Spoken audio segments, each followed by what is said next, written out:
teacher's job sounds simple enough, protecting and guiding the next generation. At least, that's what the textbooks say. But in reality, it's mostly just dealing with rowdy kids who'd rather do anything else but listen to a lecture. Solo Pastry stares out at the student flying around on their brooms, realizing pretty quickly that this profession might not be the right fit for him. Welcome to the School of Magic, Orion. It's the top academy in the country, but even here, things aren't always what they seem. Magic is the backbone of this world, used for everything from daily chores to hunting down dangerous monsters. Naturally, the pressure is on for these kids. Solo puts on his best inspiring teacher face, telling Class 2D that they're the future of the world. He's laying on pretty thick. To get their attention, he uses a transformation spell to turn himself into a little bird. He's really trying his best to make the lesson interesting. But the class is a total disaster. Half the students are laughing at him, and the other half are basically having a party in the back of the room. Nobody is paying attention. They're just talking about broom riding and fashion while Solo chirps away at the front. A student named Miko Cecilia interrupts the lesson just to ask which nail polish color is cuter. Solo tries to get back on track, but she's more interested in her magically color-changing nails. Still stuck in his bird form, Solo officially introduces himself as their teacher, though it's clear he's already lost control of the room. Later that night, Solo collapses on his bed. He's completely drained, admitting to himself that he just can't do this. He's frustrated because not a single student listens to a word he says. He's basically a punching bag for a bunch of teenagers. He looks through a teaching guide that tells him to always keep a smile on his face, but he's currently seething behind his glasses. He groans about how much he hates kids. It's obvious they all look down on him, and he knows it. Solo wonders if his attempt at playing the kind, youthful teacher was a total mistake from the start, but then his gaze shifts to a wall covered in documents. He stares at his real workspace, a wall of targets. His actual plan is to eliminate his target quickly and just go home. This teaching gig is just a cover. See, in this world, people are split into those who can use magic and those who can't, and that gap creates a lot of problems. Wizards are taught to use their power for the good of society, like this woman fixing a kid's broken cup with a simple spell. It looks like a dream world, and most people wish they were born with that kind of power. Solo, however, knows the darker side. He knows the world doesn't actually run on pretty words and helpful spells. When power is involved, greed follows. Beneath the surface, people use magic to exploit and threaten others. This guy is begging for his life, offering money just to be spared. But mercy isn't on the menu tonight. A cold, calculating eye watches from the shadows, locking onto his prey. Solo stands there, hooded and hidden. He doesn't feel anything for the person begging in front of him. To him, this is just work. He is number 0, an assassin whose job is to clean up the evil that deserves to be buried. It's a dark profession, but he's the best at it. After finishing a job, he gets a call on an old rotary phone. His employer congratulates him on another successful hit. Solo sits by the window of his cramped room, looking out at the city. He justifies his actions by telling himself he's taking out people who sacrifice lives for experiments. The boss on the other end starts lecturing him about the state of the country, but Solo cuts him off. He's heard the speech 1,000 times before. Solo tells the boss that if a target has been decided, he'll take care of it. No matter who they are, he'll get the job done. That's his pride as an ace. Ironically, using magic to kill would technically make him an evil wizard too, but at least he's an assassin with a steady paycheck. The new mission location is revealed, the Orion School of Magic. Solo liked having a job where he was valued, but this one is an undercover mission. The boss gives him details: infiltrate and wait for instructions. Solo is calm until he hears the catch. To get inside, he has to become a teacher. Solo nearly falls out his window when he hears that part. It's the last thing he expected. He screams in protest, telling the boss there's no way he can be a teacher. But the boss just tells him get it done and hangs up. Solo is stuck. Flash forward 2 weeks, and Solo is walking through the academy halls, completely miserable. He hasn't heard anything from the guild since he started. He thinks about how ridiculous it is for him to be teaching. He has 0 academic experience. Everything he knows about magic, he taught himself in a guild for assassins. As he heads toward the faculty room, he's stopped by a staff member who wants to introduce him to someone. Solo just wants this day to end. It turns out there's a new transfer student joining Class D today. His name is Ibuki, and Solo is caught completely off guard. Ibuki looks at Solo with a cold, intense gaze. He doesn't look like your average student, and Solo can feel the tension immediately. Solo realizes his class of 12 has now grown to 13. He can barely handle the students he already has, so he's not exactly thrilled about a newcomer. He tries to make small talk as they walk through the corridor, asking Ibuki about his last school. He gets a blunt, one-word response. Average. Not a great start. Solo sighs, thinking Ibuki is just another kid who thinks he's better than everyone. But as an elite assassin, he's weirded out. He can't sense any presence from the boy at all. Ibuki puts a finger to his lips, signaling for absolute silence. He's clearly taking this secret meeting very seriously. With a swift motion, he casts a high-level concealment spell to make sure nobody can eavesdrop on them. Solo is genuinely impressed. A kid should be able to pull off magic this advanced. Ibuki drops the student act and bows formally, addressing Solo by his codename, Number 0. Solo can only stare, wondering just who this kid thinks he is. He explains that for the current mission, he's been assigned as Solo's buddy. It's a fancy way of saying he's here to watch Solo's back.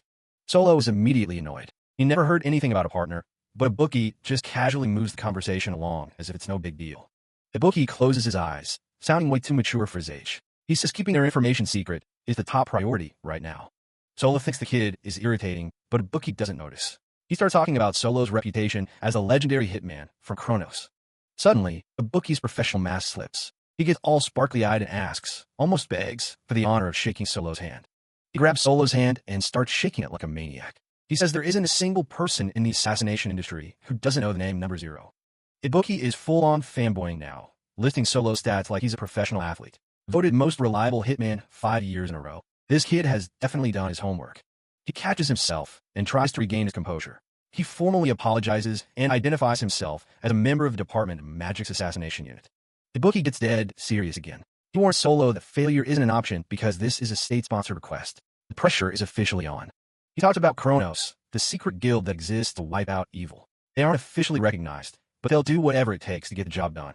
Ibuki believes they have a superb sense of justice, but Solo isn't buying the heroic speech. He just wants to finish the job and move on. The kid is just honored to be paired with his idol. Solo just sighs, missing the days when he could work alone without a fanboy following him around. Solo puts his teacher mask back on and tells Ibuki he hopes they work well together. Ibuki is practically glowing with excitement. They agree to talk about the details after class ends. For now, they have to keep up the act of being teacher and student. Ibuki is absolutely thrilled. He's been looking forward to this undercover mission ever since he heard Solo had already infiltrated the school. Back in the classroom, Solo introduces the new transfer student. The class is as chaotic as ever, with students whispering and joking about Ibuki. Solo starts to point out Ibuki's seat, but the class is already ignoring him. They're way more interested in the new guy than the lesson. Miko Cecilia jumps up and suggests throwing a welcome party for Ibuki instead of having class. The rest of the students are all for it, much to Solo's annoyance. Miko calls Solo a total downer and a boring teacher. Solo tells Ibuki to just leave her be, but he can see the kid is getting worked up. Ibuki gets a terrifyingly cold look in his eyes and leans in, asking Solo if he should just kill her right now for the insult. Solo panics, whispering for Ibuki to stop. He explains that as assassins, they definitely shouldn't be murdering students in front of an entire class. It would kind of blow their cover. He's sweating, realizing Ibuki is a bit of loose cannon. He tells the transfer student to just go sit down before things get even weirder. Ibuki tells the class that school is a place for studying and that the teacher is right. Miko is genuinely shocked that anyone would actually take Solo's side. Miko laughs it off, saying Ibuki is way too serious. She shows off her navy nails again, telling him that their class doesn't have good grades because they just want to have fun. Ibuki stares at the low-ranking wizard eggs. Miko is offended by the term, but it's clear she's used to being looked down on. The school divides classes by grades, and Class D is at the very bottom. They're basically the dropout class that nobody expects anything from.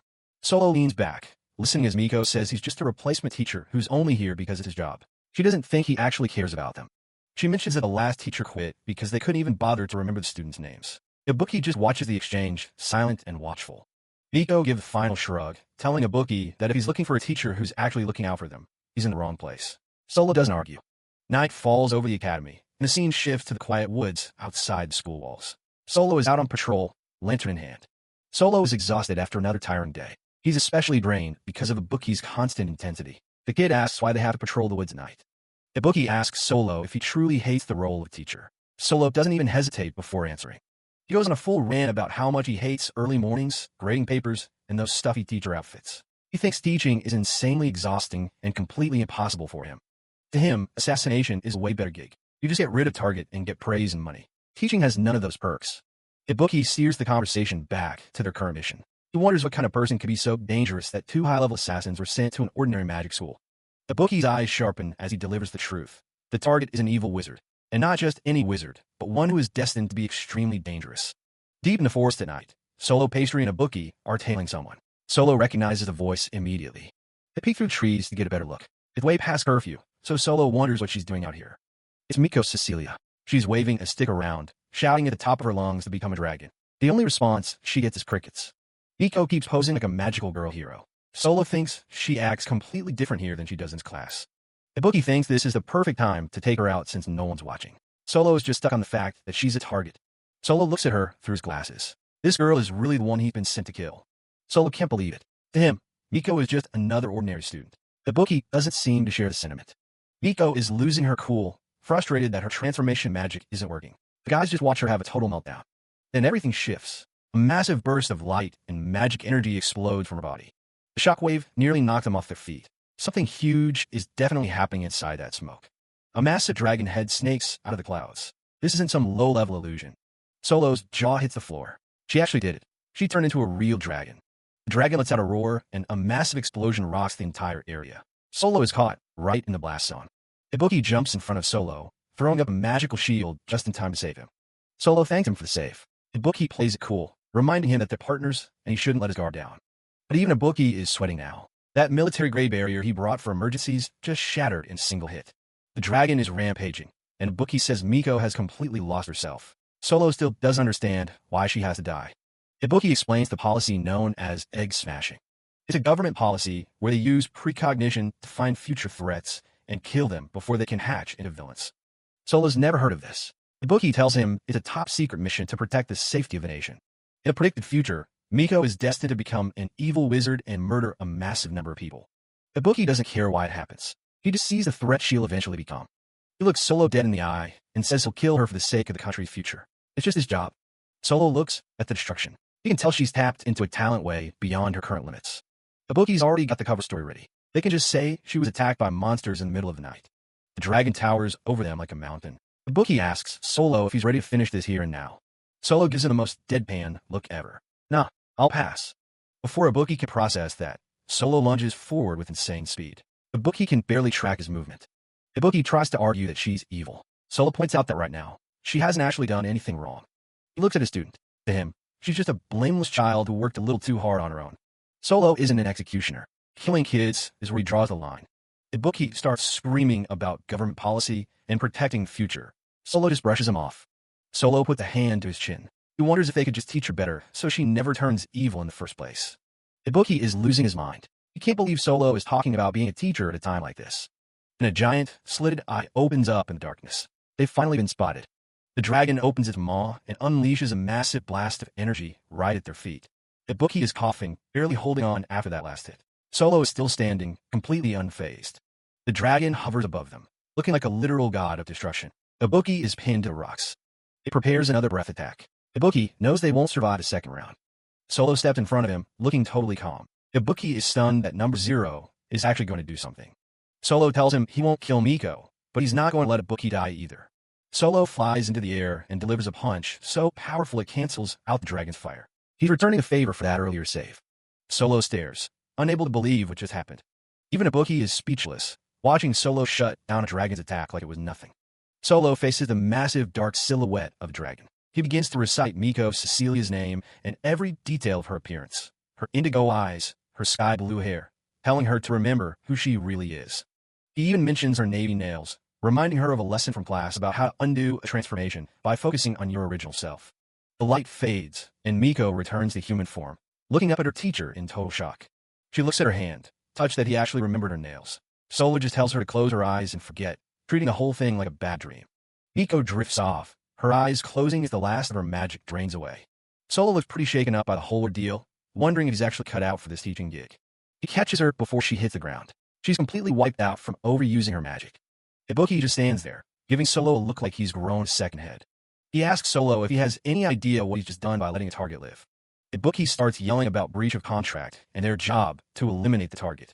Solo just sighs, saying he can't force himself to do something that feels wrong. The kid is furious, asking if Solo is really just walking away from mission. Solo admits he's never had to cancel a request before, so he's figuring it out as he goes. Ibuki warns him that he's going straight to the higher-ups with this. Solo starts stressing out, realizing that if his guild fires him for this, he's basically finished. Morning breaks over the mountains, and school is about to start. Back in the office, Solo is staring at his notebook, officially panicking about the mess he's made of his career. He's convinced his reputation with the boss is in the trash. You don't just ditch a government-sanctioned job and expect to walk away. He's already imagining his own execution when he hears the door click open. The students start rolling in, and Miko walks in yawning like nothing happened. They're all buzzing about some monster rampage in the mountains last night. Miko laughs it off, telling Solo she had the weirdest dream about being a dragon. He's relieved she doesn't remember a thing. But he can't stop thinking about that look in her eyes from the night before, when she asked if he could be a good teacher. He tells himself that remembering details like her nail polish is just a professional habit from his life as an assassin. But his own past is starting to bubble up.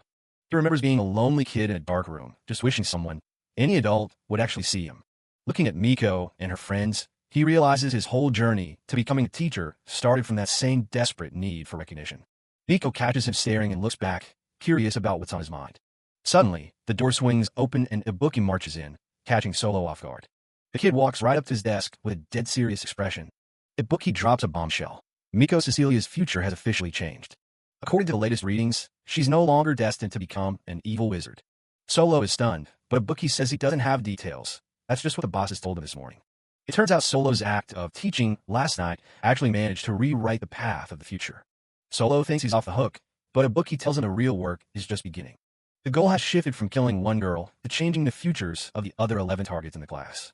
Ibuki looks around the room, noting that beside him, there are 12 students in Class D who are all under watch. Solo looks at the rest of his rowdy students, realizing they're all potential world destroyers. In the original timeline, these 12 kids were supposed to become the legendary wizards that bring the country to its knees.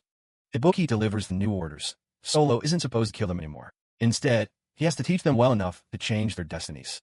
Solo stares blankly, realizing his simple undercover mission just turned into the hardest teaching job in history. Solo's checking out some documents in the faculty room, looking like your average, tired teacher. Then, this other teacher starts cracking up, saying he totally forgot to give Solo the old exam results when he took over the class. He tells Solo not to sweat it though, since Class D is a lost cause anyway, so he should just do whatever he wants. At his desk, Solo's flipping through the papers, reminding himself that his actual job is being a legendary assassin. Then he sees the scores, 2 points, 7 points, 16 points, out of 100. It's a complete disaster. He starts sweating as the weight of it hits him. If these kids really are the future villains who destroy the world, he's got his work cut out for him. He puts on his best fake smile and heads to Class 2D, trying to act like the enthusiastic new guy while announcing they're reviewing results. The classroom is pure chaos immediately, with students yelling about why they're getting tests back now or laughing at someone's pathetic score. Solo's eyes twitching behind his glasses. He's already over this and realizing he's definitely not a kid person. Looking around, he sees one kid reading a cookbook and another girl casually mixing a suspicious-looking potion right at her desk. He's about to snap his pen in half, thinking there's no way he can actually guide these kids when they're all just goofing off. That's when Ibuki steps up, trying to play the responsible student by telling everyone to pipe down since they're actually in class. One of the guys tells Ibuki to relax, saying they already know they're the bottom of the barrel leftovers of school. The whole class starts cheering, calling Ibuki, Ibobi, and saying they just want to enjoy their school life instead of studying. Solo watches them with a blank stare, thinking they're definitely idiots, but they also seem like just regular, happy teenagers. He catches a glimpse of Miko Cecilia, who's just staring off into space looking completely bored with the whole situation. Later at the boys' dormitory, Ibuki is already at his limit, sighing about how he can't handle the disrespect from the other students. Solo is just chilling on his bed while Ibuki asks him if kids like that could seriously become a national-level threat in the future. Ibuki is getting genuinely heated now, saying he can never forgive the way they look down on Solo. He's practically begging Solo to just use his actual power to shut them up once and for all. Solo stays calm and keeps pouring tea, reminding Ibuki that being a teacher is just an act for the job and that their client is waiting. He explains that the government itself ordered the hit on Class D, and he's actually pretty nervous about meeting his superior. He's hoping if this meeting goes well, he can finally negotiate a way to leave this teaching gig and get back to the guild. They arrive at the meeting spot, where a fancy tea set is already waiting, and a voice thanks them for coming. Suddenly, the room fills with a strange magical glow right over the tea table. Before Solo can even react, a massive, terrifying horde of shadowy monsters erupts out of nowhere, surrounding him completely. He's caught off guard for a second, wondering what the hell is going on. The monsters lunge at him from every side, but Solo's instincts kick in and he starts dodging the first wave of attacks. He quickly realizes there's a never-ending swarm of these things, and he's starting to get the picture of what this is. He pulls up his assassin's hood, deciding he's dealt with plenty of difficult clients like this before. He figures this is just a little test to see if he's actually as good as his reputation says he is. He activates Unbreaking Dawn, and suddenly the space behind him is filled with dozens of magical swords. And he calls out Witch's Arsenal, ready to end this little game in a single move. A massive slash tears through the room, obliterating the monsters while Solo just stands there, making sure he doesn't get dirty. In a blink of an eye, the entire horde is shredded to pieces, and Solo casually notes that he got every single one of them. The dark, monster-filled void vanishes, replaced by a beautiful, sunny field of white roses. Solo looks toward the tea table, where a mysterious figure is waiting for him. A woman with her face hidden by a magical shadow welcomes him, addressing him by his codename, Number 0. She introduces herself as Rose, the one from the Department of Magic who personally requested this mission. Solo takes his seat, noticing that she's using some high-level magic to keep her identity secret. Ibuki shows up to serve more tea, and Rose commends Solo for passing her skill test so flawlessly. She's genuinely impressed, Most wizards can only make a few weapons at a time, but Solo wiped out her entire army in one shot. Solo tries to cut through the small talk, telling her he didn't show up just to be buttered up with praise. Rose, her face still hidden by that magical shadow, gets straight to the point. She wants him to kill the worst possible future. He looks completely baffled. He's a professional killer, not a miracle worker, and playing teacher doesn't seem like part of the job. Rose just brushes off his confusion, telling him he's doing excellent work so far. Solo is sweating, feeling like he's being pushed into something way bigger than he expected. She gestures toward a wall filled with different paintings, and things are about to get a lot more serious. She starts pointing out familiar places, the school, the capital where she lives. Everything looks peaceful and normal in these precognition paintings. But then the mood shifts as she shows him a painting of the country falling into total ruin a few years from now. Solo's eyes go wide when he sees the source of the destruction, a group called the 12 Evil Wizards. Rose explains that the wizard who draws these paintings can see the future as clearly as a photograph. In one of the frames, Solo recognizes a familiar face. It's Maiko Cecilia, but she's all grown up and looks like she's just walked through hell. It turns out every single one of those 12 legendary villains are the current students of his very own Class 2D. Rose admits the magic isn't perfect. They can only see fragments of what's coming, not the whole story. She explains that for years, the government has used these visions to quietly eliminate threats before they ever become a problem. They call it egg smashing, killing potential villains while they're still harmless kids so the country stays safe. Solo finally understands the dark truth. His original mission to assassinate Class D was just another round of egg smashing. But then Rose reveals something impossible. There's been a major glitch in the prophecy. She shows him a new painting where the destruction has vanished, and Maiko is nowhere to be found among the villains. She points right at Solo and tells him that he's the one who single-handedly changed her destiny. Solo's stunned, thinking back to the moment he decided to save her instead of taking her out. Rose then shows him another painting of a classroom labeled 3D, representing school 1 year into the future. The room is completely empty, and Solo asks the obvious question. Does that mean everyone is gone? Rose confirms it. In the original timeline, every single student in Class D was destined to drop out and disappear. And in that timeline, it would go on to become the monsters that destroy everything. But in the new future Solo created, Maiko didn't drop out. She's still there a year later, sitting in her seat with a smile. Rose's theory is simple. If the students stay in school, they'll never turn into the evil wizards. Because Solo stepped in during Maiko's dragon rampage, she didn't lose hope and drop out, which effectively saved the future. She tells him she's never seen anything like this before. He changed the world without having to kill a single person. So her new request is this. Stop the rest of the students from dropping out, and you'll kill the villains of the future before they're even born. Solo thinks the whole thing is absolutely absurd. He's a legendary assassin being asked to act like a guidance counselor. Rose just laughs, pointing out that as their teacher, he's in the best possible spot to keep them from falling off the deep end. She tells him he can constantly monitor and manage their lives, but Solo's just looking at her like she's lost her mind. The bookie finally pipes up, asking if there's really no other way to handle the situation. Rose admits they could just go back to the old way. There are too many variables this time, and egg smashing might not be the best move. And she lets her guard down for a second, admitting that she actually doesn't want to kill those kids if she can avoid it. Both Solo and Ibuki look surprised to hear a high-ranking official sound so human. She says she's always struggled with the idea that the only way to protect the country is by getting her hands dirty with children's lives. She wants to try this new path, protecting both the kids and country's future at the same time. She mentions how Solo's own report said he couldn't kill a blameless child, and it seems she shares that sentiment. But she leaves him with a chilling warning. The survival of Class D is now entirely his responsibility. If he can't stop them from dropping out, she'll be forced to go back to the original plan and wipe every single one of them off the face of the earth. Rose breaks the news. The order to take out Class D is officially on ice. Solo can't wrap his head around it. The higher-ups are actually pausing the hit. Before he can ask any follow-up questions, Rose vanishes into a cloud of smoke. She'll leave him stuck with Ibuki, who's supposed to be his new partner in this mess. A sudden magical force sweeps Solo off his feet as the secret meeting room dissolves. Rose's last warning hangs in the air. Break the contract, and there will be consequences. She isn't kidding either. If he fails, she's going to dismantle his entire guild. The petals settle, and Solo finds himself standing alone in the empty courtyard. He ends up back in his room, collapsing onto the floor from sheer mental exhaustion. Face planted on a rug, Solo realizes just how deep of a hole he's in. Ibuki tries to check on him, but Solo is too busy worrying about his guild getting crushed. He finally looks up and tells Ibuki that if they're going to pull this off, they have to do it together. Ibuki's eyes practically turn into stars at the thought of working with his idol. Solo, on the other hand, is significantly less enthusiastic about the whole arrangement. Ibuki goes full soldier mode, claiming he's just a tool for the mission with zero personal feelings. Solo finds it hard to believe Rose actually cares about these kids, regardless of what she says.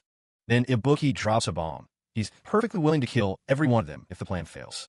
He even says he respects Solo's soft heart, which just makes the teacher feel even more awkward. Their heavy conversation is cut short by a loud knock at the door. Solo and Ibuki look up to find a group of students standing right there. They're only there for Ibuki, though, completely ignoring Solo like he's part of the furniture. The legendary assassin watches helplessly as his partner gets kidnapped by his own students. It turns out the whole class was waiting outside to throw Ibuki a proper welcome. They've got a whole picnic spread set up under a tree, just a new guy. Kai starts things off by offering up some homemade cookies he baked himself. Azu isn't far behind, shoving a bottle of her special beauty potion in his face. Dante tells him to watch out, since Azu is notorious for using people as guinea pigs. Suddenly, it's a free-for-all of everyone trying to give Ibuki their tokens of friendship. The kid is quickly losing a fight against a mountain of random gifts. Even Miko Cecilia gets in on the action, handing over her favorite bottle of nail polish. She gives him a wink and says everyone in the class really wants to be his friend. Watching from a distance, Solo tries to keep his guard up, remembering these kids are targets. The students laugh and joke about how having their boring teacher around would just ruin fun. They talk about Solo like he's a total pushover who doesn't even realize they're making fun of him. Ibuki clearly isn't enjoying the trash talk, but he stays quiet as the party continues. Solo sits on the balcony above them, listening to the very people he might have to kill. He stares at his hand, the weight of the mission starting to feel much heavier than any blade. He tells himself he's only doing this for his own survival, not for the sake of the kids. As far as he's concerned, they're just a bunch of annoying brats he has to manage. But then he looks at the pile of gifts, the cookies, the potion, even the nail polish. He realizes they must have spent the whole morning getting everything ready for Ibuki. His thoughts are interrupted when the class teacher shows up to ruin the mood. Solo meets with the vice principal, who thanks him for being such a great buffer. After all, having failing students around makes everyone else look better. Solo tries to keep his cool, but it's clear the school just sees his class as a dumping ground for losers. The guy's twisted logic makes Solo sick. He actually thinks looking down on others brings peace of mind. Later, Toturi brings over her token of friendship, a special fire poppy she's been trying to grow. She explains that it's a rare flower that only blooms with magic, and she's determined to make it work. The other students whisper that it's an impossible task for someone Class D. The Class B teacher laughs, mocking them for even trying such an advanced magic assignment. Solo watches as Toturi prepares to cast her spell, her face full of determination. A bright light suddenly erupts from the flower as Toturi swings her wand. The plant begins to shake and glow, far beyond what anyone expected. The flower explodes into a massive, shimmering display of light that fills the entire area. The Class B teacher is left speechless, unable to believe a dropout could produce such powerful magic. The students celebrate their first real victory, cheering for Toturi's incredible success. Toturi is over the moon, her hard work finally paying off in front of everyone. Later that night, Ibuki is struggling to carry the mountain of gifts the students gave him. He complains about the extra junk, but Solo can tell he's secretly touched by the gesture. Ibuki confronts Solo, asking if that spectacular flower display was actually his doing. Solo tries to play it off, claiming he just wanted to shut the annoying teacher up for a bit. Ibuki is impressed, realizing Solo used a high-level stealth technique to cast a magic through the student. Suddenly, Miko Cecilia appears from the shadows, surprising both of them. She confirms her suspicions. Solo isn't the boring, plain teacher he pretends to be. Miko admits she never actually saw Toturi succeed at casting that spell before. Solo starts to sweat, realizing his secret might be out sooner than he planned. Miko thanks him, admitting that his thoughtfulness really saved the mood for the whole class. She mentions how crushed Toturi would have been if she had failed in front of the other teacher. She spins around and heads off, leaving Solo and Ibuki alone in the hallway. Solo tells Ibuki to get used to the disrespect, since it's all part of their cover. He looks at the prophecy paintings in his mind, knowing these kids are destined for darkness. He reminds Ibuki that their real job is to make sure nobody drops out Class D. Ibuki asks if any other students have been flagged for bad grades or behavior recently. The school looms over them, a massive place full of potential problems for the assassin-turned-teacher. Solo realizes he spent so much time worrying about the targets that he didn't actually look into the individual students. Miko suddenly comes running back, looking completely panicked. She asks if what everyone is saying about Xiao is true. Solo is confused. He doesn't even recognize the name Xiao Shahar. Miko is shocked that their own teacher forgot one of his students. Solo realizes Xiao hasn't shown up to class even once since he took over. Xiao Shahar, student number 01, is a complete mystery to him. And then the bombshell drops. The class president is about to be expelled. Solo and Ibuki are left stunned, facing their first major crisis in the mission. The school bell rings through the quiet grounds of Orion. Someone is busy scratching a cat behind the ears, and a little guy seems to be loving every second of it. It's Xiao Shahar, the class president who never actually makes it to class. He looks pretty bored for someone currently playing truant. A soft voice whispers to this guy, "I miss you." Meanwhile, Solo walks through the grand halls with his assistant Ibuki and their classmate Miko. They stop by the fountain, trying to figure out their next move. Solo is playing the part of the happy-go-lucky teacher perfectly, laughing off Ibuki's serious attitude. Maiko comes running up, looking like she just heard some bad news. Turns out, the vice principal is considering expelling Xiao Shahar for skipping too many classes. Maiko is upset by the news, while Solo tries to keep a straight face despite the setback. Solo's job is to keep these kids from dropping out and turning evil. Ibuki asks what kind of person this Xiao guy even is. Xiao is student number 1, the top of the food chain in Class D, even if he's never there. Maiko explains that Xiao hasn't shown up for a single class since the school year started.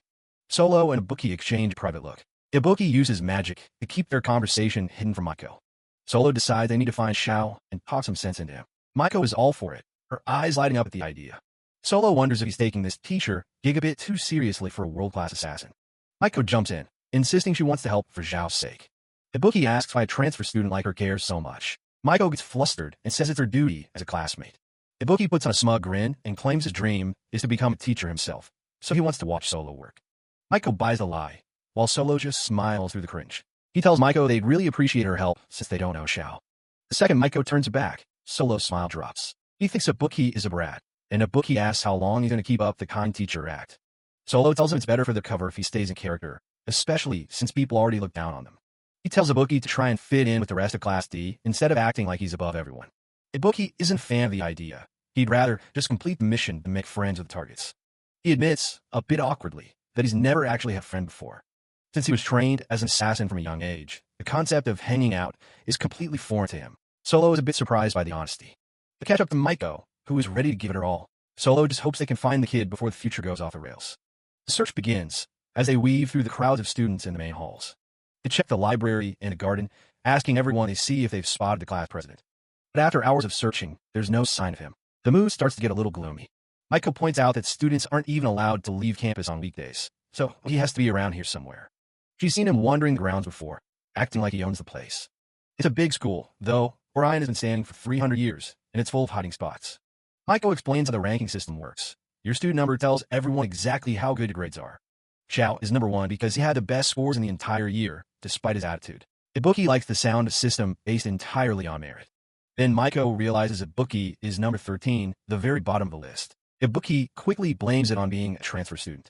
It's weird. A genius like Xiao should be in class, and not stuck with the failures in Class D. Solo had tried asking the other teachers about him, but nobody seems to know anything about the kid's personal life. Suddenly, Maiko stops and points. She's finally spotted him. They see Xiao in the distance, but he's not alone. It looks like he's caught in the middle of a fight. A group of third-year students has him cornered, claiming he bumped into them and got their uniforms dirty.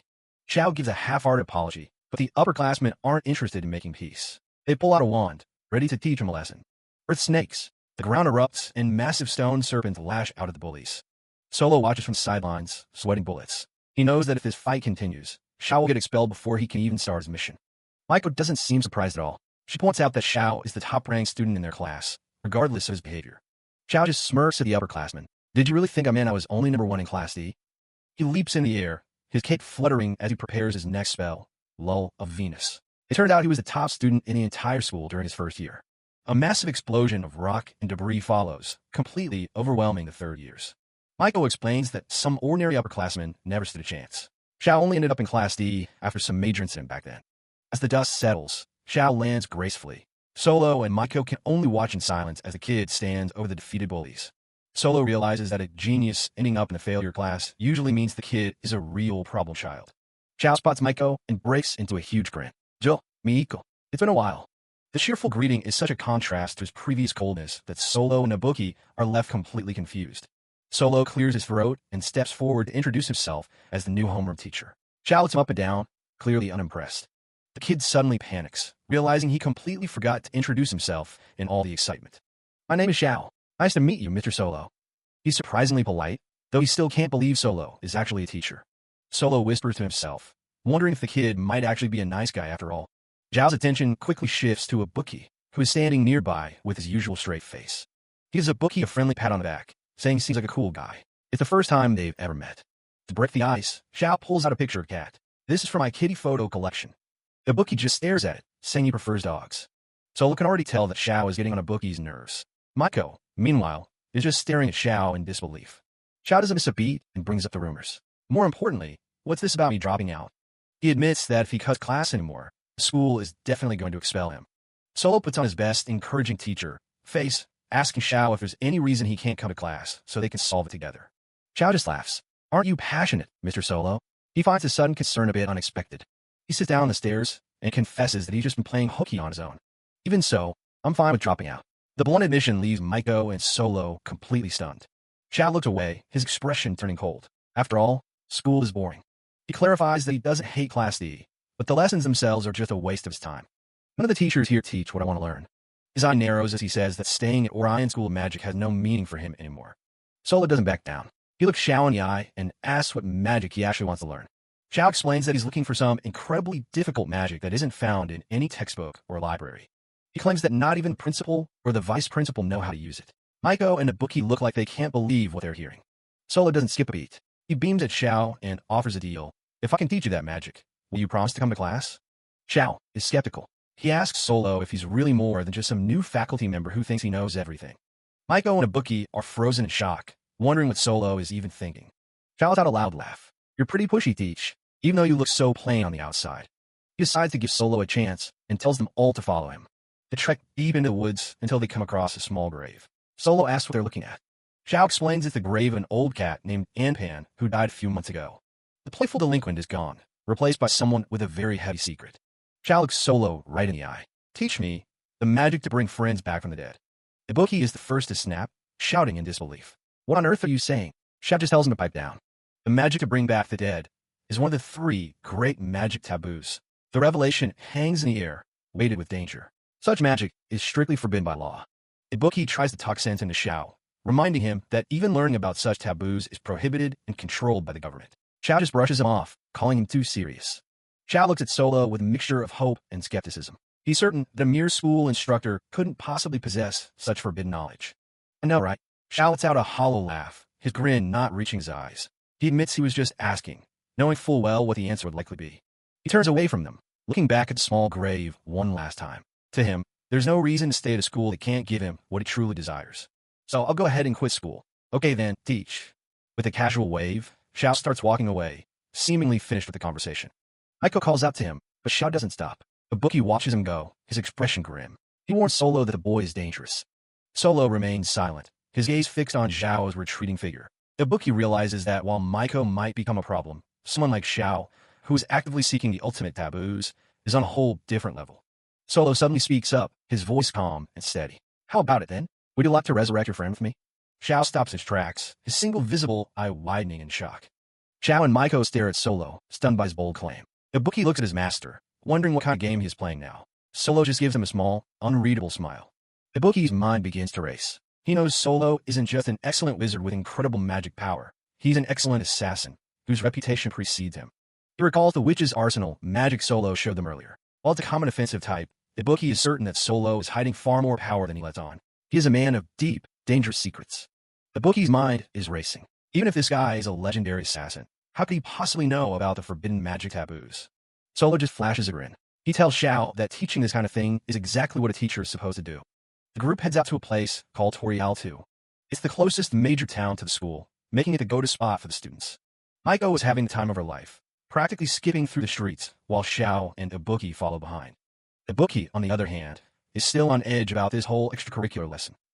The town is packed and full of energy, exactly what you'd expect from a place like this. Solo puts on his best fake happy teacher face and reminds them they're not just here to play around. But the students immediately get distracted, with Xiao playing with cats and Maiko eyeing some new jewelry. Ibuki looks like he's already over the day. He pulls Solo aside, asking if he's seriously going to teach a taboo to a kid who's destined to become a major villain. He's terrified that giving Xiao this kind of knowledge is just asking for disaster. Solo drops the act for a second, coldly stating that he doesn't care about the nation's future since he lives in a world where he could die any day. Her response leaves Ibuki completely speechless. Xiao suddenly sneaks up on them, and Solo immediately snaps back into his cheerful persona. Xiao just laughs it off, acting like they're all best friends now. Ibuki is having none of it, since they definitely weren't friends 5 minutes ago. He wonders why Xiao even bothered tagging along while Maiko gets lost in a perfume shop. To get down to business, as Solo explains, they need a bunch of specific magical materials for this ritual. They start browsing through the local shops looking for supplies. Xiao is genuinely hyped about the idea of bringing things back to life, but Solo makes him promise to actually show up to class first. Solo leans in and whispers that he's got a plan. Next thing you know, Ibuki is stuck carrying a mountain of bags because Maiko went overboard. They manage to gather the goods, flower crystals, ogre eyes, and special tree fruits. Xiao and Ibuki figure that should be everything on the shopping list. Maiko is totally wiped out, and Solo wanders off to prepare himself, which sounds suspicious. Ibuki finds it weird that they found all these supposedly taboo ingredients so easily in a normal shop. Maiko is starting to have her doubts too, wondering if this random junk can really resurrect a cat. Ibuki knows the 3 great taboos are world-ending levels of dangerous. Xiao agrees, knowing it's not something to take lightly. He starts imagining some super complex, dark ritual, but Maiko thinks he's way too chill about the whole thing. She's worried they're going to get raided by the magic police for even trying this. Xiao gets a serious look in his eye and asks Maiko if she honestly believes the teacher is going to follow through. Maiko is stunned and asks why he even came if he thought the teacher was lying. Xiao admits he just thought the whole situation seemed interesting. He figures if Solo actually does it, then it's a total win. Maiko can't believe he's taking this chance after hating teachers for so long. Xiao teases her, asking if she's starting to like the guy, which Maiko finds absolutely disgusting. She finds Solo's constant smiling way too creepy to be normal. As far as she's concerned, he's just a bad teacher. Solo finally shows back up, grinning as usual. His big preparation was just buying a bottle of booze. He tells the group they need to find a place where they won't be spotted. He points them north of town, toward a cavern with a lot of water. Solo leans in with a devious grin, saying it's finally time to start their little practicum on forbidden magic. They arrive at the Torialta Caverns, a secluded spot that's perfect for doing things they shouldn't be doing. Inside, the cavern is flooded, but Solo's magic lets everyone stand right on the surface of the water. Miko is practically bouncing, amazed she can walk on water, but Solo warns her to stay still or she'll sink. Ibuki is definitely not having fun, worried that even resurrecting a cat is a massive crime they'll get arrested for. Solo just gives him a cold look and says they'll be fine as long as they don't get caught. He gets right to work, telling the students to offer up the ingredients they bought in a specific order. He reveals the name of this ancient resurrection magic, Witches' Reunion. Solo explains that witches were an ancient tribe with way more power than any modern human wizard. He tells a story about a grieving witch who created this spell just to see a loved one again. Miko nods, having heard the legends. Xiao looks down, clearly thinking about someone he's lost. Solo says that in witch culture, the dead were buried at sea, and this ritual uses the traces of that old magic. He finishes pouring the alcohol into the water and tells Xiao that the rest of the spell is entirely in his hands. He explains that only someone with an incredibly strong desire to see the dead can make this ritual actually work. Xiao pulls out a ribbon he had tied to his pet cat, Anpan, using it as the physical link for the soul. Solo tells him to offer it up, promising he can have it back once they're done. He tells Xiao to chant the spell while picturing the one he wants to see, their face, their voice, and their name. Xiao focuses with everything he's got, desperately wishing for a return he's been hoping for forever. Lets it rip, shouting, "Lull of Venus," as his eyes glow with power. A massive explosion of energy erupts, sending water flying and leaving Miko and Ibuki completely stunned. In the middle of the mess, a tiny glowing light starts to flicker above the water. Solo is genuinely impressed, telling Xiao he successfully summoned the soul of the departed. He pulls out a box with a sleeping cat inside and tells Xiao there's just one more thing to do. Xiao's face goes pale when the realization hits. The soul needs a fresh body to live in. Solo explains that they need a sacrifice with a similar body to the one they're bringing back. Miko is horrified when she realizes Solo snatched the cat Xiao was playing with in town just to use it as a sacrifice. Solo hands Xiao a dagger and tells him he has to be the one to kill the cat, or the spell won't work. Ibuki looks ready to snap. Solo just laughs at them, asking why they're so shocked that forbidden magic has such a dark price. He stares Xiao down, telling him this is what resurrection magic actually looks like. Xiao is sweating, frozen with hesitation as Solo tells him to just go for it. Solo explains that while the ritual is simple, it's exactly why it was banned. Most humans just aren't strong enough to handle it. He baits Xiao, reminding him he used to be the top student and telling him to show them what he's really got. Miko screams for him to stop, arguing that if even top wizards find this hard, there's no way a student can do it. Solo just laughs her off, saying he only promised to teach them magic, not make sure Xiao could actually pull it off. Xiao grits his teeth, his hands shaking as he holds the knife over the sleeping cat. Solo keeps leaning in, asking Xiao if he's really going to back out after coming this far to see his friend.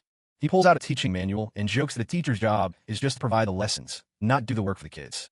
Ibuki has seen enough and rushes forward to stop Xiao before he does something he'll regret.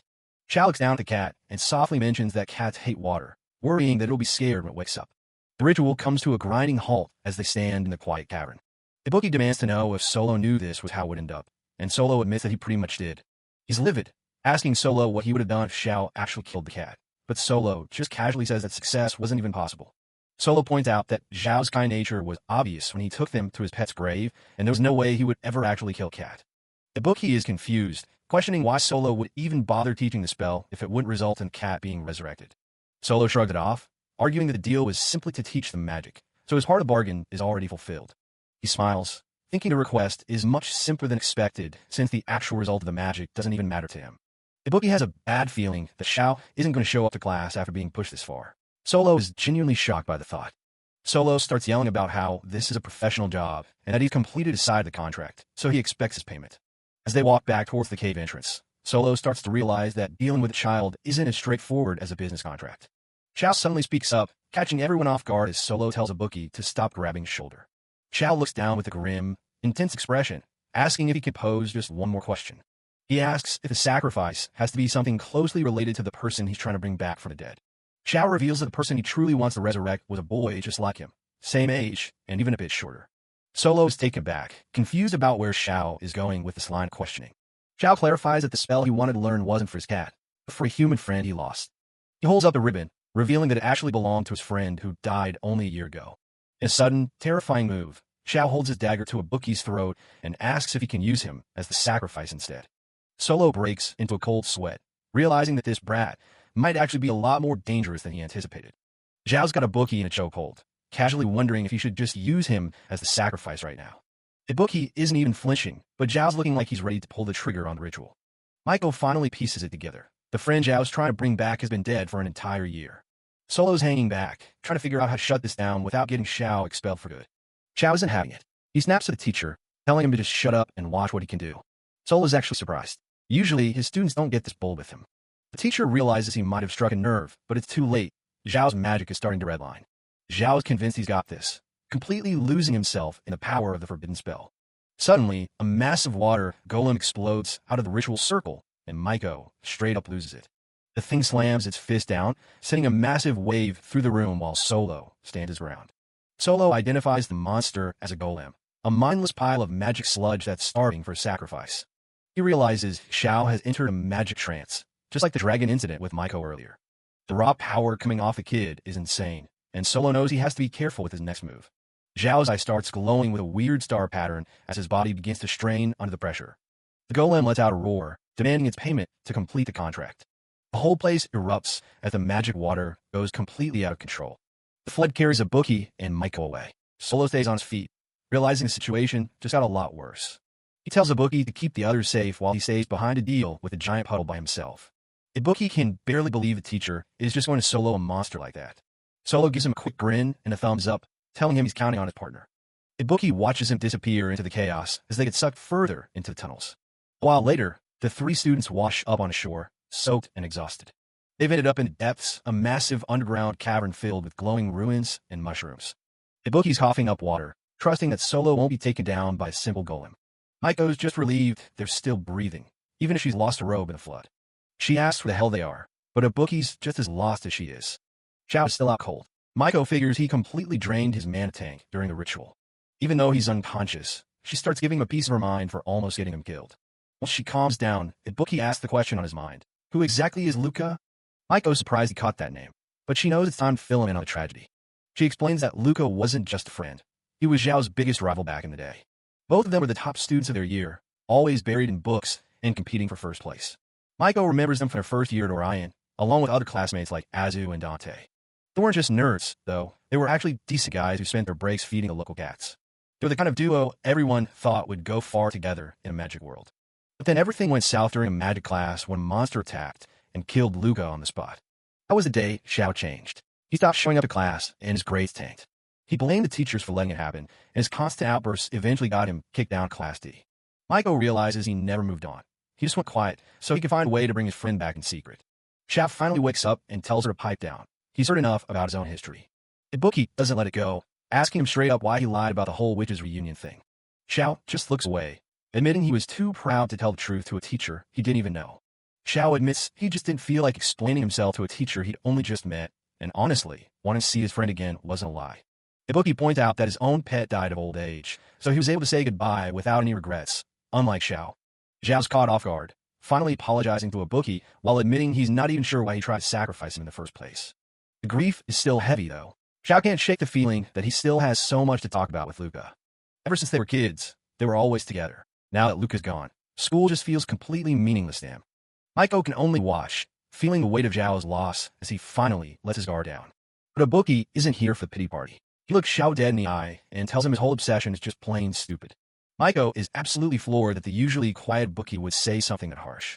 Ibuki doubles down, calling Xiao a coward for continually clinging on to someone who's already dead. He's been thinking about it, and he asks the one question Xiao never wanted to hear. Why couldn't he have prevented Luca's death himself? He points out that if Xiao had been strong enough to rescue his friend, Luca wouldn't have died in the first place. Ibuki's brutal truth bomb hit home. It wasn't the teacher's fault, it was Zhao's own lack of ability that day. He tells Xiao he's just pushing the blame on others instead of reflecting on his own weakness. Xiao loses it, screaming at Ibuki to shut up as the air around him starts to crackle with dangerous magic. Ibuki doesn't back down. He challenges Xiao to a wager right then and there. If Xiao wants to quit school so badly, then he has to fight for it. If Xiao wins, Ibuki will let himself be the sacrifice. But if Ibuki wins, Xiao has to drop the ritual and come back to class like a normal student. Ibuki pulls out his wand, admitting he actually wants to help Mr. Solo with his work. The cave explodes with magical energy as the two students prepare to clash for real. Ibuki has something personal he wants to confirm, and he's not going to hold anything back. He gives Xiao a cold smirk, asking the former #1 student if he's actually scared of losing to number 13. Maiko is losing her mind in the background, wondering why on earth these two idiots are actually trying to kill each other now. Maiko Cecilia introduces herself as student number 9 in class 2D. She's just a normal girl who mostly cares about doing her nails. She explains that they're currently in one of Mr. Solo's extracurricular lessons. The topic is the Witch's Reunion, a legendary spell meant to bring the dead back to life. But things went south fast. Xiao used that forbidden magic to summon a massive water golem, and now their teacher is nowhere to be found. Maiko runs for her life as the cavern explodes around her. She's definitely not getting paid enough for this. Meanwhile, Xiao and Ibuki are locked in a heated standoff. Both students are already exhausted, standing amidst the craters of their previous exchange. Zhao's eye glints with a strange star pattern as he prepares his next move. He whispers a command for the lull of Venus. He unleashes his Knight of the Devilish Winds, sending lethal blades of air cutting through the stone floor. Maiko cowers in the background, feeling the sheer force of magic shockwaves even from a distance. Ibuki remains calm, dodging the wind blades with ease. He admits that Xiao is pretty capable with wind magic. Xiao looks down on him, calling Ibuki's efforts nothing more than light breeze magic. Ibuki counters instantly with a massive electrical beam, blasting the ground where Xiao was standing. Maiko is at her limit, hiding behind a rock and regretting every life choice that led her here. She only came because they'd been friends since their first year. She thinks back to Solo Pastry, wondering what their teacher is actually up to while everything falls apart. She remembers a weird dream where he saved her after she'd somehow turned into a dragon. It felt strangely real. Another explosion shakes the cave, snapping her back to reality. She's worried about what to do with these two while Solo is missing in action. The duel continues, and Maiko is shocked that Ibuki can go toe-to-toe with someone as naturally talented as Xiao. Ibuki levels his wand with a cold expression. Xiao starts to realize that this guy isn't just some random transfer student. Xiao notices the way Ibuki moves. It's the posture of someone who survived real combat, not just classroom duels. Xiao grits his teeth, realizing he might actually lose this. Ibuki's electricity magic is a total nightmare to deal with. It reminds him of his old friend Luca, who also struggled against lightning. Luca was always better at earth and stone magic. He slips into a memory of them as kids, when Luca used to ask him what his dream for the future was. Back at the orphanage, Luca wanted to join the Wizard Knights just to have fun and finally get out of that place. They both looked up to the knights who fought for the country, even if the selection process was notoriously brutal. Young Xiao didn't want to be left behind, so he promised to join too. They made a competition to see who'd become the top knight. Luca smiled, telling him not to lose. They knew they'd have to study hard and save every cent to make their dream happen. Back in the present, Xiao reflects on how Luca was his greatest rival and best friend. He just wants to see that smile one more time. He knows the ritual he's performing is evil, but he doesn't care anymore. He just wants his friend back. Ibuki watches him closely, acknowledging that Zhao's raw magical power is likely even higher than his own. But something is off. Usually, a wizard's eyes sparkle like stars when they cast, but Zhao's look different. He remembers that peculiar star pattern in Zhao's eye from before. He wonders if that's the mark of a burgeoning evil wizard. Ibuki needs to be sure. He wonders if he just misjudged what he saw for a split second. He gets lost in thought about magic trances, realizing he needs to adjust his own output so he doesn't accidentally kill his classmate. Xiao doesn't give him any time to think, launching a massive boulder straight at his head. Xiao taunts him, telling Ibuki to use his electricity for Real. He's fully prepared to turn Ibuki into a sacrifice for the ritual. Ibuki just smirks at the threat. He asks if Xiao is referring to his static shock magic. The insult lands. Electricity begins to crackle violently around Ibuki as his temper flares. Xiao is taken aback by the sudden shift in pressure. Ibuki starts listing his credentials, mentioning his past in assassination unit called the Rose Garden. Ibuki lunges forward, shouting that if Xiao thinks this is just a static shock, then actual electrocution shouldn't be a problem. Xiao laughs, ready to finally get serious himself. Maiko screams for them to stop, but they're not listening. The two powers are about to collide in a massive blast of light and wind. Suddenly, Solo Pastry appears out of thin air, catching both of them by the heads mid-attack. Both students are completely shocked. He is absolutely livid. He asks what on earth they think they're doing and proceeds to slam their heads together with a satisfying thud. Maiko can only watch in terror. Solo Pastry stands between the two students, looking like he's just come back from a light stroll despite the explosions. Maiko is relieved to see him, but Xiao and Ibuki are both nursing some serious head bumps. Solo starts scolding them, especially Ibuki for not protecting the others like he was told. Ibuki tries to play it off, saying his hands just moved on their own because of all the killing intent in the air. Xiao watches them, realizing Solo isn't just some pushover teacher. He reflects on how Solo managed to stop them both so effortlessly, which really hit a nerve. Maiko is also impressed. She's never seen a teacher handle a situation like this with such ease. It's almost like he's not a normal teacher at all. She thinks about how Solo always seems a bit pathetic and clumsy at school, always smiling. But the person standing there right now is completely different. Xiao tells Solo to stay out of it. He claims Ibuki volunteered to be the sacrifice and demands they finish their match.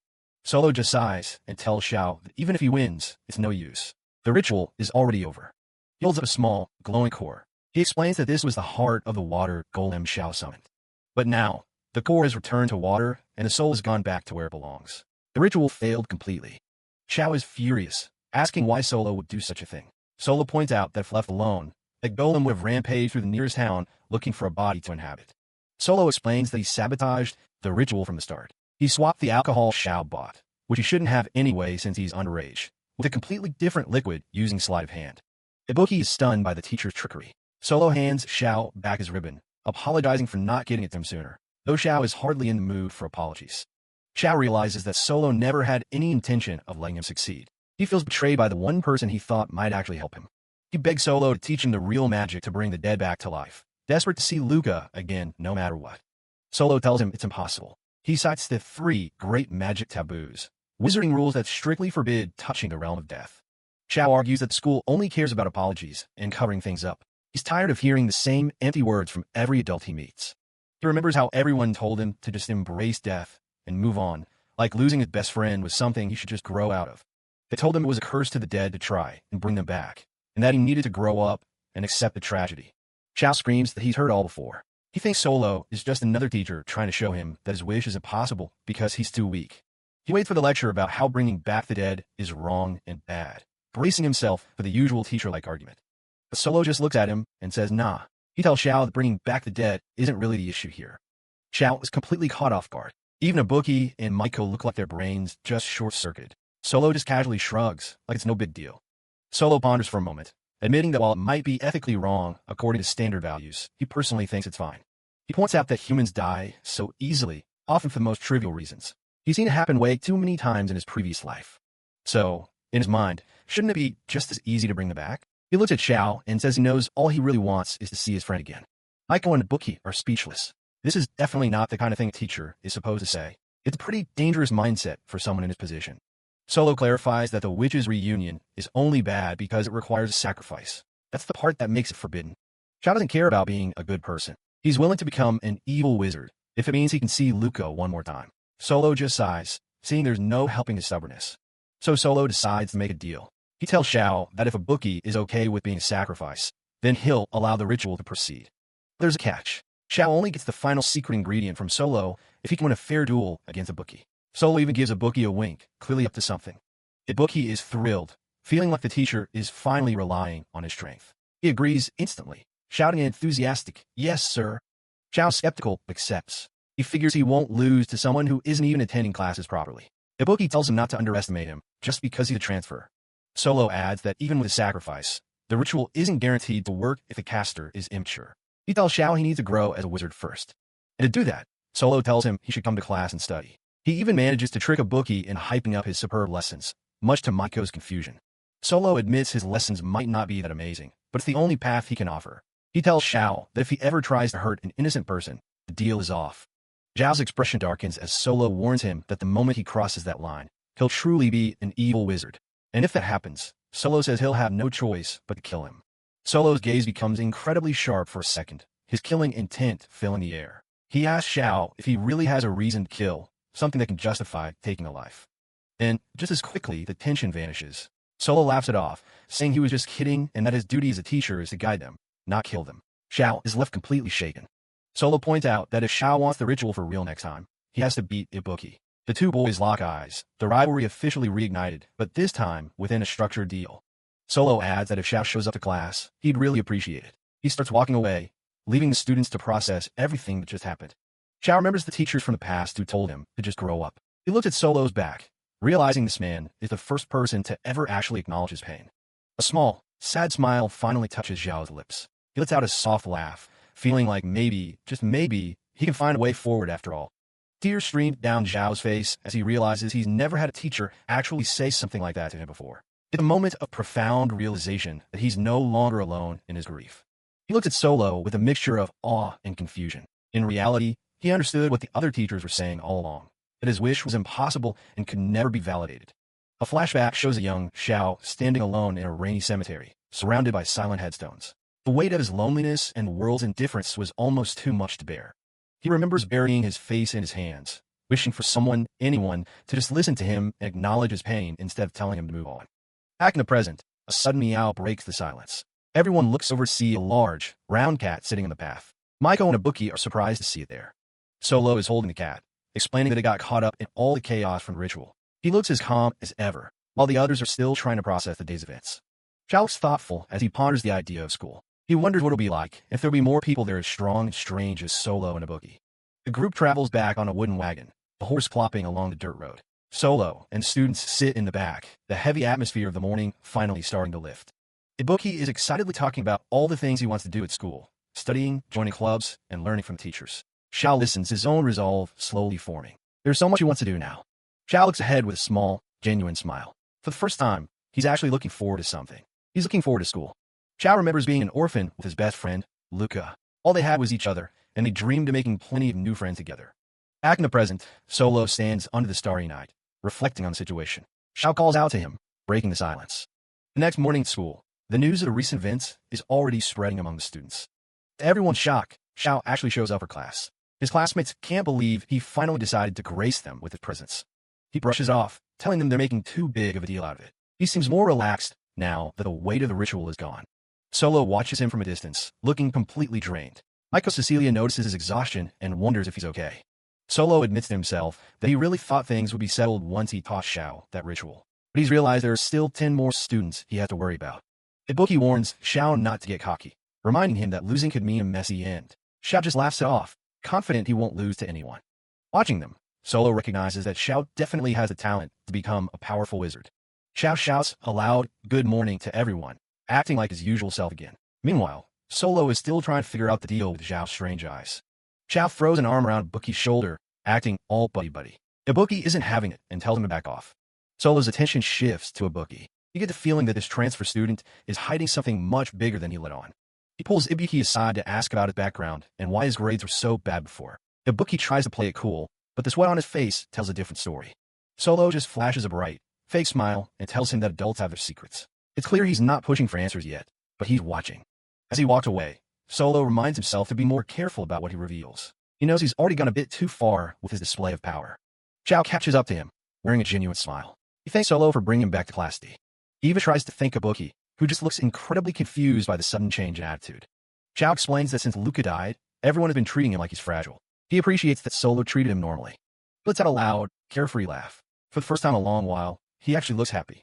The school bell rings, and Miko stops by to remind Xiao about their upcoming training session during the break. Xiao apologizes for all the trouble he caused. He seems ready to accept what happened to Luca and actually try to move forward with the class.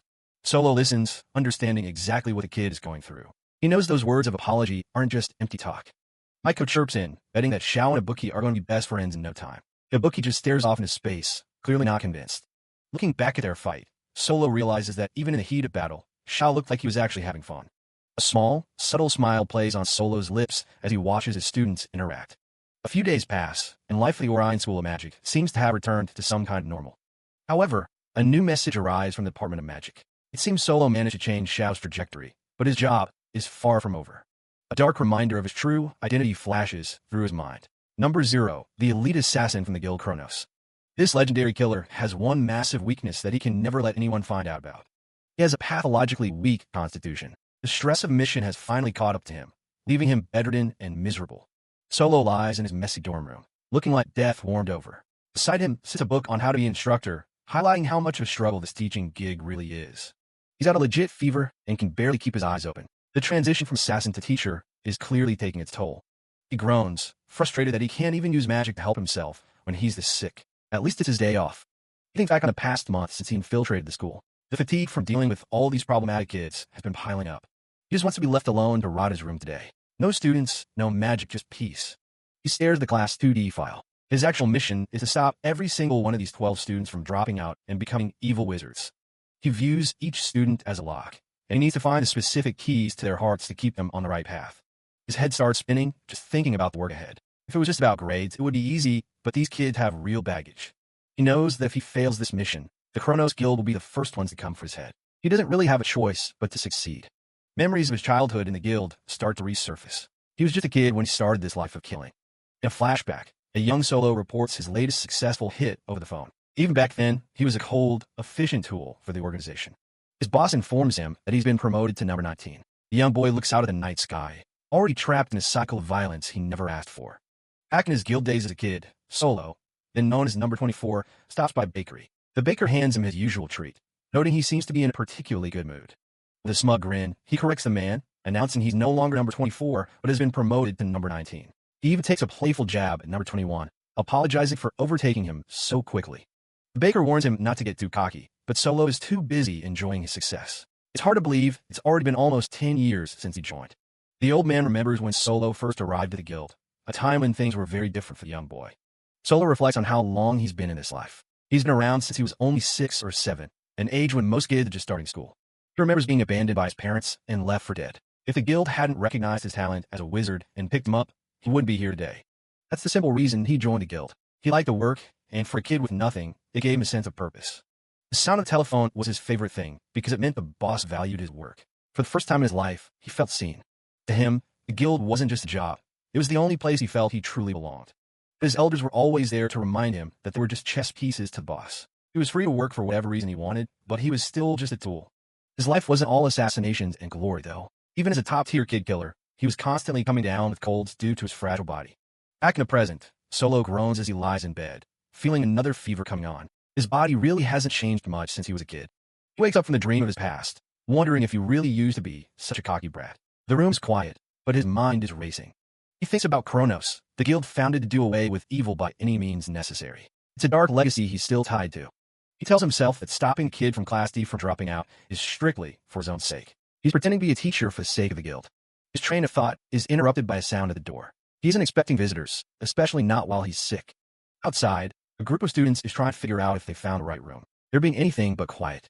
The door slams open, and Xiao, Maiko, and a bookie burst in with way too much energy. They come to check on their sick teacher.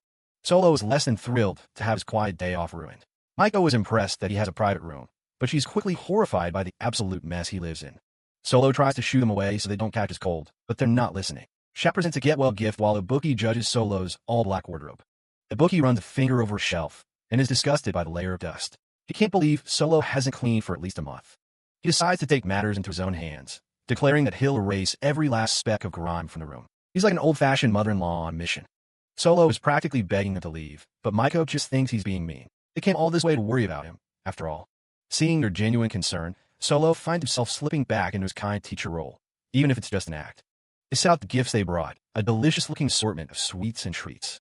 Maiko explains that Kai, student number 06, has been practicing his baking and sent these along. It's a thoughtful gift from the whole class. Solo stares at an egg tart, surprised that even someone like him, the cold number 0, can have favorite foods. The students encourage him to eat up so he can get better and come back to school tomorrow. Their cheerfulness is a bit overwhelming.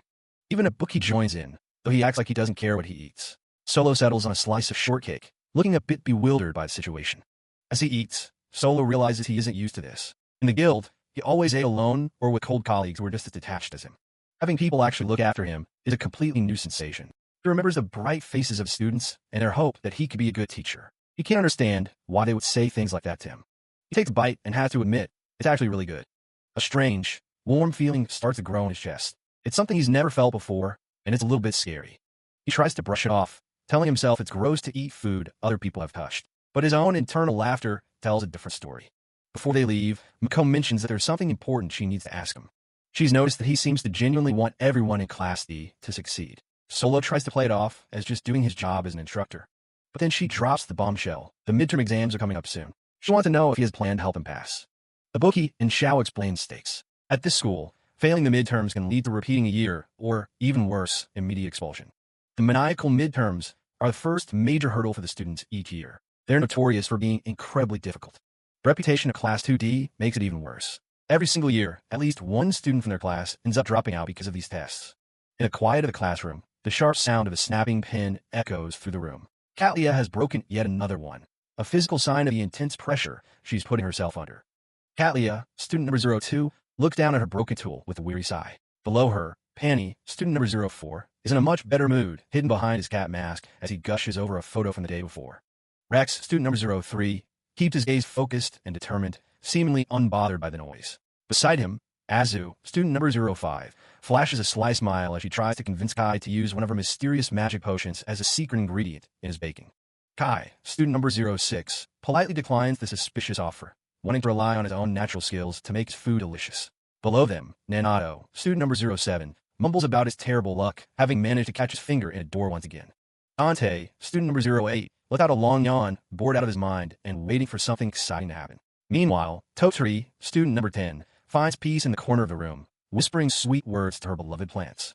The calm is broken by Noel, student number 11, who is frantically yelling into his phone for a demon to show itself. Below him, Nagisa, student number 12, remains completely detached from the chaos, slowly sucking on a lollipop with a blank expression.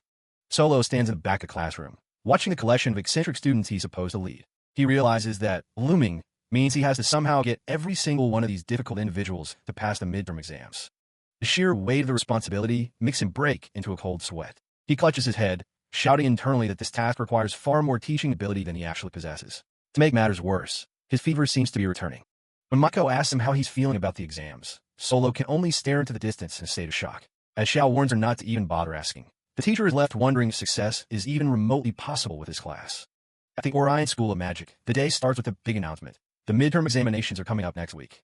The requirements for each year are revealed, with the first years getting tested on their broom flying skills. But for the second years, things are much more intense.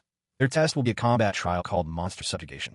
The speaker emphasizes that from the second year onwards, individual ability is key, and anyone who can't keep up will be forced to withdraw. Teachers are told they can't go easy on the students and must maintain a strict, solemn attitude during the training period. Solo starts breaking a sweat, worrying that individual ability is the one thing his chaotic class is missing. Ibuki notes that the exam contents are exactly what the other students were whispering about earlier.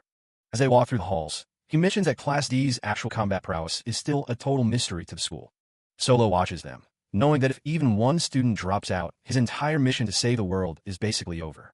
He realizes he needs to change the outcome quickly, deciding that training them is the only way to prevent disaster. With just 1 week left, Solo comes up with a plan to give Class D a thorough Witch's Arsenal crash course. He figures teaching everyone the same foundational weapon spell is the most efficient way to get results, especially since it's a specialty. Ibuki is practically sparkling at the chance to train under him, but Solo tells him he's already skilled enough and doesn't need it. Standing outside the classroom, he wonders if the rest of the kids even have the motivation to pass the exam. He kicks the door open and is immediately met with a massive fireball from a salamander's fireplace spell. Solo dodges it without breaking a sweat, while Xiao and Ibuki watch the usual chaos unfold in the classroom. The room is a mess of students messing around with magic and food instead of actually preparing for the midterms. Miko Cecilia, who goes by Maiko, is practicing her transformation magic but ends up stuck looking like a half-finished cat girl. The students talk about how studying is actually kind of fun when they're all hanging out together.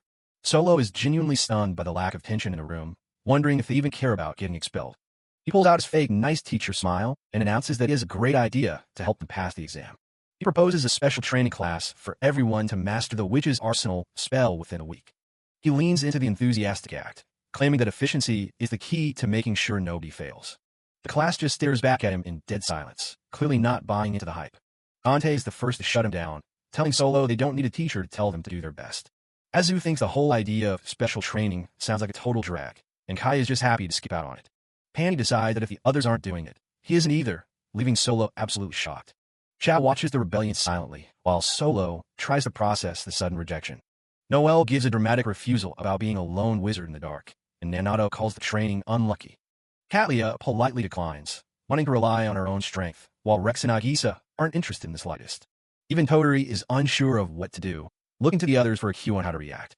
Maiko tries to get everyone to reconsider, but they just tease her for acting like a teacher's pet. Solo's inner monologue is screaming, wondering why they're making it so hard for him to help them.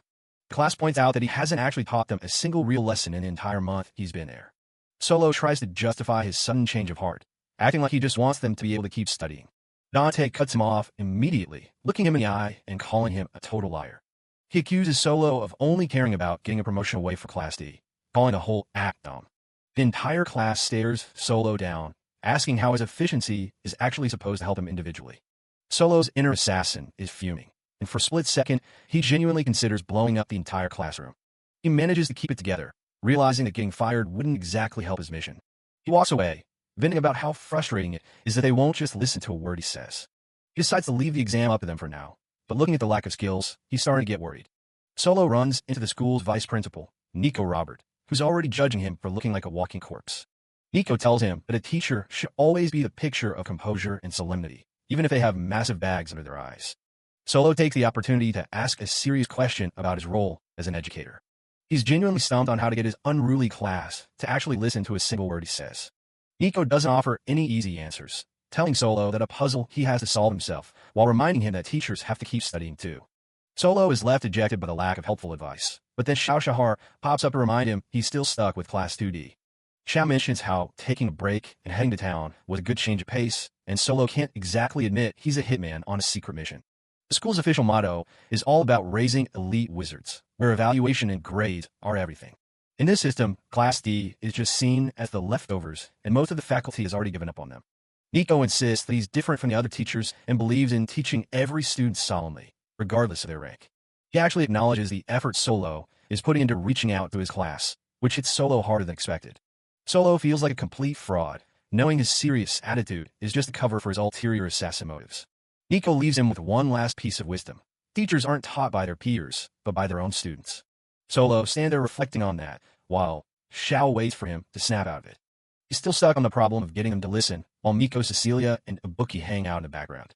Suddenly motivated, Solo decides he absolutely has to give them special training, so they don't fail the exam. Xiao points out the obvious flaw in that plan. The students of Class D naturally hate every teacher they've ever had. Miko, Cecilia chimes in, explaining that it's no wonder they're hostile given how poorly they've been treated by the staff. Xiao laughs off the idea that's just about bad grades or being treated offhandedly. He explains that Class D is a melting pot of troublemakers, fun seekers, and kids with complicated circumstances.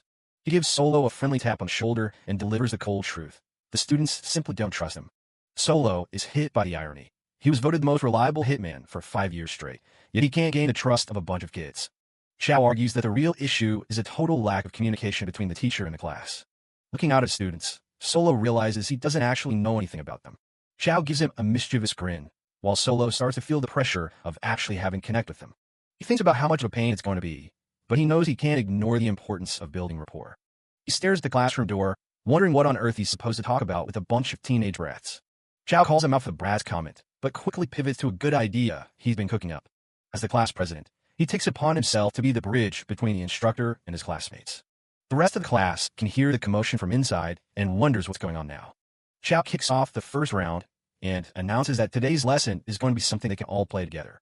Solo and Ibuki peek in from the hallway, with Ibuki wondering if this is really the good idea Xiao's talking about. Solo is skeptical that just playing together will magically fix their trust issues. Xiao is full of confidence, grinning as he claims that everyone will listen to him because he's the president. The classroom erupts in a chatter, with everyone trying to figure out why they're suddenly playing games instead of studying. Dante is less than impressed, hearing that they're playing tag, and immediately deciding he's not doing anything physical. Xiao isn't taking no for an answer, using brute force and his authority as leader to end the discussion right there. The scene shifts to the school ground where the chaos is about to begin. Solo finds himself designated as it for the game of tag, wondering if he's allowed to use magic to hunt them down. He spots some students from other classes passing by and wonders what their deal is. He overhears some faculty members talking about how Class D is a lost cause with zero chance of promotion. The teacher of Class 3B brags about how competitive society is, making Solo realize just how deep the divide between classes really goes. Xiao Shahar claps his hands, announcing that everything is ready to go. He knows the class is feeling unmotivated from being looked down upon, and he's determined to change that. Dante and some of the other students decide to join in, figuring it'll be a fun break from their usual lackluster studies. Xiao quickly lays out the rules. There's only one person running, and everyone else is it. The goal is to tag the target, and magic is definitely allowed. Then comes the big reveal. The target for this round is going to be their new teacher, Mr. Solo himself. Xiao adds a high-stakes condition. If Solo manages to evade them, the class has to obediently follow his special training plan for the midterm exam. Solo can't believe he was just roped into this. But the real hook is for the students. If they win, Solo has to buy them anything they want. The bookie and the others immediately start imagining all the loot they can get. Azu and her classmates are already listing off expensive magical items and ingredients they've been eyeing, their competitive spirits finally ignited. Xiao grins, maintaining a facade of neutrality as the class president. Solo realizes this has turned from a simple game into a full-blown confrontation. Despite being the leftovers of the school, the 13 students are motivated to prove they won't lose to a newbie instructor. Solo realizes he's actually managed to fire them up. Solo puts on his best teacher smile, accepting the challenge. If it means getting them to study, he'll play their game. The final parameters are set, a 1-hour time limit, the entire school grounds are in play, and brooms are fair game for the students. The bookie warns Solo that this isn't just tag, it's a battle. Since magic is allowed, things are about to get intense. To make it a fair game, the students strip Solo of his advantages, forbidding him from using movement or concealment magic, and banning him from using a broom. Solo prepares to make his move as the clock starts ticking. He's ready to show them what a professional can do, even with handicaps. Suddenly, a massive cloud of white smoke erupts, catching the students off guard. They wonder if the game has already taken a chaotic turn. It's Azu. She's thrown a specially made paralysis bomb, reminding the teacher that magic items were never off limits. She's aiming to end the game before it even begins. Solo didn't stick around to chat. Before anyone could blink, he completely vanished, leaving students staring at empty air. Azu was practically vibrating with excitement. Her experiment actually worked, and seeing Dante and the others twitching on the floor like fish out of water was just the icing on cake. Xiao stood back, watching the chaos with a smirk. To him, this whole match was a joke. There was no way the class stood a chance against a guy like Solo. Inside the central hall, the chase was in full swing, but Solo was hitting a wall. He was gasping for air, his body feeling like lead because he relied way too much on magic instead of actually walking. He leaned against the pillar, lungs burning. This trial of strength was turning out to be a pathetic display of how out of shape he really was. Solo started flipping through the student files to get a better handle on who he was dealing with. First up was student number 5, Azumare C. She was a weird case. Her combat skills were bottom of the barrel, but when it came to making potions and magic items, she was top tier, a total genius in a lab. Suddenly, a kid in a horned hood named Noel Campbell blocked his path, striking a dramatic pose and declaring checkmate. Beside him stood Nanato Mikazuki, who looked like he'd rather be anywhere else. Noel didn't waste any time. He triggered a high-level darkness spell called Beloved Child's Retainer, designed to freeze his target's body in place. The kid was really leaning into a whole mastermind of the night bit. Solo just stood there, wondering if the kid realized how much he was overacting. Solo checked Noel's file, ranking second to last with grades that were basically a disaster. It was hard to take the Chinibu act seriously when his report card looked like that. And there was Nanato, the kid in the mask. He was a complete enigma. His grades were all over the place, making it impossible for Solo to figure out where his true talent actually lay. As Solo was pondering, a voice boomed from above. Dante Dalton had found him, and he looked ready to tear the place apart. Dante came barreling in like a freight train, launching a massive attack with a shout that echoed through the hall. He wasn't holding back one bit. He unleashed a witch's arsenal spell, surprising even Solo with how much raw power he was putting behind it. The strike was aimed right at Solo's head. The impact was massive. The air shrieked as the magic collided, sending debris flying everywhere and nearly leveling the corridor. Solo stared at the destruction, a bit stunned. For a class that was supposedly worthless, the gap in power between their raw magic and their refined skills was actually pretty terrifying. Dante tried to play it cool, acting like it was just a lucky hit, but he was clearly rattled that Solo had managed to walk away from it without scratch. He started shouting that he didn't need any stupid training, claiming he was already a pro at Witch's Arsenal. It was the typical bravado of a kid who didn't want to admit he was outclassed. Suddenly, another student stepped up. Kai Alvin took a deep breath, focusing his energy for a fire spell while the others yelled at him to actually do something. Kai unleashed a massive wave of fire, the Salamander's fire play. The hallway turned into an absolute furnace in an instant.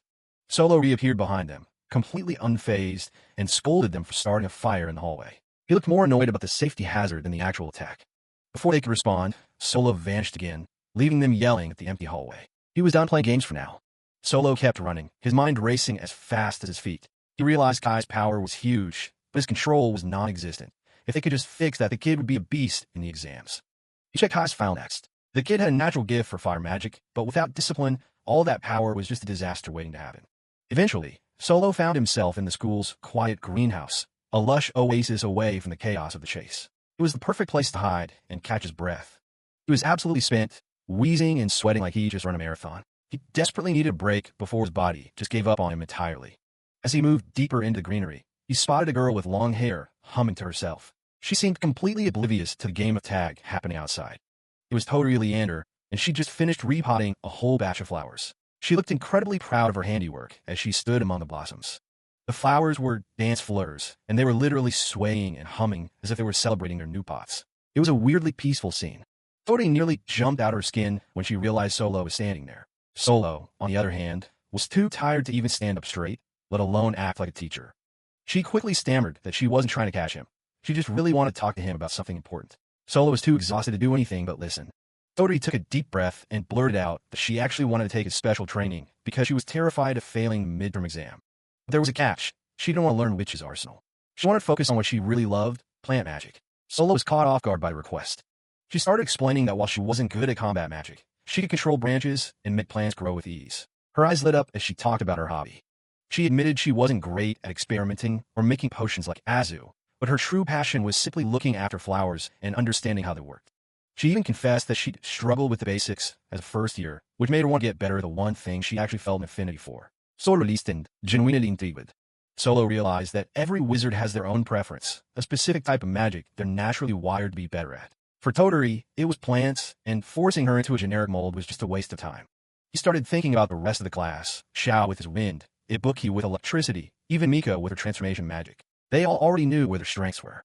The realization hit him like a ton of bricks. His plan to teach everyone the same foundation was efficient for him, but absolutely terrible for the students. It was the wrong way to build a real team. Solo's face paled as he thought about the workload ahead. To do this right, he'd have to personally oversee the individual training for all 12 students. That's 12 completely different styles he'd have to master and teach. Totally looked at him, worried that she was asking for too much special treatment. Solo just sighed, realizing that being a teacher was going to be way more work than he ever signed up for. Totally just gave him this sad little smile, saying she wasn't worth the effort. It was a pretty depressing thing for a kid to say, and it clearly didn't sit right with Solo. Solo just stood there, staring at her. He didn't say anything, but you could tell he was starting to realize just how much these kids have been beaten down by everyone else. The quiet moment was shattered when this guy in fancy robes strutted in, demanding to know where his dance fleurs went. This was the Class B teacher, and he looked like a real piece of work. He looked at the freshly potted plants and completely lost his cool. Apparently, those were supposed to be for hands-on practice for his superior Class B, and Totally had just ruined his plan. Totally was practically shrinking into herself, stuttering out apologies while the guy just kept loitering over her. He wasn't having any of it. He leaned in close, his face twisting into something genuinely nasty. He realized she was from Class D, and that's when the real insults started flying. Solo watched from the shadows, his eyes narrowing. He was finally starting to get it. Why these kids were so defensive, and why they didn't trust anyone wearing a teacher's badge. Outside, Dante and Kai were still frantically searching for Solo, having no idea that their teacher was currently having a crisis of conscience in a greenhouse. Pretty much the entire class had gathered now, including Azu and Noel. They were all wondering where their target had disappeared to. They started zeroing in on the greenhouse, wondering if Solo was actually trying or just messing with them. Time was almost up, and the tension was building. They were all surprised by Solo's sudden interest in training them. Usually, he just gave them the bare minimum effort and never got mad when they didn't pay attention. Ibuki and Nanato shared a look. They suspected he was only doing this to get a promotion, but something about the way he'd been acting today felt different. They remembered how Solo had talked about Witch's Arsenal being the most efficient way to teach. It was all about what was easier for him, not what was best for them. To them, he was just another teacher who didn't actually see them for who they were. They were just the problem class to be dealt with as quickly as possible. They figured if they could just coast through the exam, they'd be fine. They'd been treated like leftovers for so long that they'd just started believing it. But back in the greenhouse, the Class B teacher was really laying into Totally, and his words were getting nastier by the second. He called them leftovers and accused Totally of trying to sabotage the real students. He was literally towering over her, trying to make her feel as small as possible. Totally was on the verge of tears as he called her a scrap. Dante and the others arrived just in time to hear the insult, and you could see the shock on their faces. Just when it seemed like the guy wouldn't stop, Solo finally spoke up. He told him to shut up, his voice cold enough to drop the temperature in the room. Everyone froze. The Class B teacher looked like he'd just been slapped, and Totally was staring at Solo like he'd grown a second head. Solo stepped forward, his eyes locked on the arrogant teacher. He told the guy to quit nagging her, and the look on his face meant he wasn't asking. The Class B teacher was sputtering, demanding to know who this newbie teacher thought he was. He was clearly used to being the biggest bully on campus. Solo didn't even acknowledge him. He was too busy thinking about why these kids lacked motivation. It wasn't because they were lazy. It was because of people like this guy. Solo admitted to himself that he wasn't much better. He'd only seen them as targets to be managed, not as actual students with their own potential. He knew he was a fake teacher, but even a fake had a job to do. If he did become a real teacher to Class D, it would get in the way of his real job as an assassin. His eyes took on a sharp, dangerous light behind his glasses. It was time to show this guy what a real lesson looked like. Solo raised his hand and channeled his magic. In an instant, a massive vine-covered fist manifested in the air. He was using Toturi's own specialty, plant magic. He looked at Toturi and asked if she still wanted him to teach her plant magic. The look on his face was a mix of a teacher's smirk and an assassin's focus. He told her to pay close attention to his example. He was about to perform a high-level spell called Unbreaking Dawn, and he wanted her to see every detail. The plant fist lunged forward with a roar. It was a massive display of power, controlled with the kind of precision that only someone like Solo could pull off. The arrogant teacher barely had time to scream before the vine fist slammed into him. The impact was deafening, sending a shockwave through the entire greenhouse. The students were absolutely floored. Seeing their worthless class being defended with such overwhelming power was something they'd never even dreamed of. Solo gave her this dark, satisfied smile and told her she'd done a good job watching. He was finally starting to look like a real teacher, even if he was a bit of a scary one. The greenhouse was a total wreck, and the Class B teacher was out cold on the floor. The other students were still trying to process the fact that Solo had just one shot at another teacher. Solo walked away like it was no big deal, but Toturi was just standing there in awe. She realized that he had actually stood up for her. Solo started sweating a bit, wondering if he'd overdone it. He really didn't want to get fired on his first week, especially not for beating up a colleague. Suddenly, the bells rang out across the school grounds. The game of tag was officially over, and Solo had managed to evade everyone until the very last second. Dante was fuming that they hadn't been able to catch him, while Solo was just trying to look like he hadn't just committed a minor assault in a greenhouse. True to their word, the whole class agreed to take his special training. They were still suspicious, but they were also a lot more curious about what else he could do. Toturi was beaming, asking if this meant she'd finally get her plant magic lessons. She was practically sparkling with excitement now. The other students were confused. They thought they were all supposed to be learning Witch's Arsenal together as part of some efficient plan. But Solo just turned his back on them and announced that he'd changed his mind. They weren't going to be doing that generic training anymore. He was going to teach them for real. Solo looked around at his students. If they wanted to learn magic that actually fit them, instead of that generic Witch's Arsenal, then he was going to give it to them. He was ready to stop taking the easy way out. With a look of determination, he announced that he would provide special, individual training for every single person in the class. He was taking full responsibility for their progress from here on out. The students were stunned, but they couldn't exactly argue. They had made a promise to follow his training if they lost the game of tag, and Solo had clearly won that bet. Maiko, student number 9, squinted at him. She noted that this sudden burst of passion was totally out of character for him. Solo started to sweat, realizing he'd let his polite teacher mask slip. Xiao let out a laugh, teasing Solo for pretending to be a cool cat earlier. He'd seen right through the act, and it seemed like the rest of the class had too. In their minds, they saw Solo as this little cat trying to act tough. Xiao was having a field day with it, while Solo just wished he could disappear back into the shadows. Maiko continued her analysis, calling him sarcastic and unsociable with dead eyes. She definitely didn't buy the smiley persona he'd been trying to sell them since day one. Solo's inner monologue was screaming. As an assassin, he needed a non-suspicious persona, but he clearly failed to fool a bunch of teenagers. His perfect teacher act was a total bust. The class debated how teachers were supposed to act, with the bookie mentioning that teachers should always be smiling in front of their students. Solo realized he'd been relying way too much on his reference books. Surprisingly, the students admitted they preferred the real him they saw in the greenhouse, the one who actually got angry when they were disrespected. They didn't want a puppet teacher, they wanted him. Xiao and Maiko encouraged him to show more of his true self. They believed it would actually help the class bond with him. For the first time, they addressed him by his name, Solo Pastry. Solo was left speechless. He'd spent his whole life hiding his true nature, and yet these kids were asking him to let them see it. It was a completely new experience for an assassin. Xiao revealed that the whole game of tag was a scheme to get Solo's true nature to slip out. It was a huge success, and now the real training could finally begin. Toturi was still on cloud 9, thanking Solo again for helping her out. Her smile was genuine, and it seemed like she was finally starting to believe in herself a little more. The rest of the class started shouting out what they wanted to learn. From darkness magic to better fire control, everyone was suddenly eager to get started. It was a complete turnaround from earlier. As the class chatted, Solo noticed someone watching from the branches of a nearby tree. There was still one student who wasn't part of the celebratory mood. It was Rex, student number 4. With a defiant look in his eyes, he made it clear that he wasn't won over yet. He told Solo flat out that he'd never approve of him, no matter what he did. The Orion School of Magic is buzzing with the news of the upcoming midterm exam, where the main task is monster subjugation. Failing means more than just a bad grade. It means getting kicked out. Solo, the teacher of Class 2D, knows exactly what's on the line.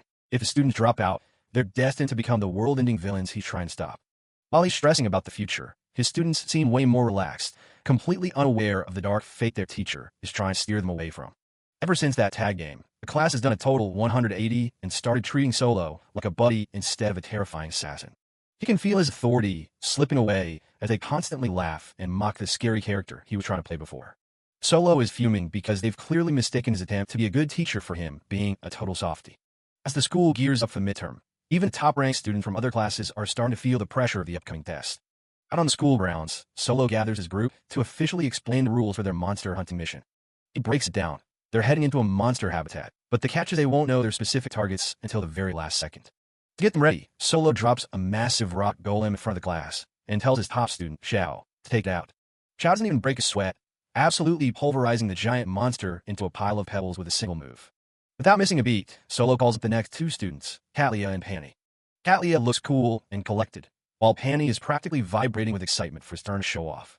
The two of them launch a perfectly coordinated magical assault on a next-trained golem. Between Katlia's combat magic and Panny's summoning, the poor monster doesn't stand a chance and gets absolutely wrecked. Solo is genuinely impressed. Based on pure talent alone, these kids would easily be in the elite class A or B. But he remembers why they're in his class.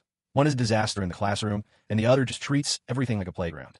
Next up is Rex Red, the student who looks like he'd rather be anywhere else but in a training session. Rex straight up tells Solo he doesn't need any special training and asks to be let go right then and there. Solo is already losing his cool, but the girls in class chime in that Rex is basically a ghost who never talks to anyone. He's the ultimate lone wolf, keeping a wall between himself and the rest of the class at all times. Solo starts putting the pieces together, realizing Rex has been turning down everyone's attempts to be friendly, from sweets to magic potions. He's clearly strong enough for the exam, but his antisocial attitude is going to be a total headache for a teacher. Rex throws a terrifying glare at anyone who stares too long, leaving poor Toturi shivering in her boots. With the initial tests over, Solo announces that he's splitting the class into 3 distinct groups. The goal-cleared group is his elite squad, Xiao, Katlia, Panny, Ibuki, and the runaway Rex. Then there's the almost there group, including Kai, who just need a little more work to hit the passing mark. Finally, there's the hopeless squad, where the girls are already making excuses for why they're terrible at combat magic. Between Noelle's weird crystal blood and Toturi's complete lack of confidence, this group is a total disaster zone. Solo realizes he has no choice but to kick off a brutal special training session to save them from failing. He tells the group that the secret to getting stronger is actually pretty simple. It's all about raw magic power. He compares it to working out or practicing an instrument. If you want to get good, you just have to do it over and over.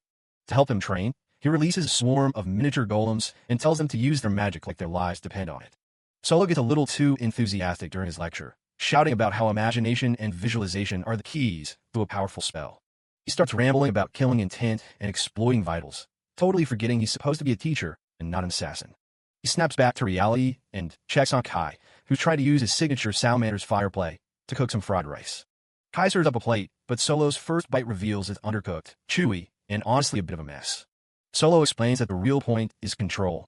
It's much easier to master magic when you connect it to a hobby like cooking. He tells Kai they're moving on to egg tarts next, then heads off to give the rest of the class their own individual lessons. A few days pass, and Toturi is out in the yard trying to summon every bit of power she has for a plant fist spell. But instead of powerful attack, she only manages to sprout a few tiny, sad weeds while feeling like a total failure. Solo watches from the sidelines, seeing that while she's got plenty of motivation, her actual magical results are still non-existent. Toturi is finally starting to enjoy the lessons, shouting about how much fun she's having. Solo watches her, knowing he has to keep this positive momentum going so she doesn't slip back into depression. She's practically glowing as she practices, and Solo can't help but notice how genuine her excitement is.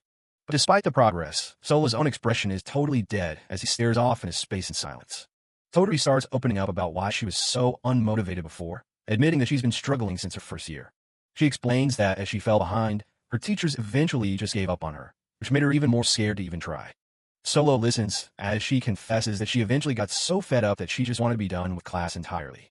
She reveals that despite giving up on class, she was actually doing independent study the whole time.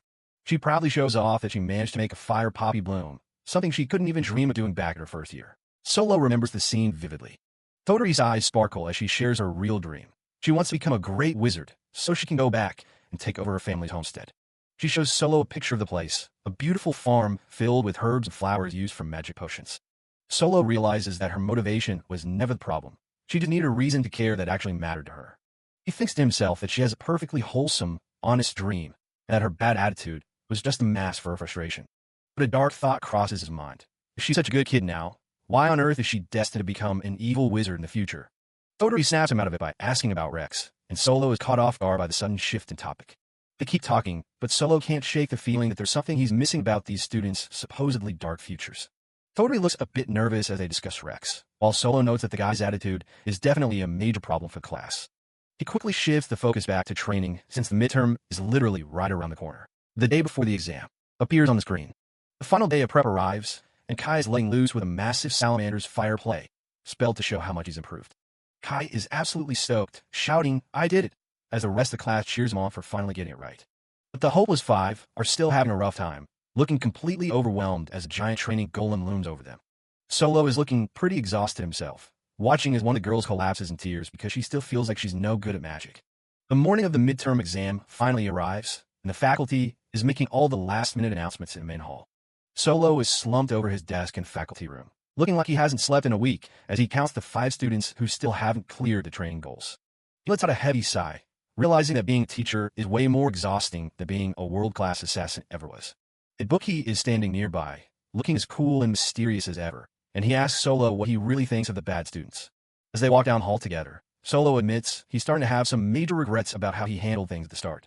Ibuki brings up the fact that Toturi and Miko actually have a natural aptitude for specific types of magic, even if they haven't mastered them yet.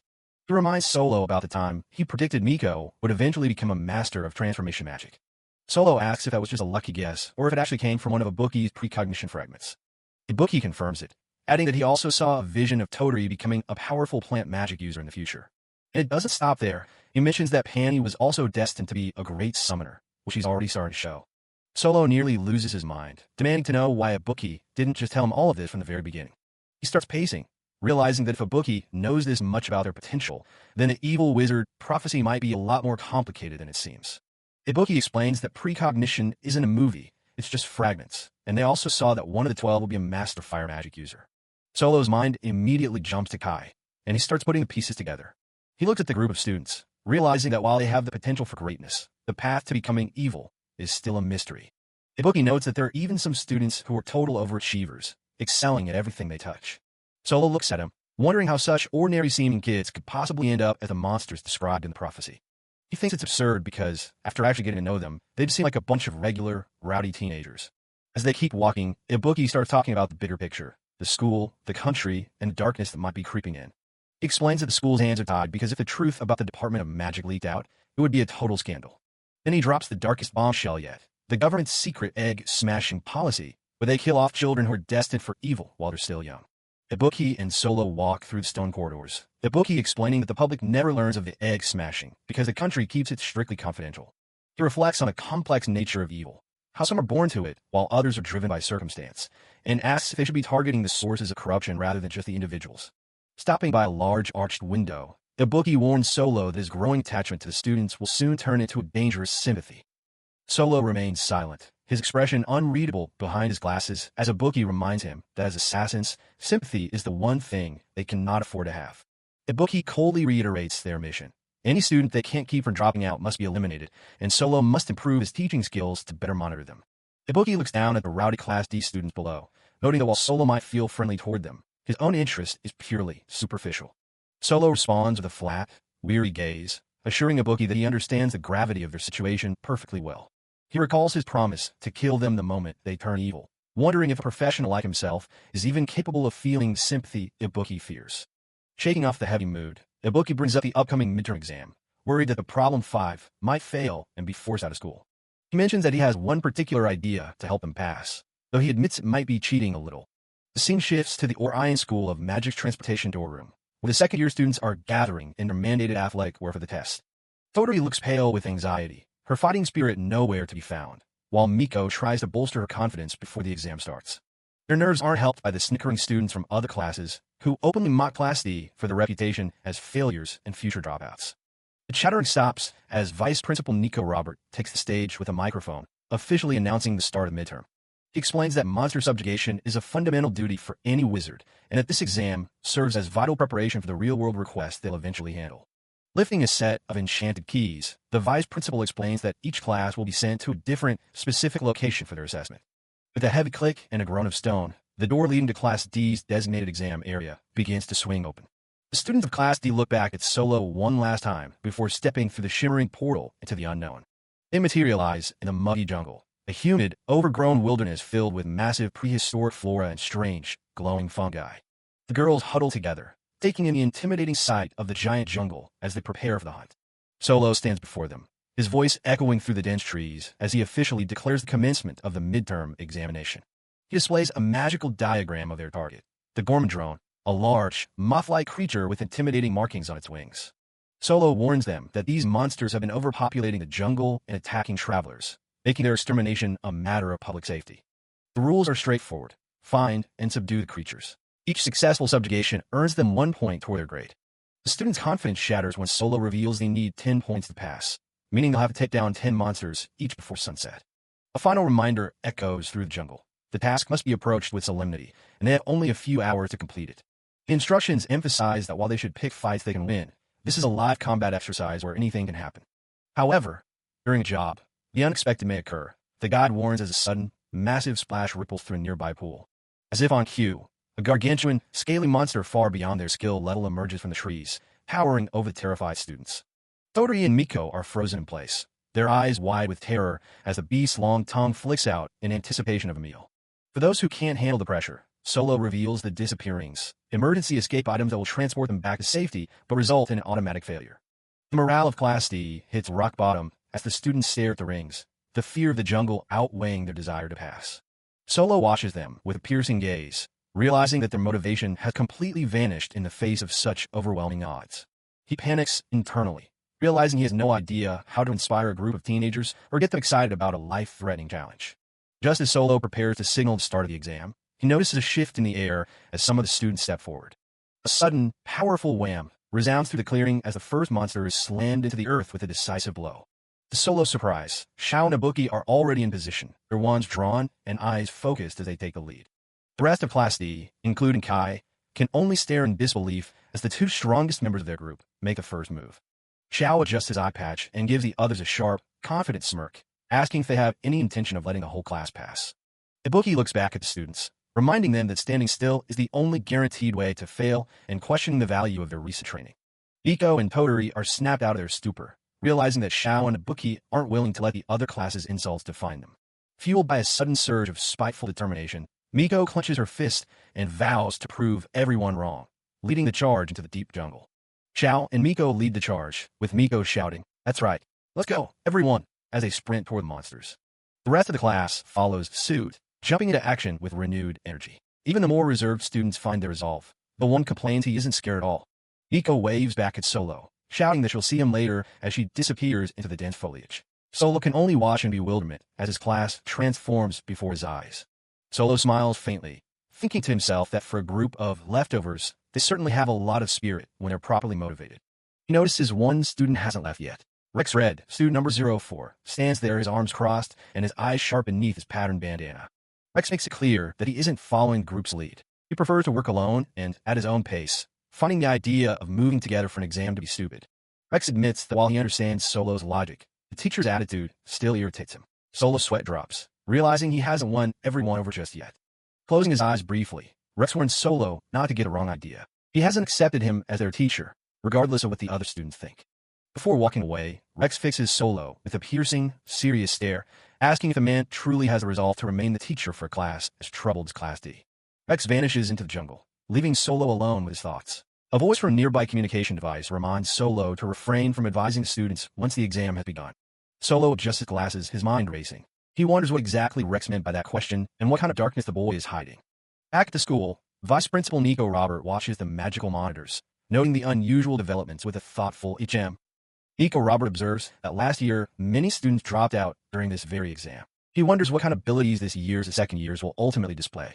A new voice interrupts his thoughts. Julius, the head teacher of Year 2, approaches with a polite greeting, his hands clasped behind his back. Nico is surprised to see him, having thought Julius was away on a long-term business trip. Julius simply explains that he managed to finish his work earlier than expected. Julius offers a bright, almost too perfect smile, claiming that missing the chance to watch over his students would make him a poor head teacher. It turned their attention to the monitors. Nico reports that several Class S students have already reached the 10-point goal, showing high competitive spirit. However, the news isn't all positive. A few students from Classes B and C withdrew from the exam before it even started, unable to face the monsters. Julius asks specifically about Class D, his fingers twitching as if he's anticipating a particular answer. Nico notes that Class D usually has the most dropouts, but this year is a rare exception. Not a single one of them withdrew before the start of the test. Julius gazes at the screen, showing the energetic Class D students, a thin, knowing smile playing on his lips as he remarks on how excellent the situation has become. Maiko is absolutely dying in this heat. Between the humidity and the bugs, she's completely over it. The rest of the class isn't doing much better as they trek through the muggy forest. Azu decides now's a great time to start teasing Maiko about how much time she's been spending with Xiao and Ibuki lately. She even offers to help Maiko out with a special love potion she's been cooking up. Maiko isn't buying it, even if Azu claims the boys are probably thinking about how cute she is. Ibuki tells them to pipe down since they're in the middle of an exam, but Xiao just thinks their energy is funny. Maiko snaps at Azu to stop with the slander, but the girl just keeps laughing. Azu gets a creepy look in her eyes, probably thinking about all the new test subjects she has in Class D. Kai chimes in, praising Ibuki and Xiao for how cool they look taking down a golem during training. Then he ruins the moment by laughing and saying Ibuki is actually super dumb when it comes to books. I get a rise out of Ibuki, who looks ready to start a fight right there. Noelle and Katlia just watch the chaos, reflecting on how everyone has their own set of flaws to deal with. Ibuki gets annoyed that people are talking behind his back, even if they're technically right. High up in the observer station, Vice Principal Robert and Head Teacher Julius look down, noting how laid-back Class D seems. The exam is supposed to be a cutthroat scramble for points, with students racing to snag monster kills from each other. Julius isn't impressed, calling their teamwork tepid and typical for the bottom-tier class. Down on the ground, Solo listens to his students' constant yapping and just looks exhausted. He's the one who told them to act as a group to look better for the observers, but he didn't expect this much chatter. While the others talk, Toturi looks off into the distance, looking a bit worried. She notices that Rex isn't anywhere near the main group. Dante and Hanny figure he's just doing his own thing, since Rex has always been a lone wolf. Toturi stays silent, clearly still thinking about him. Her mind drifts back to the welcome party they threw for a bookie a while back. Rex didn't even stick around for the food, walking away before the party really got started. Toturi had tried to stop him, reminding him he's part of the class too. But Rex just gave her a cold stare and told her not to talk to him. Back in the present, Azu starts teasing Toturi about having a crush on the guy, which sends her into a panic. The joking stops when Xiao and Ibuki suddenly signal everyone to be quiet and look down. Below them, a swarm of Gorman drones is busy tearing apart and eating another monster. It's a pretty gruesome sight that has the girls shuddering, though Solo notes it's been a while since things got this bloody. 2 drones break off from the swarm and charge straight toward the group. Ibuki stays calm and activates his magic, preparing to intercept them. Xiao joins in, unleashing a gust of wind to knock the monsters back. The rings on their fingers start chiming as they rack up points for the kills. Xiao points out that since they're lucky enough to find a whole swarm, it's the perfect chance for everyone to get some points. Watching them work, Dante realizes just how much of a gap there is between him and the top students. He remembers Solo telling him to ditch the giant, flashy weapons he usually tries to make. His magic, Witch's Arsenal, lets him create weapons, but Solo pointed out that his current skills aren't up to par. To prove a point, Solo had shattered Dante's massive sword with a single strike, calling it brittle. He told Dante to focus on the basics first, like mastering a simple dagger or knife. Solo's advice was blunt. There's no point in bluffing with big appearances if the weapon is actually weak. Dante takes that lesson to heart now, ditching the giant sword to deliver a precise strike to a drone's weak point. Dante jams his blade right into the drone's eye, ending it instantly. His classmates are genuinely shocked he knew exactly where to aim. He plays it cool, claiming it's just something he picked up from a book a long time ago. Solo give him a rare bit of praise, noting that he did pretty well. Meanwhile, Nanato Mikazuki is standing off to the side, looking as gloomy as ever. Azu tries to give him a tip about the monster's weaknesses, but Nanato just mopes, convinced he can't handle a whole group of them. He's totally wallowing in self-pity, while Azu desperately tries to cheer him up. Solo watches him, remembering how training the kid seemed almost pointless with how much he mumbles to himself. Nanato is the type to blame a bad day on luck, making Solo wonder if he's just too moody for magic. He complains about everything being too hard, from breakfast to the world in general. When Solo asked if there was any specific magic he wanted to learn, Nanato didn't even have an answer. He just wandered off into the woods, convinced he was too boring to even have friends. Solo didn't let him get far, catching up to explain how a person's mental state directly affects their magic. He quizzes Nanato on what an access incantation is actually for, and the kid correctly guesses it's like a key. Solo goes on to explain that most wizards just have the words pop into their heads the moment their magic wakes up. It's a process called Witch's Revelation, where the magic practically speaks for itself. He tells Nanato that with enough practice, you don't even have to say the words out loud to make the magic work.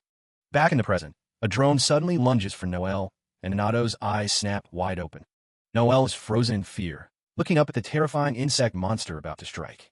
Something in Nanato snaps, and he screams that he'll kill the thing for daring to touch his best friend. All that gloom vanishes, replaced by a dark, intense rage. He unleashes a poison beat attack that completely consumes the drone. His classmates can barely believe this is the same guy, as he hit the point and walked away like it was nothing. Everyone is starting to find their groove, and Solo watches the progress with a small sense of relief. But there's still a problem. 5 of his students haven't scored a single point yet. Solo decides their only real option is to cheat, a little, and he looks towards Xiao and Ibuki to carry out the plan. The 5 struggling students find themselves surrounded by a whole swarm of drones. Nagisa is practically in tears, terrified of failing and being kicked out of school. She manages to pull herself together and unleashes a sharp, icicle blade engraving. The attack lands perfectly, leaving the others impressed by her ice magic, while another student just naps nearby. Another student follows up with a plant fist that knocks the drones back.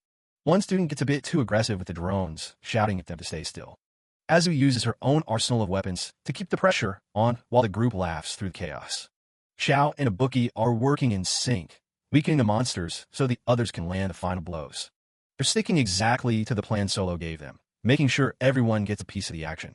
Up in control room, head teacher Julius watches the monitors, noting that this cheating is very much Class D style. He watches as they cycle through their abilities, wondering if they'll actually manage to avoid any dropouts. Xiao whips up a Sylph Whirlwind, while Ibuki follows up with an electric drop to paralyze the targets. Julius has to admit that Xiao is quite the talent, and the new transfer student isn't bad either. The monitors show the drones twitching on the ground, just waiting to be finished off by the weaker students. Solo can't help but tease his star pupils, laughing that they're being a little too soft with their classmates. Toturi stares at the monsters, her eyes filled with a new kind of determination. Maiko Cecilia lands a heavy blow, stealing the kill and securing a much-needed point. She is ecstatic, realizing that she actually has a chance to clear the exam at this rate.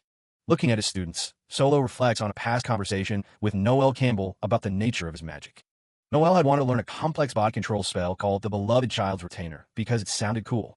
Solo had shut the idea down, forcing the boy to focus on basic movement exercises first. That training pays off in the present as Noel uses a small-scale, icicle blade engraving to finish off a drone. The class celebrates their collective success, cheering as the points finally start to add up. Even the usually stoic Solo can't help but feel a sense of accomplishment for his ragtag group. Ibuki and Xiao Shahar share a quiet moment of satisfaction, knowing their coordination is the key to this victory. This elaborate teamwork was all part of the sharing while calling it stealing plans Solo proposed before the exam.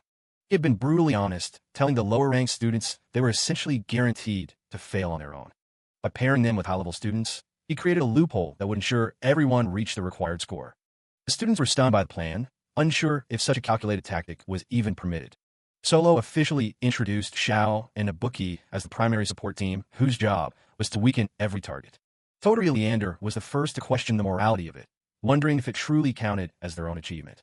She felt that it bordered on unfair, but Solo argued that the rules only cared about the final result. He explained that real-world survival often depends more on exploiting advantages than on raw power alone. With a dark, confident grin, he declared that they were about to execute some top-tier cheating. The group could only stare in horror at their teacher's terrifyingly opportunistic mindset. Toturi finally asked the question on everyone's mind. Did Solo think so little of their skills that he had already given up on them? Solo's being blunt. He tells the students that, as they are right now, it's basically impossible for them to pass. The class can't believe their ears. Their teacher straight up tells them they lack any real ability. He doubles down, reminding them that compared to everyone else, they're at the very bottom. It's a harsh truth. Every other teacher in this school has already written Class D off. Toturi and the others can only stare in silence. The realization of how they're actually viewed finally sinks in. But Solo isn't just there to trash them. He says it's his job to make sure they actually make it through this midterm. The plan he proposes is unorthodox. Even the students are a bit hesitant about his methods. Then Maiko pipes up with her beast ears twitching. She thinks stealing points sounds like a fantastic idea if it keeps them from failing. The teacher explains it's a competitive exam anyway. Scrambling for monsters is just part of the game. Flash forward to the exam, and Xiao is sweating bullets. That first encounter was way closer than he would have liked. His strategy is simple. Let the heavy hitters do the work, and the rest just swoop in for the final blow. It's a gamble, but it's the only way a class of failures can survive this mess. The plan actually works. The class wipes out a swarm of drones, and points start rolling in for everyone. Everyone except Toturi. She's sitting there with a big fat 0 on her scorecard, looking like her soul just left her body. Up in the trees, Solo's keeping close watch. He notices she's struggling to keep up with the vibe. The group finds some fire poppies, which are supposedly super rare magic plants. Toturi tries to focus on them, but it's hard to be excited when you're the only one failing. She's totally depressed. While the others celebrate their points, she's just wallowing in her own uselessness. She starts crying, admitting she's always been bad at magic. The pressure of the exam is just too much. Xiao jumps in to save the mood. He tells her not to be so hard on herself. The day isn't over yet. He and Bookie give her a thumbs up. They've got her back, and they're not letting her quit now. That does the trick. The girl wipes her eyes and declares she's done moping around. Maiko hands over the poppy she found, a little piece offering to keep the team's spirit high. Everyone's back on track, chatting and moving forward. Even Ibuki and Xiao are acting like actual partners for once. In a flashback, Solo asks the two of them to play support. It's a bit of a dishonest request coming from a teacher. Xiao just grins. He actually likes this interesting side of their instructor. Even the serious Ibuki agrees to the plan. They all want the class to pass, whatever it takes.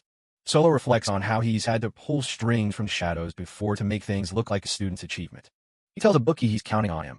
The success of this whole group depends on this partnership. The class president takes it very seriously. He yells out a "yes, sir" that probably echoes through the whole forest. Zhao's eye catches his attention again. There's something strange hidden in there. Ibuki tries to get a closer look, but Xiao isn't exactly making it easy. The teacher is just glad he chose someone who can pull the class together emotionally. It's a big help. Everything seems to be going smoothly. If they keep this up, everyone might actually make a cut. But things are never that easy. They find themselves on some giant vines, realizing one wrong step is a long way down. The boy laughs it off, telling them it'll be fine as long as they stay focused. Suddenly, something splashes from above. It's acid, and it's melting the landscape around them. A massive, nightmare fuel flower monster drops in. This definitely wasn't on the low-level exam menu. The students are absolutely terrified. This thing is way beyond anything they've faced so far. Zhao's face goes completely pale. He recognizes this thing immediately. It's a flesh-eating feeler flower, a pro-level threat that has no business being in a beginner exam. He stands there paralyzed. This is the exact same species of monster that killed his childhood friend, Luca, right in front of him. Ibuki tries to fight back, but the monster's fluids are just too much. It's at acidic spray again, and it's melting everything it touches. He manages to fire off an electric drop right in the monster's face. The beast lets out a deafening shriek as the lightning crackles across its tentacles. But it's not enough. The monster is still standing, and Zhao's expression darkens. This is exactly what he feared would happen. Xiao explains the grim reality. This thing is a flesh-eating feeler flower, a high-level beast with a magic-resistant hide as tough as industrial armor. The rest of the class is in full-blown panic mode. They weren't prepared for something that even pro-wizards struggle to put down. Suddenly, the monster's tentacles lash out, snatching Ibuki right out of the air. He lets out a pained groan as the beast starts to squeeze. The flower is going absolutely berserk now, thumping its massive tentacles against the ground like it's throwing a lethal tantrum. Ibuki shouts for everyone to get out of there while they still can. Xiao is frozen, stuck between his instinct to run and his need to help. In the chaos, Toturi loses her footing. She lets out a cry as she slips, becoming a prime target for the rampaging beast. Toturi! The class screams her name as she falls. She's completely defenseless without her protective gear. Just as things look their worst, a giant wolf-like creature leaps through the air, barely missing her as it charges into the fray. Back at the monitoring station, Vice Principal Robert is losing his mind. He realizes that if Toturi's ring doesn't activate, she's as good as dead. And then comes the worst news possible. Solo informs him that Toturi isn't even wearing her ring. She's completely exposed. Toturi is huddled on the ground, shaking like a leaf. She finally realizes just how big of a mistake she made by forgetting her only lifeline. Solo doesn't waste another second, racing toward her location. He has a bad feeling that things are about to get even worse. The sound of heavy footsteps echoes through the clearing as a figure approaches the battlefield. The massive flower monster looms over the fallen students, its central mouth dripping with anticipation for its next meal. Toturi is cornered, but through the chaos, a mysterious figure watches with a twisted smirk, enjoying the desperate struggle. Back in the fight, Zhao's face is a mask of sweating intensity. He's reaching his breaking point, and he's not letting this end like last time. He focuses all his energy into his one good eye, searching for any possible opening in the monster's defense. Robert watches the monitors with a grim expression. A monster like this appearing now could mean the absolute annihilation of Class D.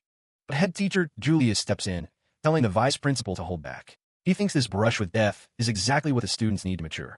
Xiao is struggling to breathe, his heart hammering against his ribs. He tells himself to get a grip, forcing his shaking hands to steady. His mind flashes back to the day his world fell apart. The day a monster of the same species took his best friend's life. He knows he can't stay the same scared kid he was back then.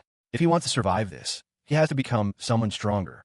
Memories of that day come flooding back. It was supposed to be a simple field trip to some historic ruins to observe magic artifacts. The teacher back then had told everyone to stay vigilant, warning them that this was a site where ancient witches once lived. Young Luca was so excited, leading the way while Xiao trailed behind, always a bit more cautious than his bold friend. Luca even teased him for being too serious, reminding him that life isn't just about messing around and studying. He gave the boy a bright grin, full of the kind of hope that only a kid with big dreams can have. But that hope was shattered when the monster suddenly burst from the earth, its tentacles reaching out to drag them into the dark. Luca didn't hesitate, shouting for everyone to run while he stepped forward to play the hero and distract the beast. He spoke of his dream to join the Wizard Knights, even as his hands trembled with the same fear that Xiao is feeling right now. They had promised to buy time together, two kids against a monster they had no hope of defeating. Then the screaming started. Xiao can still hear the sound of the beast tearing through his friend's defenses. Back in the present, the nightmare is repeating itself as a bookie is pulled into the monster's gaping maw. Xiao can only watch in horror.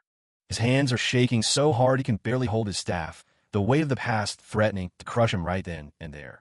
He grits his teeth, cursing his own cowardice. He's sick of being the one who just stands by and watches people die. With a desperate roar, he unleashes a barrage of magic, calling forth the night of the devilish winds to blast the beast.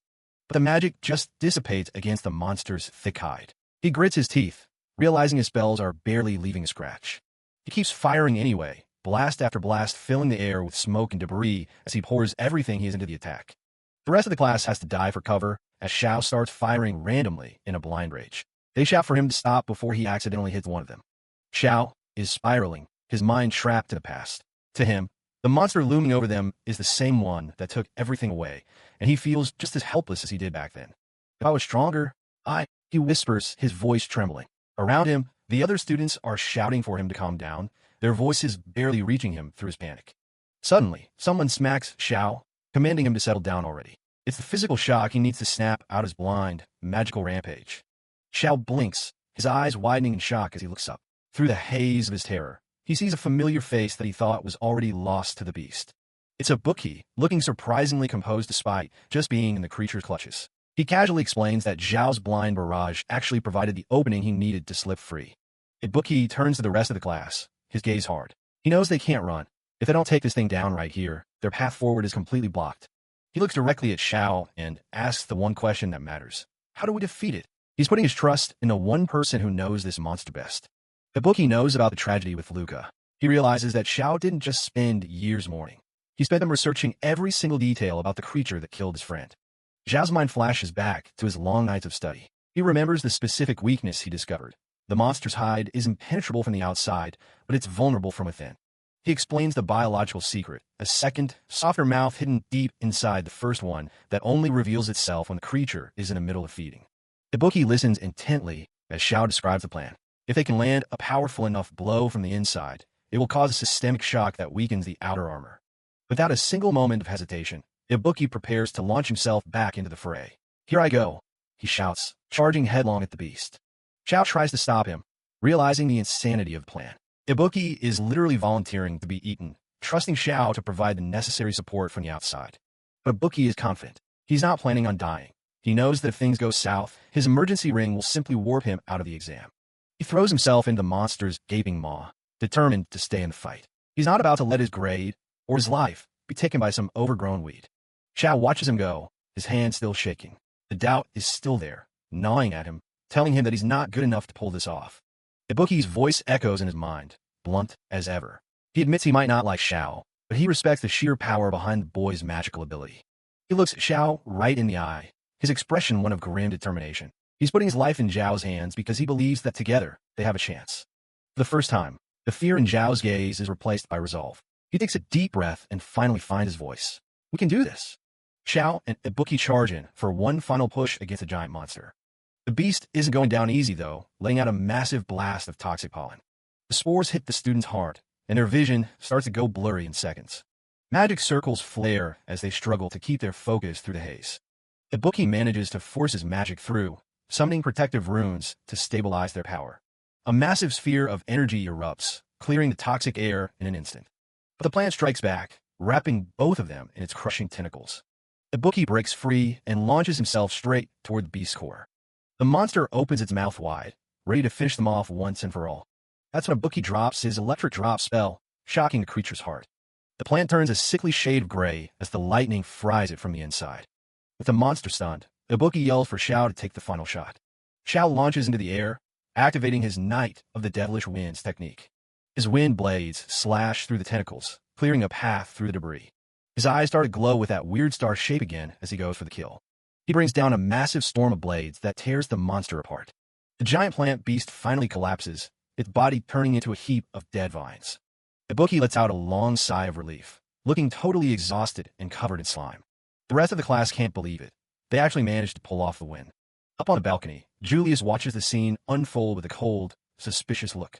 As the adrenaline fades, Xiao looks at his hands, his mind wandering back to the past. He thinks about Luca and how things could have been different if he were this strong back then. He knows there's no changing the past, but he's determined never to fail like that again. From the shadows, Solo keeps a close eye on Zhao's lingering power. The other students swarm the two heroes, cheering for the class's new power duo. Nanato and the others are impressed by how well they worked as a team. Maiko comes over to nag them, though she's clearly relieved they made it out okay. Ibuki just smiles and tells her it was easy because they're all friends. Zhao's brain completely short-circuits at the word friends, and he turns bright red. He tries to walk it off, but he's still struggling with Solo's dark teachings. He watches Ibuki and realizes the guy is actually a lot like Luca was.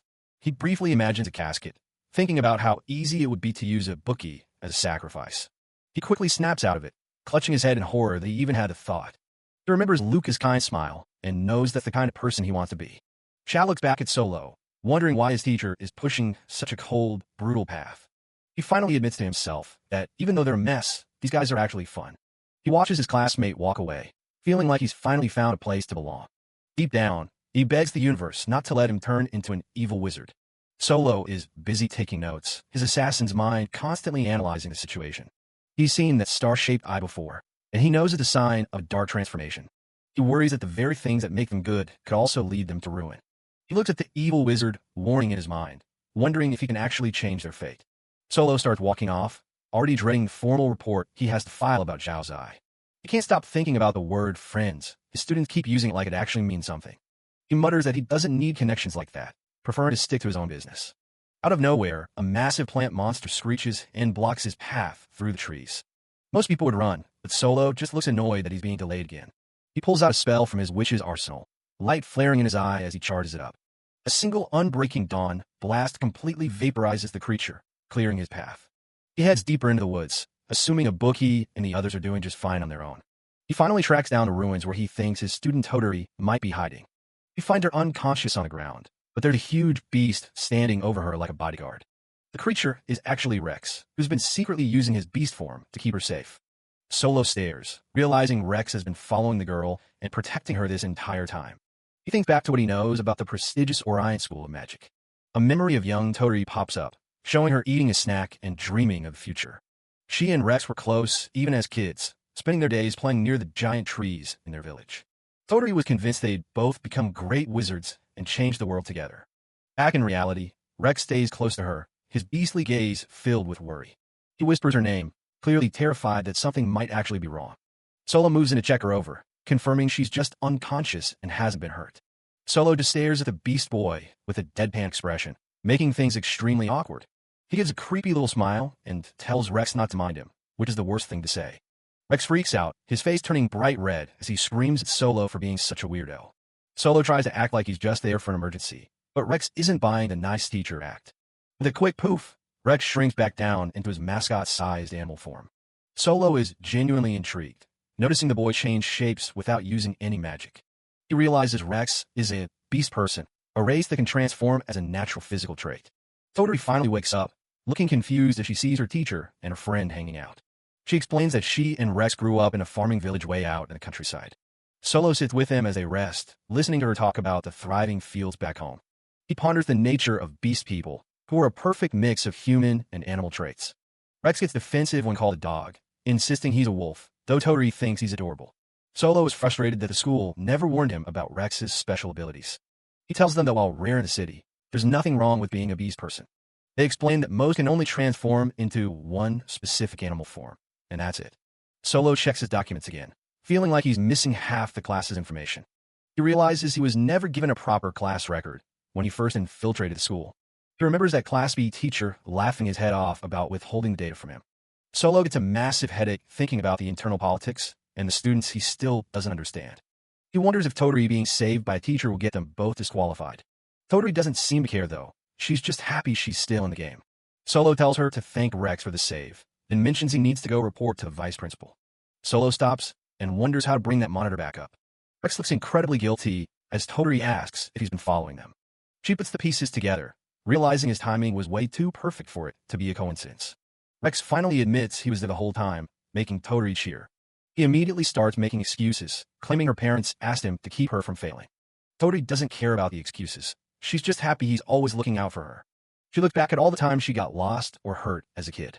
She takes his paw, pointing out how he always ends up getting hurt to save her. Toturi gives him a huge smile and tells him he's the one she likes best. Rex gets super flustered and tells her to stop talking like a little kid. Solo watches the whole scene play out with a blank expression. He's actually sweating, wondering if this is what people mean by youth. Solo tells them to take the romance elsewhere, doubting these kids will ever become evil wizards. The two of them just keep being adorable while Rex tries to act tough. Solo sighs, just relieved they're safer now. Rex flips the script and starts getting heated again. He demands to know why she wasn't wearing her emergency ring. He realizes she took it off on purpose so she wouldn't be forced out of the exam. Solo looks down at the ring in his hand. Rex goes off on her for being reckless and ignoring the rules. He gets in her face, asking if the exam is more important than her actual life. Toturi breaks down in tears, calling herself an idiot. Solo watches the drama, suspecting Rex might have ditched his own ring too. Rex doesn't let up, yelling at her to be more careful. He looks away, telling her he won't always be there to bail her out. Solo just watches the heavy mood settle over them. He checks the time, 1 hour left, just as a massive impact shakes the forest. A giant creature lands right in front of them, catching everyone off guard. It's a massive moth-like monster called a Gurmadrone. Solo stays calm, while Toturi stares up in pure terror. The monster hovers over the forest, surrounded by smaller versions of itself. The ring suddenly speaks up, confirming a boss monster has appeared. A guide explains that the boss is a secret goal, way stronger than anything else in the exam. Taking it down is worth 10 points, but the students were never told it existed. The massive drone prepares to attack, while the others buzz around. The ring tells Solo that the outcome depends entirely on what he does next. Solo tells the kids they can run if they need to, but Toturi looks hesitant. Solo realizes the other teachers set him up by hiding the boss monster info. He smirks, seeing this as the perfect chance to snag those 10 points. The drone lets out a screech and lunges forward. Solo prepares to step in, but Rex stops him. Rex transforms into a humanoid beast form, telling Solo to stay back so they don't get disqualified. Solo reminds Toturi there's little time left, while Rex mentions he already has some points from guarding her. Rex's beast form looks serious as he asks her if she has anything left she wants to do. Toturi looks confused by the question, even with the boss monster looming in the distance. Rex asks her if she's really okay with failing the exam and having to leave the school. Toturi gets determined, saying she has to become a great wizard to take over her family's homestead. But then she drops the real bomb. She needs to find a husband. Solo is absolutely floored.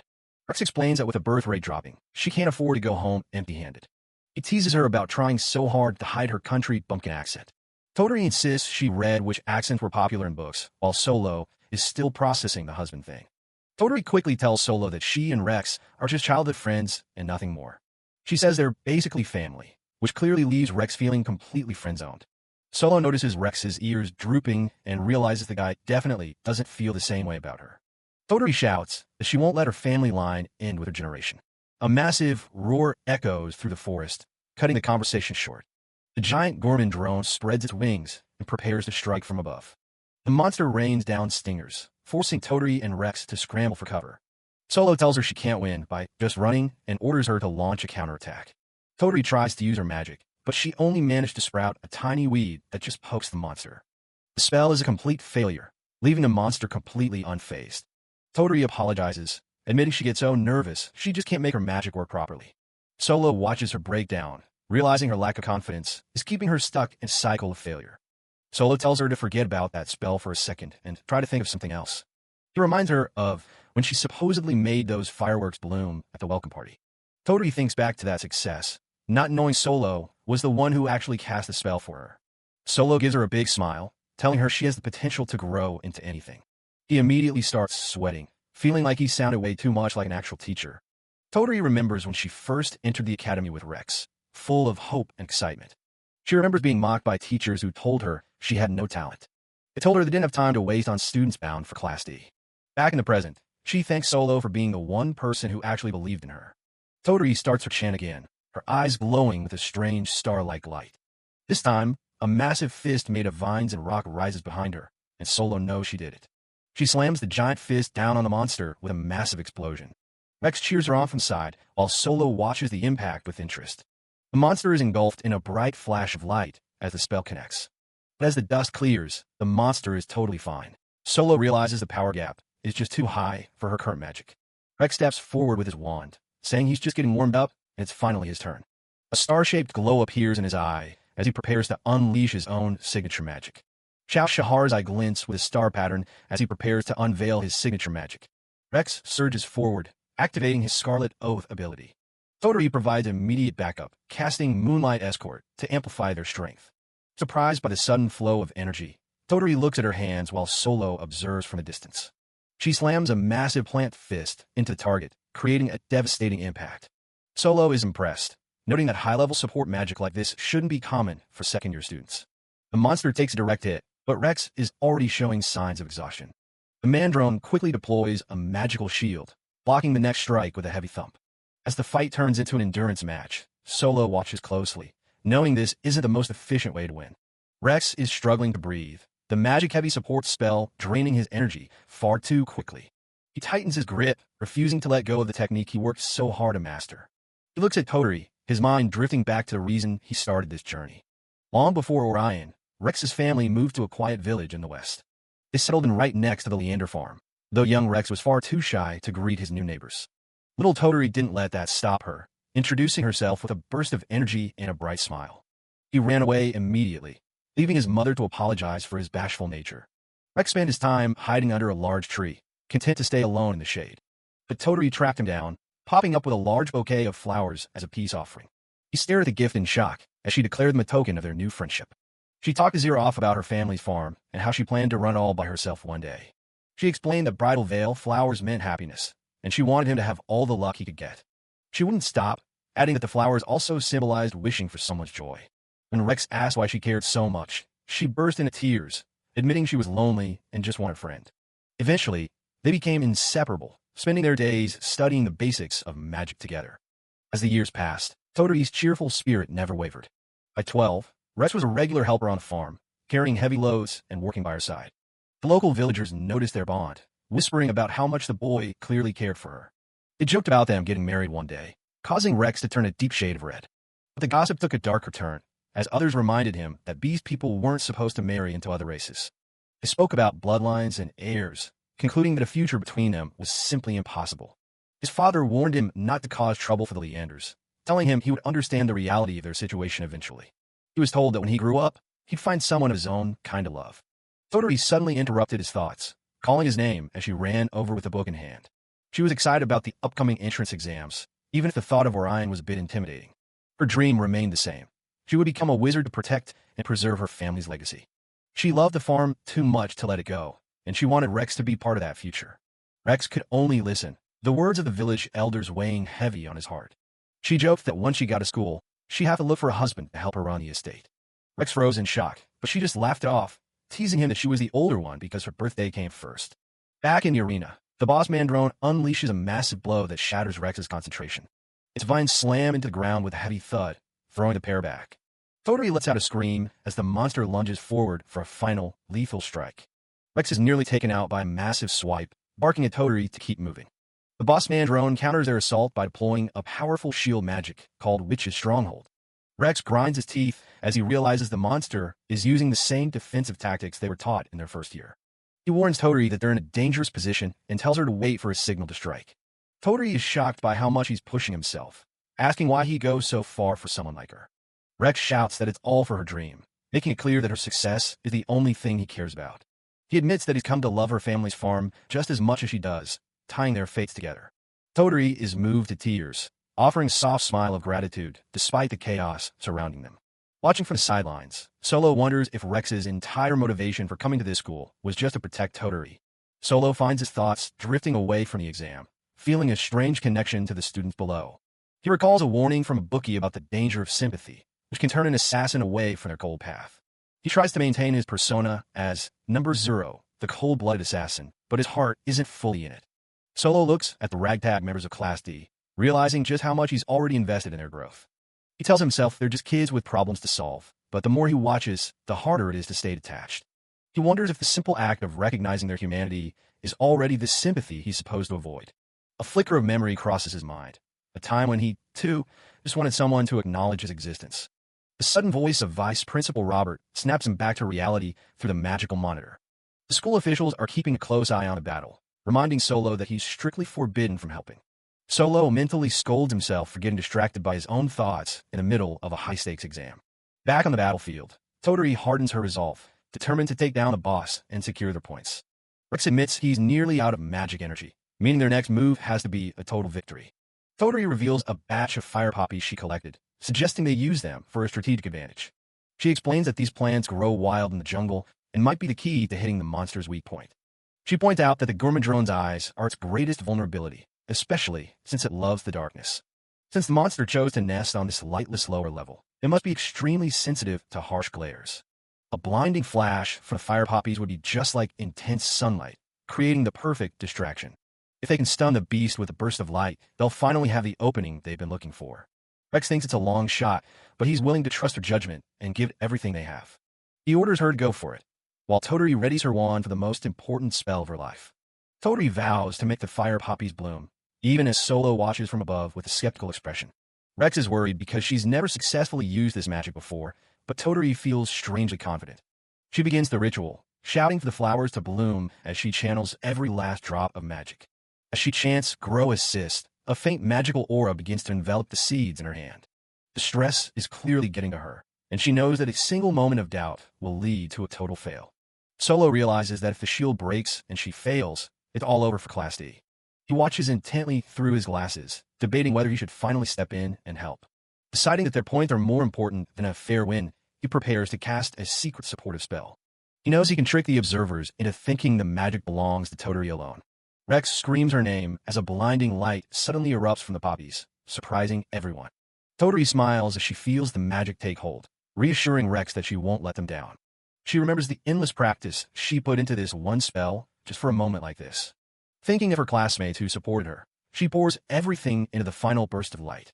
Toturi shouts her gratitude to Mr. Solo, determined to prove that his training wasn't in vain.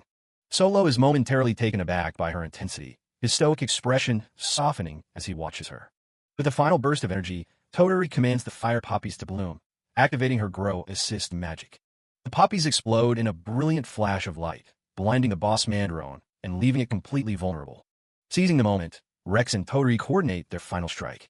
They combine their magic into a devastating Moonlight Escort and Plant Fist combo, a giant wooden arm surging forward.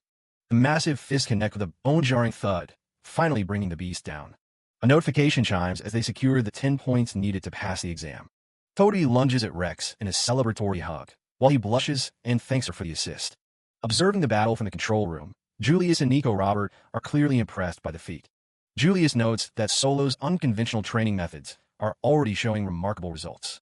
He decides that he'll need to have a proper conversation with the new teacher after the exam. Down in the jungle, Toturi and Rex run towards Solo, shouting their victory with broad smiles. Toturi is ecstatic, realizing she's finally passed her midterm exam against all odds. Solo offers a rare, genuine smile, telling them they did a good job. The exam scoreboard updates, confirming that Rex has also secured his 10 points. Solo shifts his focus, wondering how the rest of the students are holding up in their respective zones. Across the jungle, Xiao Shahar and Ibuki Brown are leading the charge against the final swarm of monsters. Every student in Class D works together, picking up points one by one as the timer counts down. A loud signal echoes through the trees, announcing that the midterm exam has officially concluded.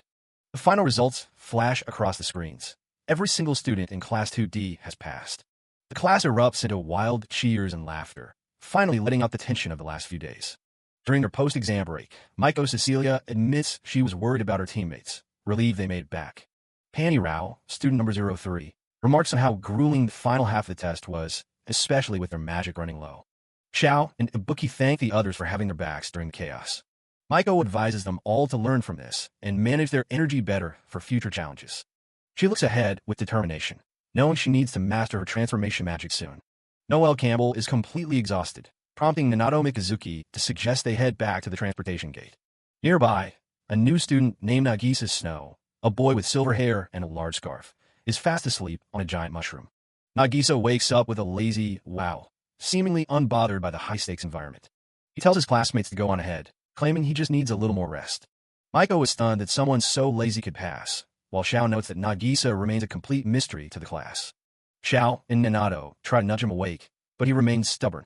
Unbeknownst to the group, two dangerous pitcher-like plant monsters are lurking in the shadows. The creatures lunge forward with a predatory grin, ready to strike the unsuspecting students. Suddenly, Nagisa's eyes snap open, his sleepy demeanor replaced by a cold, terrifying gaze.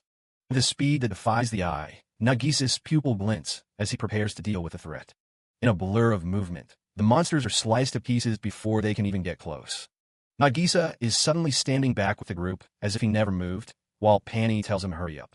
He watches the remains of the monsters with a bored expression, thinking to himself that it was a good choice to end it quickly. As they walk away, the others warn him about staying alert for monsters, but he just finds the whole thing to be a pain. Everyone eventually gathers at the transportation door, where Toturi is waiting to welcome them all back. Toturi is welcomed back with open arms by her classmates, who are overjoyed to see her safe and sound. Rex finds himself the center of attention as the group teases him about his impressive wolf form, much to his embarrassment. Maiko, Cecilia, and Panny Rao can't help but poke fun at Rex's lone wolf persona, watching him turn bright red. Overwhelmed by the sudden attention, Rex snaps back that this is exactly why he prefers working alone. The atmosphere remains lighthearted as Maiko offers up one of her special love potions, while Toturi thanks her for the fire poppies. Solo Pastry watches his students interact, before being handed a special grow assist seed to set off. Toturi enthusiastically encourages her teacher to light up the sky in celebration of their victory. The rest of the class joins in, crowding around Solo with high expectations for a grand display. Even sleepy Nagisa Snow wakes up, his eyes sparkling at the prospect of receiving praise from their teacher. Every member of Class D gathers around, their eyes fixed on Solo as they wait for his final verdict on their performance. Internally, Solo is a nervous wreck, struggling to find the right words to compliment his energetic students. With a shaky voice, Solo manages to offer his praise and hopes for their future, activating the Grow Assist magic. A stunning, intricate floral pattern made of light blooms across the darkened sky, far more beautiful than any ordinary firework. The students are captivated by the sight, while Solo reflects on the growing bond he shares with this difficult class. They stand together in silence for a moment, mesmerized by the magical petals drifting down from the sky. Toturi points excitedly at the display, making sure Rex doesn't miss a single moment of the celebration. Smiles and laughter fill the clearing as the students of Class D finally allow themselves to relax after the grueling exam. Looking at his students, Solo feels a rare sense of pride, acknowledging that they truly did an excellent job. Nagisa lets out a soft yawn, the terrifying power he showed earlier completely hidden behind his usual lethargic mask. And so, the midterm exams concluded peacefully, with every student in Class D successfully passing without a single dropout. The following day, a mysterious message arrives for a bookie, hinting at a change in the fate of those destined for darkness. Midterms are finally over, and Solo is looking forward to a peaceful day off in his room. He's absolutely drained from the exams and everything else he's been juggling lately. But his students, like Xiao and Miko, burst in without warning and drag him out to go hang out. They head to Torialto, the closest major town to Orion, which is currently packed with newly stocked goods. The girls are way more hyped than he is, planning to splurge as a reward for passing their exams. Solo just stands there sweating, wondering how his relaxing day turned into a chaotic group outing. This town is the go-to spot for Orion students on the weekends, but it's the last place Solo wants to be. Even Rex ended up coming along, though he's clearly not happy about being stuck with a teacher on his day off. Solo asks about Ibuki and Nagisa, but apparently they decided to just sleep the day away instead. Toturi is just glad Rex actually made it, since she had pestered him over and over to join group. Rex just grumbles, claiming he only showed up so he could try and get along better with the rest of the class. Before Solo can even breathe, Miko grabs him and says he's coming shopping with girls first. He doesn't really have a choice as they start dragging him toward clothing stores. Miko turns to him with a scary level of excitement and asks if he's ready for what's next. Solo's realization hits. Rewarding yourself means he's the one expected to pay for everything they buy. They start with a total makeover, putting him in flashy street style that totally washes out his tired face. They've got a whole catalog of outfits lined up for him because they're tired of his boring, all-black teacher look. He gets cycled through everything, noble attire, Eastern robes, and even a full cowboy getup. Solo tries to protest, but the girls are too busy browsing the store's magic catalog for more ideas. Miko and the others start trying on outfits too, from maid uniforms to elaborate traditional dresses. After Solo's fashion show, it's finally Toturi's turn to pick something out for herself. She spots a specific pattern headband that catches her eye as soon as she enters the store. Since Rex's own headband got trashed during the exams, she wants to buy this one as a present for him. The other girls start whispering, not buying the just childhood friend's excuse for even a second. Totori brings up how Rex supposedly can't marry a human, which makes Solo wonder about the laws in this world. Apparently, there's no law against it, but Beast people have their own rules about preserving their kind through intermarriage. Miko and Azu start debating whether student romances really need to be that serious in the first place. Totori gets flustered, insisting they've never even looked at each other in a romantic way like that. She explains how Rex acts all tough at school because he's shy and doesn't want people getting the wrong idea. Solo listens as she reveals she was always worried he'd end up as a loner because of his attitude. She just wanted everyone to know that beneath the rough exterior, he's actually a very good person. It was frustrating for her when he'd get angry whenever she tried to stand up for him during her training. The other girls start teasing her again, asking if she's managed to find a husband for her family farm yet. Totori laughs it off, claiming she doesn't really understand that kind of stuff yet since they're only second years. They keep gushing about her needing someone kind, while Solo just sits there feeling completely ignored by his students. Then she drops a bombshell, saying the person she wants is someone just like Mr. Solo. That definitely catches everyone off guard, and Solo is left staring in complete disbelief. Right on cue, Rex shows up, looking as moody as ever despite the festive atmosphere. Totori hands him the new headband, then tells Solo to go off and hang out with the boys for the rest of the day.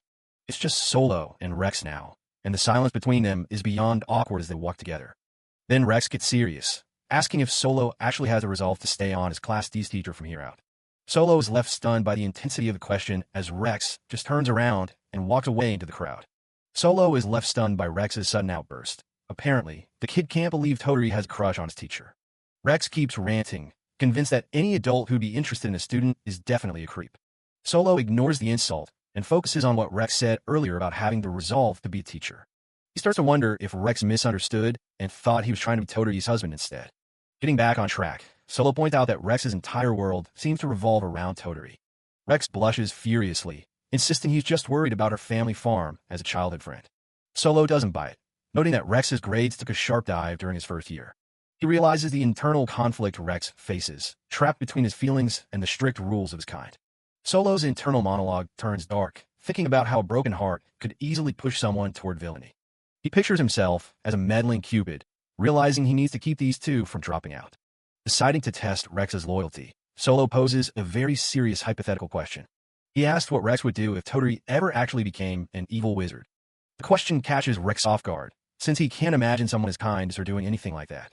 Solo pushes him to think about his responsibility as her friend if the unthinkable happened. He takes it a step further. What if Totori specifically asked Rex to join her in that darkness? Rex looks away, claiming he doesn't even want to consider a situation like that. But then he admits that if it was truly what she wanted, he wouldn't hesitate. He says he'd follow right along with her, following her wherever she went. Solo watches him walk off, confirming his theory that Totori is the key to Rex's future. Rex stops to clarify that he has no intention of actually becoming her husband, which Solo finds amusing. Needing a moment to reflect on the weight of their bond, Solo asks to be left alone for a bit. Rex watches him go, wondering if he said something wrong or if the teacher is just eccentric. He calls out one last time, thanking Solo for believing in Totori and giving her that extra training. With a respectful nod, Rex finally admits that he can accept Solo as their teacher. Solo is touched, realizing that his efforts are starting to reach these kids. His peaceful walk is interrupted by Xiao, who is currently covered in a ridiculous number of stray cats. Xiao asks if he got kicked out by the girls and invites him to go grab some food with the boys. Solo tries to act professional, but his love for egg tarts wins out over his desire for solitude. Nearby, the girls are exhausted but happy after their massive shopping spree. They relax on a bench, and Solo is just glad he managed to snag some rare magic ingredients.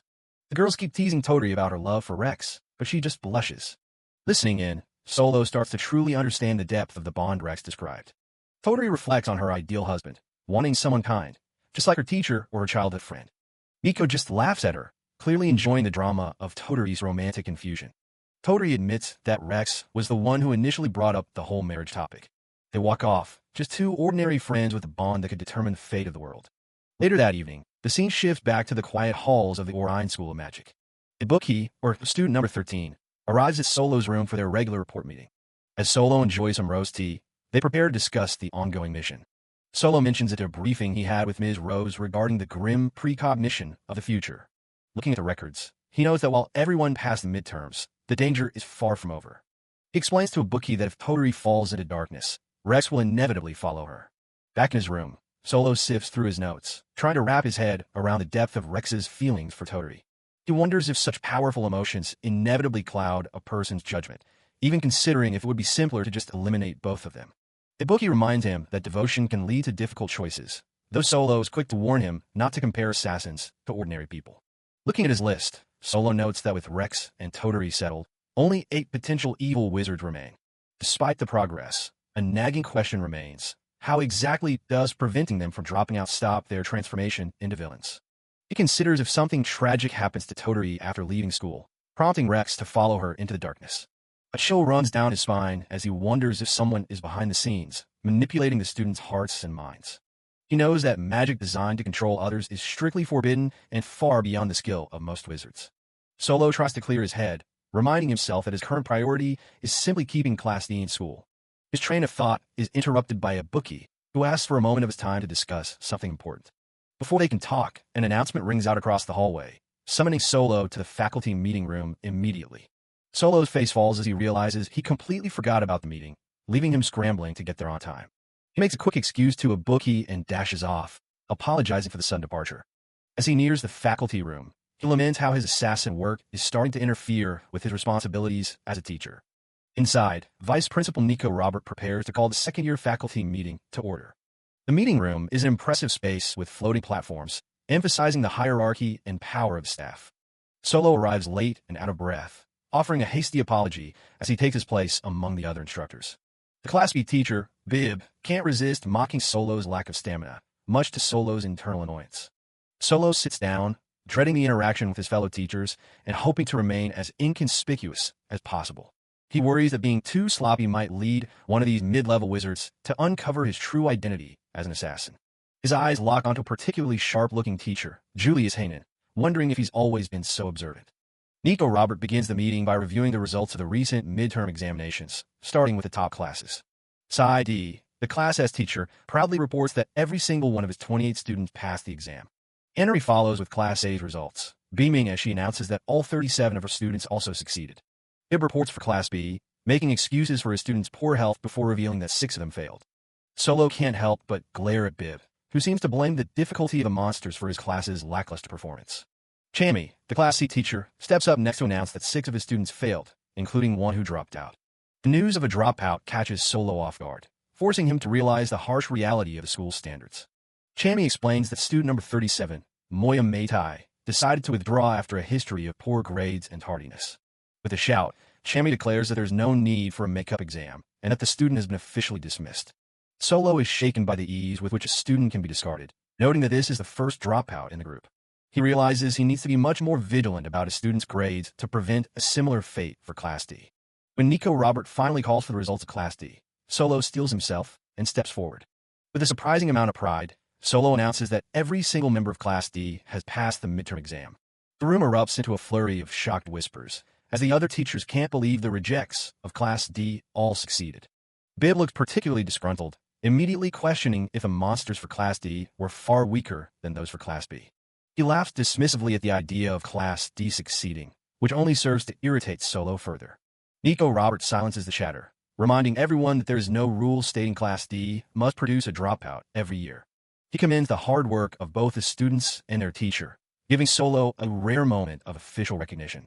The moment of triumph is cut short as Bib slams his hand onto the table, demanding the faculty deliberate the results. Bib reveals that several teachers who watched the exam footage have raised serious doubts about Class D's performance. He levels a shocking accusation at the table, claiming that the students of Class D cheated on their midterm exams. Bib argues that Class D moved as a group, with higher-ranked students weakening the monsters so that lower-ranked students could land the finishing blows. He insists that this collaborative effort makes the entire exam meaningless, especially when compared to the individual performance required in other classes. Growing more heated, Bib demands that Solo take responsibility for this injustice, suggesting that the students should face expulsion rather than being allowed to pass. He scoffs at the idea of a makeup exam, insisting that their actions go against the very spirit of the academy. To everyone's absolute shock, Solo lets out a bright, cheerful laugh and tells Bib that he is entirely correct in his assessment. As the room falls into stunned silence, Solo leans in with a sharp, piercing gaze and asks Bib if he actually has any proof of his so-called unfair behavior. Solo calmly suggests a different interpretation of the exam footage. Rather than colluding, it looked like the students were simply catching their classmates off guard and stealing their monsters, a tactic that emphasizes cunning over simple collaboration. Teacher Bib isn't holding back, calling Solo out in front of everyone and claiming he's totally unfit for the job. He throws a massive tantrum, refusing to let his own class move forward unless Class D is forced to retake the exams. All eyes turn to Julius Hanan, the heavier, to see how he'll handle this mess. Solo sizes the guy up, surprised to see someone so young in such a high-ranking position. Julius starts off by siding with the older teacher, agreeing that Class D's behavior was definitely problematic. But then he drops a curveball, pointing out that technically the students didn't actually break a single school rule. With a charming smile, he blames the school's own lack of oversight for the loophole Class D exploited. To make things fair, he suggests letting the higher-ranked class take makeup exams instead of punishing the winners. Solo is genuinely impressed by the smooth political maneuvering. This guy knows exactly what he's doing. The other faculty members start grumbling, clearly unhappy with how things are being handled. Julius shuts down the noise instantly, telling everyone to quiet down and get back to business. He makes it clear that as long as the homeroom teacher believes in them, he's satisfied with the results. Julius waxes poetic about the noble path of education, leaving the rest of the teachers speechless. Solo finally exits the meeting feeling like he's aged 10 years, only to be ambushed by the vice principal. Nico Robert creeps up right behind him, giving Solo a serious fright. Robert notes how tired Solo looks, pointing out the massive dark circles under his eyes. He mentions that the situation with Class D seems to have settled for now, though he was worried earlier. He reveals that Toru was actually on the brink of being expelled due to her low performance. The administration was ready to cut her loose because of her inefficiency with magic. Solo plays it humble, pretending to be a clumsy teacher who's just trying his best to keep up. Robert explains that Class D's standing isn't just an accident, it's part of school structure. He admits the previous teacher also wanted to quit, highlighting how miserable that position really is. Solo realizes the academy is essentially a rigged game designed to keep these kids down. Robert lays out the truth. Class D is sacrificed as the bottom to keep the higher classes motivated and competitive. He proudly calls it scapegoat education, a cold-blooded policy meant to fuel elite wizards through fear. Solo clenches his fist in his pocket, fighting the urge to react to the cruelty of it all. He forces a sheepish grin, playing the part of the naive educator while plotting his next move. Solo points out that even with their issues, these students have real heart when it matters. He insists that if they actually focus, their potential is limitless. Robert just laughs it off, patronizingly telling Solo to keep up the good work. Solo reflects on how much he hates this school as he looks back at the imposing campus buildings. He finally catches up with the bookie, who greets him with a knowing smile. Solo confesses that the vice principal's sudden interest in him is making him very uneasy. Ibuki mentions that it's important to keep a sharp eye on things in this place. He casts a fairy whispers spell, creating a soundproof barrier so they can speak freely. Ibuki gets serious, suggesting the third party is actively trying to turn Class D into evil wizards. He reveals a sketch of strange eye symbol and asks Solo if he's seen it before. Solo is baffled by the symbol, and apparently, even the magic experts have never seen anything like it. Ibuki explains that the mark appears whenever a powerful curse or brainwashing spell is at play. The color drains from Solo's face as he realizes he saw that exact same mark in Zhao's eye. They realize if this conspiracy succeeds, Class D will end up destroying the entire country. Solo realizes his terrifying hunch from this morning was spot on after all. Solo and Ibuki discuss the mysterious eye, noting that so far, it's only appeared in Zhao. Solo recalls the first time he saw it near Torial 2, and the second time during the midterm exams. He asks Ibuki what Zhao's behavior was like when the mark manifested. Zhao was in a complete magic trance both times, leaving him mentally shaken afterward. Ibuki asks if Zhao's eye felt weird after the fight, but Zhao claimed everything was fine. Solo breaks his sweat as he realizes the victim doesn't even know they've been targeted by magic. The biggest issue is that they can't sense any trace of the magic being cast at all. Ibuki points out that for a wizard to remain undetected by instructors at this school, it must be incredible. Solo imagines this mysterious third party, realizing they're up against an extremely high-level magic user. Solo stares at the sketch of the eye, admitting he's never seen anything like it before. Ibuki is genuinely shocked that there's actually a type of magic Solo isn't familiar with. They conclude that the person who cast the spell is likely the only one who can undo it. They suspect the culprit is someone directly affiliated with the Orion School of Magic. Solo makes a face, annoyed that things just keep getting more and more complicated. The mission remains the same: keep Class D from dropping out while hunting for the mysterious third party. As they wrap up their talk, Solo realizes the weight on his shoulders just got a lot heavier. The bookie finds it strange that the eye would appear in Xiao, whose future has supposedly already been altered. Solo wonders if this means Xiao is still destined to become an evil wizard despite his efforts. He warns that snooping around too much might alert the third party to their presence. Ibuki is impressed by Solo's caution, praising him for thinking ahead. They have to deal with this person soon, or Class D is as good as gone. Solo sits back and watches the students in the courtyard, deep in thought. He looks at the group, wondering what's really going on in their heads. He remembers Rex saying he followed Toturi into darkness, realizing their bonds could be their downfall. Solo suggests that the third party might not be an outsider at all. He considers the terrifying possibility that the mole is actually someone within Class D. Ibuki is stunned, but Solo admits he doesn't have a specific target in mind yet. Their private conversation is suddenly interrupted by someone calling out Solo's name. Solo spins around, his guard up immediately. It's Julius Hanan, who apologizes for not introducing himself properly earlier in the meeting. Julius asks for a moment of his time, his eyes fixed on Solo. He formally introduces himself as the head teacher of Year 2. Solo starts panicking, wondering if he's somehow messed up already. Julius asks what they're doing whispering in such a deserted corner of school. Solo nervously laughs it off, saying they're just talking about general school life. Ibuki tries to help, but he phrases it so poorly that Solo ends up blushing in embarrassment. Julius recognizes Ibuki as the transfer student and offers a friendly smile. He drops a bombshell, telling Solo that he's become extremely interested in him.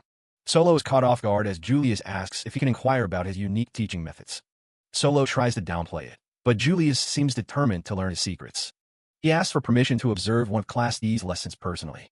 The next day, the school bell rings out, signaling the start of another chaotic class for 2D. Solo starts the lesson with a burst of forced enthusiasm, urging the students to open their magic history textbooks. The students whisper among themselves, confused by Solo's unusually innocent and cheerful behavior. As Solo begins lecturing about witches, he notices Julius Hanan watching from the back of the room with a pleasant smile. Solo is internally screaming, unable to believe that the head of year is actually following through with the observation. Julius gives him a playful wink and a sign, promising to stay discreet and not disrupt the flow of the class. Solo is incredibly suspicious, wondering why someone as high-ranking as Julius would bother with the infamous Class D. Solo knows he can't afford to look like a fraud, especially since he doesn't actually have a teaching license. He asks Noel a simple question about when witches went extinct, hoping for an easy win to impress the observer. Noel, however, completely blanks out, deciding that some truths are better left unknown as he shuts his book. Solo sighs, realizing that Noel is officially the biggest idiot in the class, currently ranked 11th in grades. He turns to Katlia, student number 02, hoping she might actually remember the material from the previous year. Katlia just gives him a blank, cheerful stare, having absolutely no idea what he's talking about. Even Nagisa is fast asleep at his desk, further cementing the image of Class D as a complete lost cause. Solo is nearly at his breaking point when Xiao finally raises his hand, ready to provide the correct answer. Xiao correctly states that witches went extinct 300 years ago after a long war with humanity. Solo is relieved and praises Xiao, though he suspects Xiao only answered to keep up appearances. Ibuki sits nearby, seething with anger because he also knew the answer but had to play the part of a dumb student. Xiao mocks Ibuki for being crazy dumb, further fueling the silent rivalry between the two.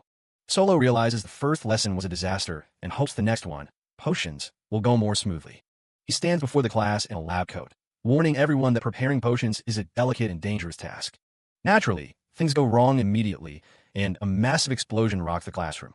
Azu's hair is blown back, and she looks dazed as her experiment literally blows up in her face.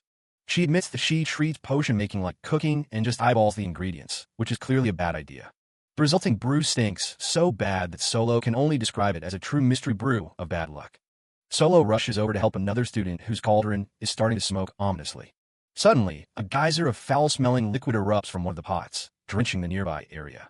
Xiao realizes he accidentally used the ingredients Ibuki had carefully prepared, leading to the chemical reaction. Xiao apologizes with a carefree grin, while Ibuki is left shaking with rage at the blatant sabotage. Total chaos erupts as students start throwing things at each other, and Solo can only watch in despair. The scene shifts to the afternoon, where everyone is exhausted and covered in potion residue from the day's lessons. For the final lesson of the day, Solo takes the class outside to practice broom riding. He explains that while people usually ride alone, they need to practice riding in pairs for emergencies. One of the students immediately plummets toward the ground, screaming as they lose control of their broom. Solo watches the carnage with a deadpan expression, wondering why anyone would want to manipulate these kids into evil wizards. After the class ends, Julius approaches Solo to wrap up his observation for the day. Solo is terrified of the feedback, assuming Julius must think Class D's reputation has only sunken lower. To Solo's surprise, Julius tells him that the observation was actually quite enlightening. Julius remarks that although there were many oversights, there was something very positive about the class. He points out that despite the constant failures and chaos, the students actually looked like they were having fun. Solo is stunned as Julius admits that even though they're Class D, their spirit is something special. The background is a literal hellscape of motion-sick students lying on the ground after the broom lesson. The next day, Julius's observation has ended, leaving Solo alone to reflect on the strange compliments he received. Julius Hanan greets Solo with a bright, charming smile, expressing his gratitude for being allowed to observe Class D the previous day. As they walk through the corridor, Solo lets out a nervous laugh, feeling completely drained by the head of year's presence and wondering what Julius is really plotting. Julius notes that they didn't have much time to talk privately during the observation and mentions that he has an interesting proposal for Solo. With a playful wink and a confident grin, Julius leans in and asks Solo if he would like to go on a date with him. Solo's mind goes completely blank, his face stuck in a look of pure confusion as he tries to process the absurd invitation. After school, the cafeteria at Orion School of Magic is packed with students. Julius Hanan, the Year 2 head teacher, asks Solo if this is his first time using cafeteria. Solo admits he's not great with crowded places. He suggests they head to the terrace instead. There's an area reserved for faculty that's much quieter. Julius jokes about having a nice, long chat one-on-one, even calling it a date. Solo is already feeling a bit overwhelmed. He realizes Julius is exactly the type of person he struggles to handle. As they walk, a group of students spots Julius and rushes over. They're thrilled to see him back from his business trip. Julius greets them with a big smile. Solo can see just how popular the guy is around campus. He politely turns down their training requests, saying he's already got plans with Solo. The students whisper as they pass. They don't get why a top teacher is hanging out with someone as plain and weak as Solo. Solo ignores the chatter, focused on rumors of a third-party teacher turning Class D students into evil wizards. They arrive at a terrace on a floating island. It's off-limits to students and offers a peaceful view of the school. Solo has to admit, the view is impressive. It's a perfect spot for a quiet conversation. Julius sets down a plate of canellas. He's got a real thing for them and has loved the school's version for a long time. He reveals he's an alumnus of Orion. Back in his day, he was the top student in Class S. He's always been an elite. Then he flips the script and asks Solo where he attended school. Solo's heart skips a beat. This is the one question he dreaded the most. He lies and says he was homeschooled because he grew up with a weak constitution. Julius accepts the answer and moves on, asking why Solo decided to become a teacher. Solo gives a generic answer about a private tutor he looked up to, then quickly asks Julius the same thing to shift the focus. Julius gets serious. He says he became a teacher because he wants to change the school. He asks if Solo knows about the school's scapegoat education policy. He explains that the school fan competition by giving top classes better training while neglecting the bottom classes. It's a policy that's been in place since Julius was a student himself. He landed on the side of results, but he couldn't stop noticing students who were sacrificed for the system. He started to wonder if it was really okay to just let things be. Solo understands the logic, but Julius pivots to a quick history lesson. Long ago, there were witches with massive power who taught humans their magic. But eventually, war broke out between humans and witches, and the witches were wiped out. Magic became human possession, and wizards took on the responsibility of managing it. Wizards today handle everything from monster subjugation to protecting fairy forests. But their most important duty is punishing those who abuse magic, the ones called evil wizards. Solo listens in silence. Julius mentions the principal believes the school's primary goal is to produce superior wizards at any cost. But Julius believes education should be more equal across the classes. Most teachers either agree with the principal or just focused on their own research. Solo wonders where he fits in. And Julius gets to the point. He asks Solo to start a school revolution with him. Solo is taken aback by the word. Julius explains he needs a collaborator. He needs someone with real ability who isn't already molded by the school's ideology. Solo tries to slow things down, pointing out he only just learned about the school's scapegoat policy. Julius mentions the vice principal also wants change, but is too close to the principal to act. He approached Solo instead to avoid getting the others in trouble. Plus, he just wanted a tea buddy. Julius Hanan is practically beaming, pumped up about tearing down the mistakes of the older generation. Solo watches him, thinking that behind that friendly smile, the guy is actually kind of weirdo. He admits to himself that changing the system would definitely make his life easier. But he's not about to stick his neck out and get fired just to make a point. He realizes he doesn't actually know the first thing about education anyway. Looking at Julius across the table, Solo can't help but be suspicious. There's a chance someone on the faculty is behind the students turning evil, and Julius is a prime candidate. So, he keeps it blunt and turns the offer down. He just doesn't trust the guy enough to jump into a revolution. He admits the school is twisted, but he's not signing up. Julius looks genuinely surprised by the flat rejection. Julius takes it in stride, acknowledging that the real world isn't as simple as people want it to be. He points out that the students in Class D are only there because of the choices they made themselves. Solo's expression darkens as he thinks back to a similar situation in his own past. He's clearly speaking from a place of painful experience. Instead of a kind world, Solo says he wants his students to find the strength to survive in the awful one they actually live in. Julius is momentarily stunned by the raw resolve in Solo's eyes. Sensing the heavy mood, Solo quickly tries to walk it back. He bows his head and asks for forgiveness, stating his only focus right now is teaching his class. Julius relents, calling it Solo's own educational policy. Solo wonders if he accidentally let too much of his true self as number 0 slip out. Julius sighs, saying he'll just have to handle the whole revolution thing on his own. He gives a playful wink and tells Solo to keep their little chat a secret before ending their tea time. As Julius gets ready to head out, he mentions he won't push for formal alliance anymore. Instead, he plans to show the principal that great wizards can be raised without their cruel system, and he's going to use Class D's success to prove it. He flashes a warm smile, telling Solo that they're basically on the same team now anyway, whether he likes it or not. He promises to shield Solo from being fired while outwardly acting like the principal's loyal subordinate. With a whoosh, Julius hops on a broom and flies off, calling out that they should do this again soon. Solo watches him disappear into the distance. He still doesn't quite get the guy, and he's definitely not good with people who are that high energy. Back at the school, we meet student number 13, Ibuki. Solo walks through the halls, thinking about how Julius's little speech actually ended up motivating him to get to work. He finds Ibuki and asks if he's free after class to help look for something in the library. What he's looking for is the Class D record, a notebook left behind by the previous teacher. Solo had to interrogate the teacher from Class B, who hilariously admitted he lost it while organizing the library. The guy claims it's full of subjective notes and personal info on the kids, and Solo isn't letting him off the hook for losing something that important. Ibuki mentions that the last teacher quit in less than a month, so the record might be thin. But Solo is determined. He knows he needs to understand who these students really are if he's going to lead them. They arrive at the massive, castle-like structure of the Orion School of Magic Library. The inside is even more staggering, with floor-to-ceiling shelves stretching as far as the eye can see. Solo stares at the sheer scale of the place. Trying to find one single notebook in here feels like an impossible task. He sighs and tells Ibuki they better get started because this is going to take a while. He wishes he could just use a search spell, but flashy magic is strictly forbidden in the library. Suddenly, they run into Kai, student number 06, who's surprised to see his teacher in a place like this. Kai is holding a recipe book for popular side dishes, laughing about how great the variety of books is here. Kai jokes that the library is a nice break from the classroom since it's so quiet. Azu is also there, looking completely absorbed in the intellectual atmosphere of the place.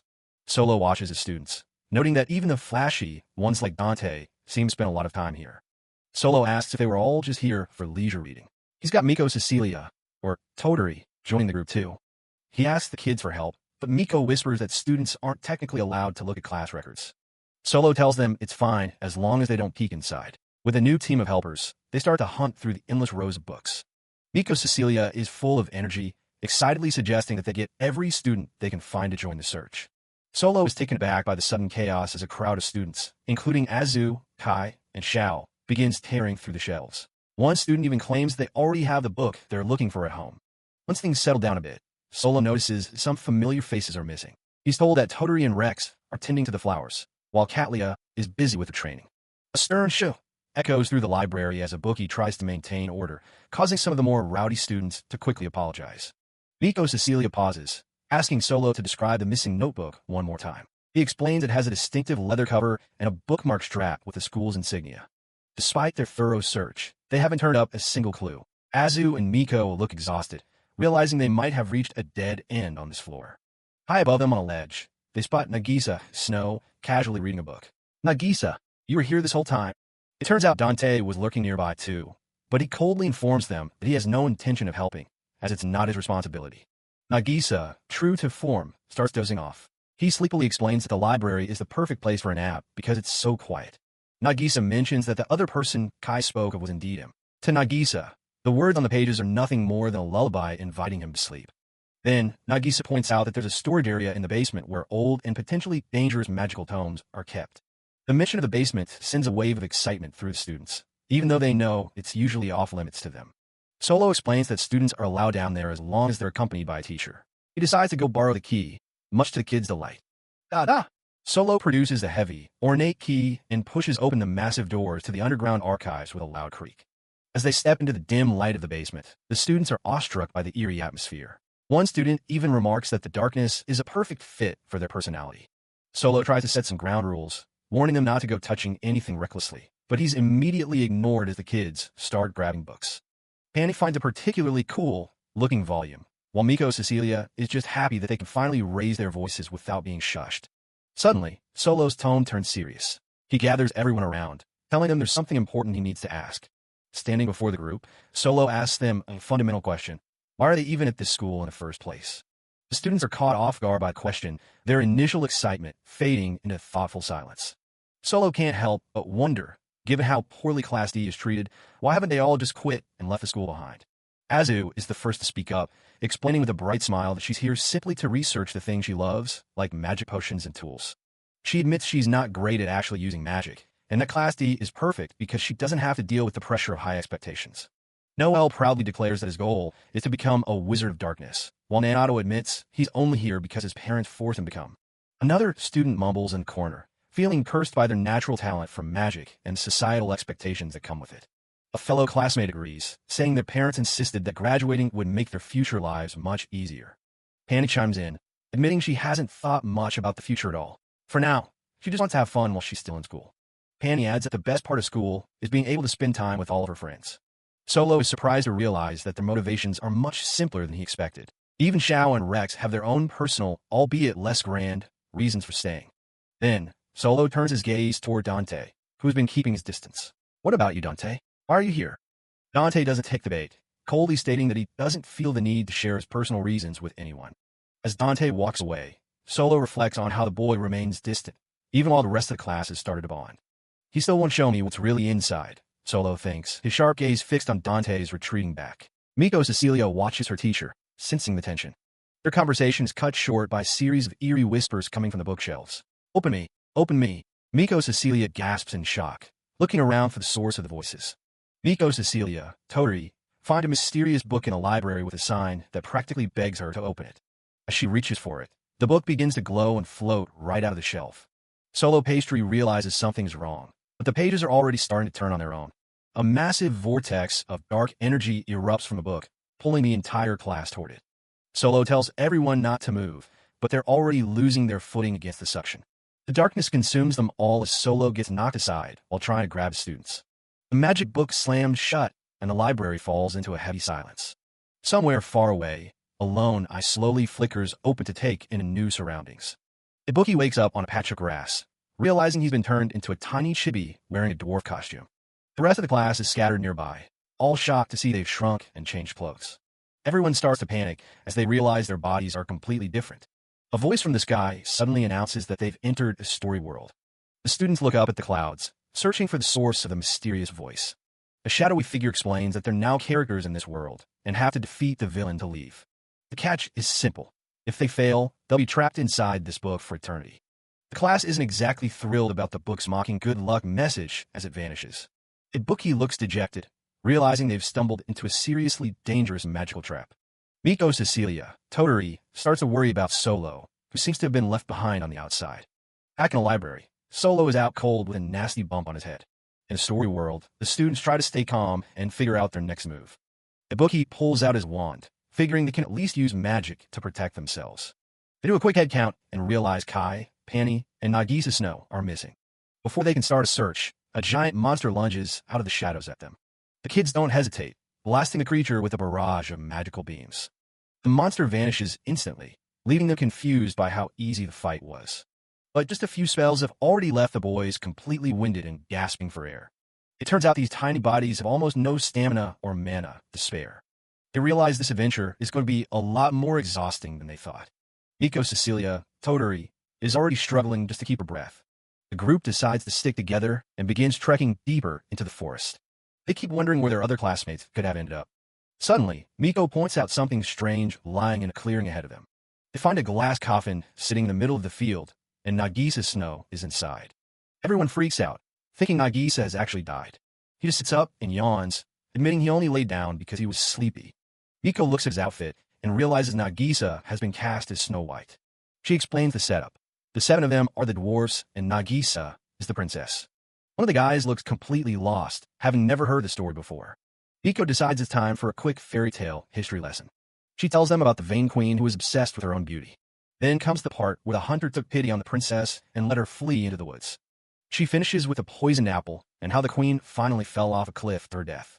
Miko finishes the story with a classic happy ending, but Ibuki isn't quite sold on the whole true love's kiss thing. He thinks the idea of bringing someone back to life with a kiss is scientifically impossible.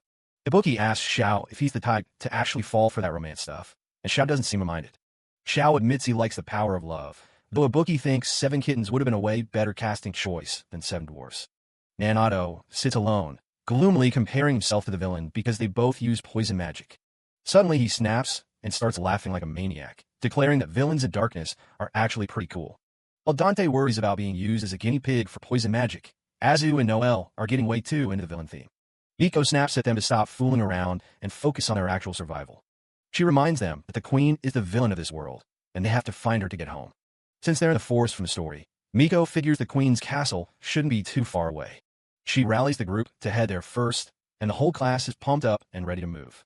But then they notice the glass coffin from earlier is just sitting there in the clearing. Before they can check on it, the coffin sprouts legs and starts sprinting away through the woods. High up in her floating castle, the evil queen is admiring her own reflection, convinced she's the fairest in the world. It's a classic fairy tale setup. To escape the book, Class D has to take down this magical narcissist.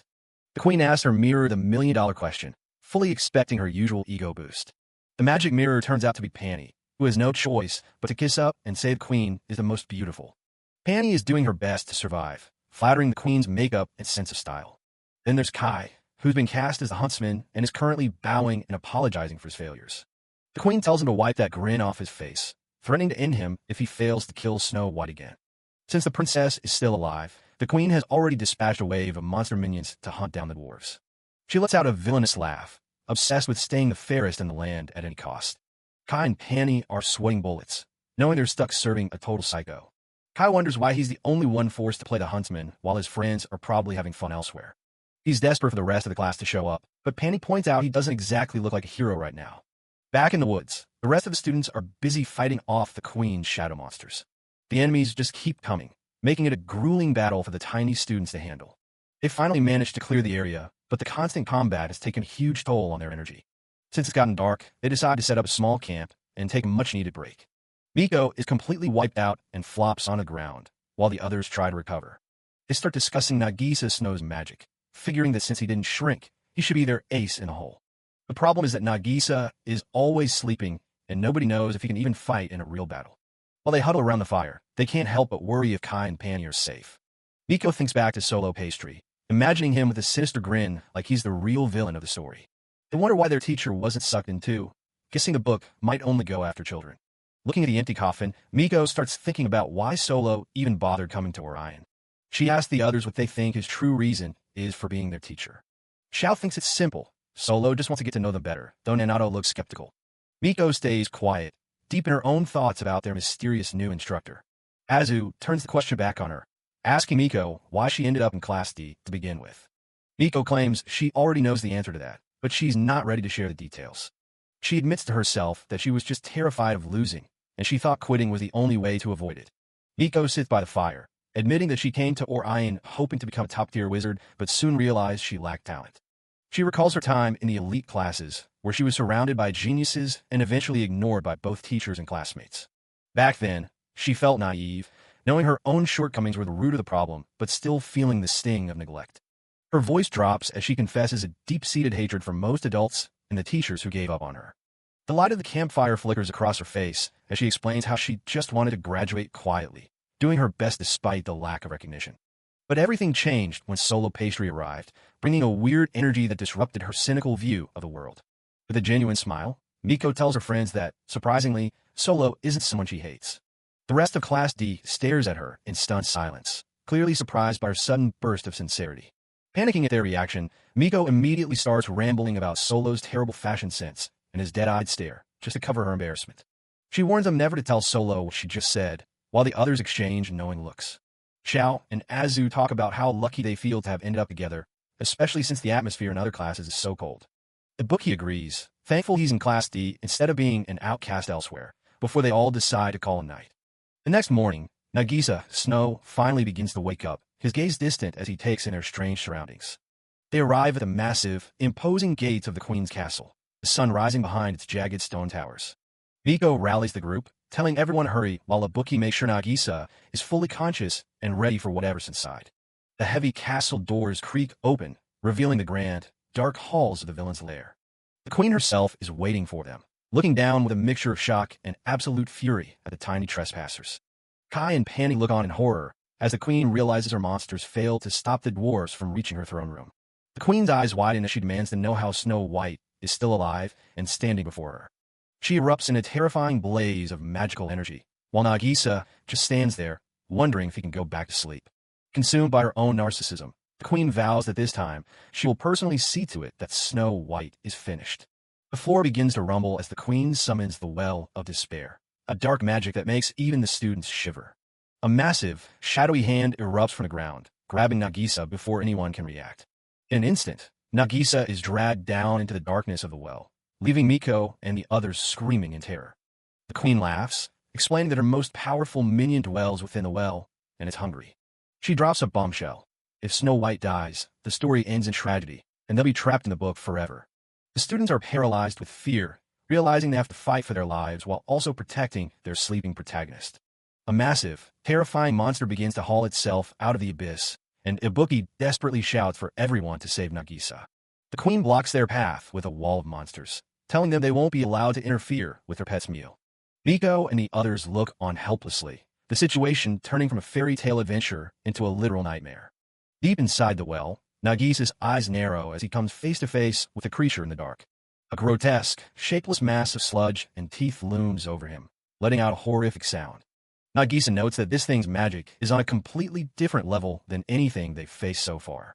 Looking around to make sure no one is watching, he sighs and decides that he really can't afford to die here. Suddenly, his eyes flare with power, his pupils shifting into brilliant star shapes as he prepares to get serious. Nagisa Snow opens his eyes, revealing a pair of star-shaped pupils as he finally gets serious. He channels his magic, unleashing an icicle blade engraving that glows with an intense light. A massive slash of ice tears through the air, completely obliterating everything in its path. He summons a colossal hammer construct to deliver a crushing blow to the remaining monsters. The heavy weapon slams into the ground with a deafening thud, flattening his enemies. Nagisa stands calmly as the impact of his magic sends debris flying in every direction. The slime monster pops like a soap bubble, unable to withstand the sheer pressure of his power. He raises his sword high, surrounded by a whirlwind of shattered ice and stone. The intense light in his eyes fades away, returning him to his usual sleepy state. He looks at his trembling hand, realizing that even with this power, he can't fight for very long in this body. With a quiet sigh, he decides it's time to put an end to the battle. A massive surge of frost erupts, encasing the area in a jagged, crystalline sculpture of ice. The entire world seems to shatter into millions of glittering shards as his magic dissipates. Nagisa walks through the falling ice, his expression as blank as ever. He thinks back to why he even came along, originally just wanting to check out the library's basement. A small smirk tugs at his lips as he reflects on what he's managed to gain from this journey. Exhausted, he plops down onto the ground, decided that he's done more than enough for today. He reaches a hand toward the sky, noting that his role in this story isn't quite ready to begin. Nagisa's eyes drift shut as he leaves the fate of Class D to someone else. His consciousness fades, completely indifferent to the chaos still unfolding in the magic world. Meanwhile, the Snow White Queen cackles with delight at the students' desperate situation. The students are swarmed by monsters, their tiny dwarf bodies struggling to keep up with the onslaught. Panny points out that no matter how many they clear, more just keep respawning. The Queen mocks their futile efforts, ordering her minions to kill them all and prove she is the fairest. Ibuki and the others are at their limit, their legs refusing to move another inch. Ibuki collapses onto the ground as a massive monster towers over him, ready to strike. Panny tries to fight back with a quick spell, but the monster barely feels it. With a single swipe, he's sent flying across the room, leaving the rest of them defenseless. Ibuki looks up in horror as his magic finally hits its limit, leaving him completely cornered. The Queen looms over them, telling her monster that it's time to have a snack. A sudden explosion of power rocks the entire area, catching everyone off guard. Dozens of massive, glowing blades rain down from the sky, instantly crushing the monster horde. Through the smoke, a figure descends, It's Solo pastry, but he's dressed in the most ridiculous prince outfit imaginable. The students look up in disbelief, recognizing their teacher despite the frilly clothes and feathered cap. Solo stands there stoically, trying his best to look heroic while wearing a costume that clearly doesn't fit his personality. The sheer absurdity of his attire breaks the tension, and the students start laughing hysterically at him. Solo snaps at them, lecturing them for panicking and making mistakes while he was away. He looks completely flustered, muttering that the role of the prince was the only one left for him to take. Solo explains that since the magic kept the world shut, he had to force his way in using brute force. He points out that to return home, they just have to defeat the villain, who is already lying defeated behind him. The students are stunned, realizing that Solo took out the queen without them even noticing. They break out into cheers, thrilled that their teacher came to save them in his own weird way. Solo's expression hardens as he listens to the book's twisted logic, calling its actions unforgivable. The magic tome's voice booms through the hall, refusing to allow a happy ending brought about by an uninvited character. The students are startled by a sudden, massive surge in magical energy. The tome reveals its true form as the sentient, true villain, declaring that they must defeat it to return to their world. Solo realizes the book never had any intention of letting them go from the start. The class descends into a panic, with Panny shouting that he's completely out of mana. Solo shouts for everyone to shut up and stay where they are. He commands them to be good students and leave the rest to their teacher. The true villain claims to be the strongest being in this world, but Solo is completely unfazed. He summons a colossal sword, preparing to shatter the book's reality with raw power. A blinding flash of magic fills the room as he strikes the decisive blow. Solo's gaze is fixed and determined as he forces the story to its conclusion.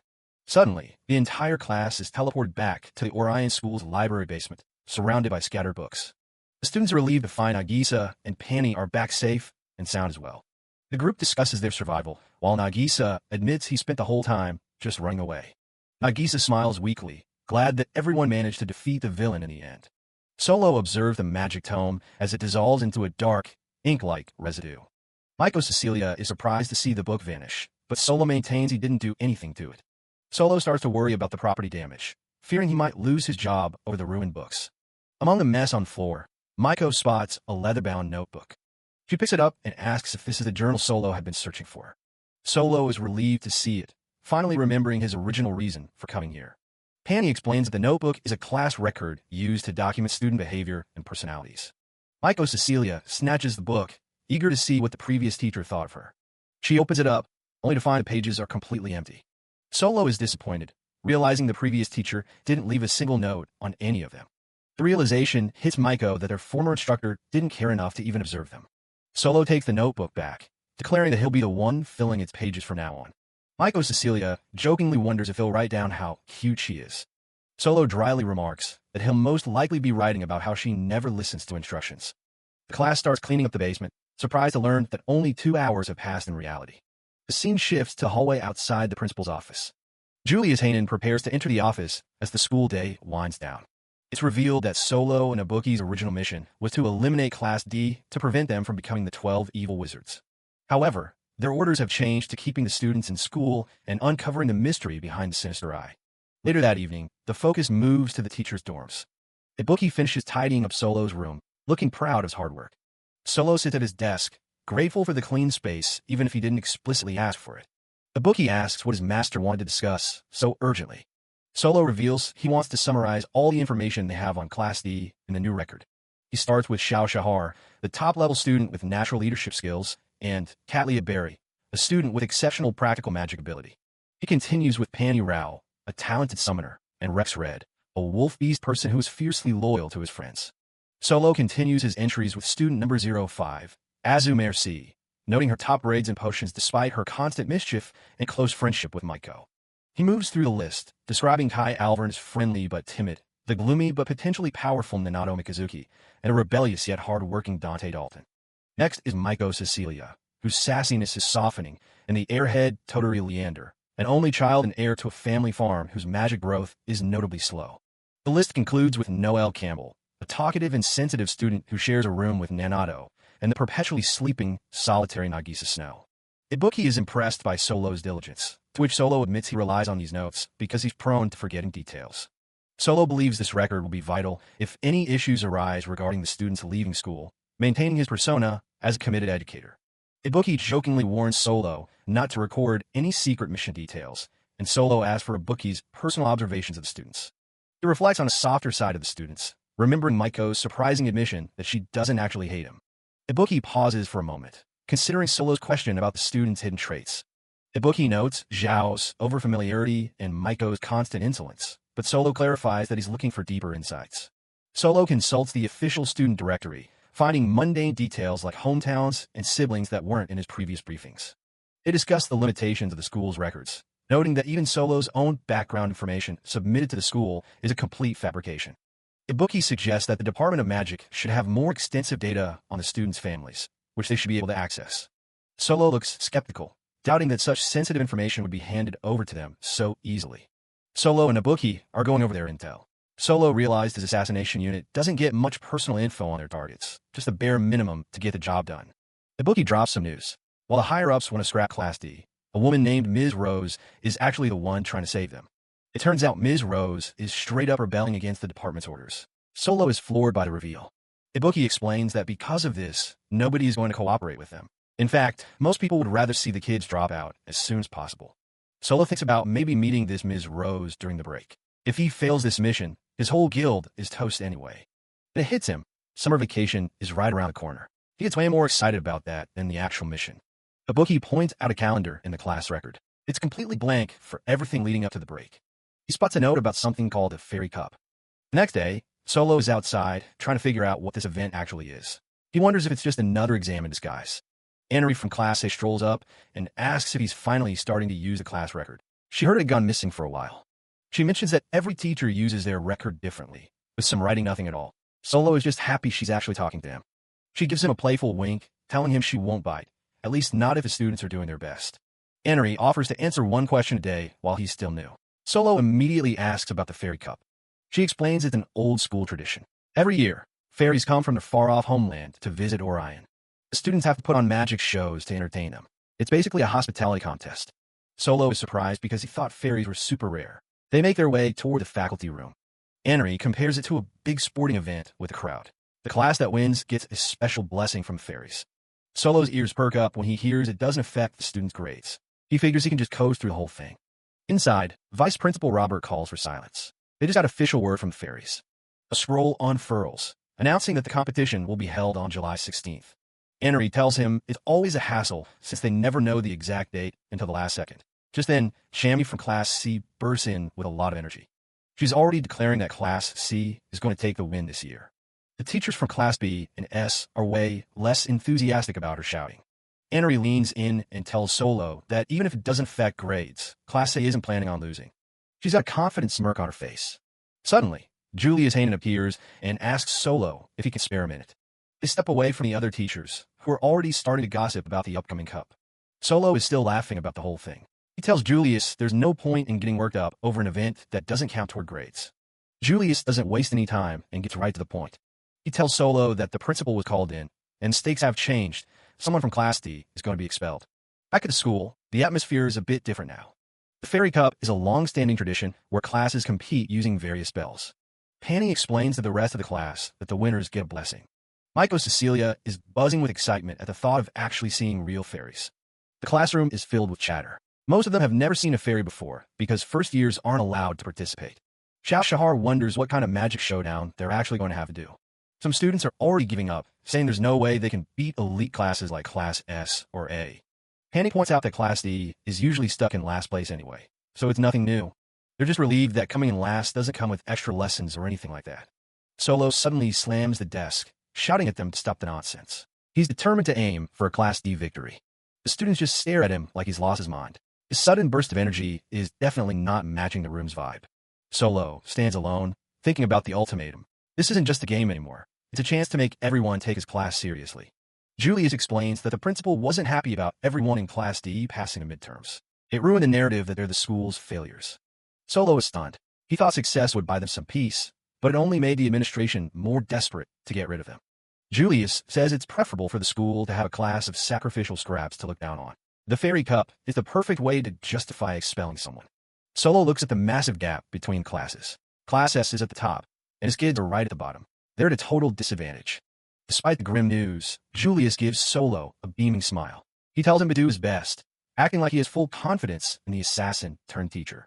He warns Solo not to tell anyone else about the expulsion threat. Solo is left staring blankly, feeling the weight of the secret. Back in his own head, Solo is sweating. He never imagined that doing well on an exam would lead to another possible expulsion so quickly. The students are looking at a chart of the class rankings. Someone suggests that aiming for the win is the only way to be safe. Solo tries to rally the troops. He asks why they aren't fired up like they were for the midterms. The kids are completely realistic about it. They know passing a test is easy, but winning a magic competition against elite classes is a whole different beast.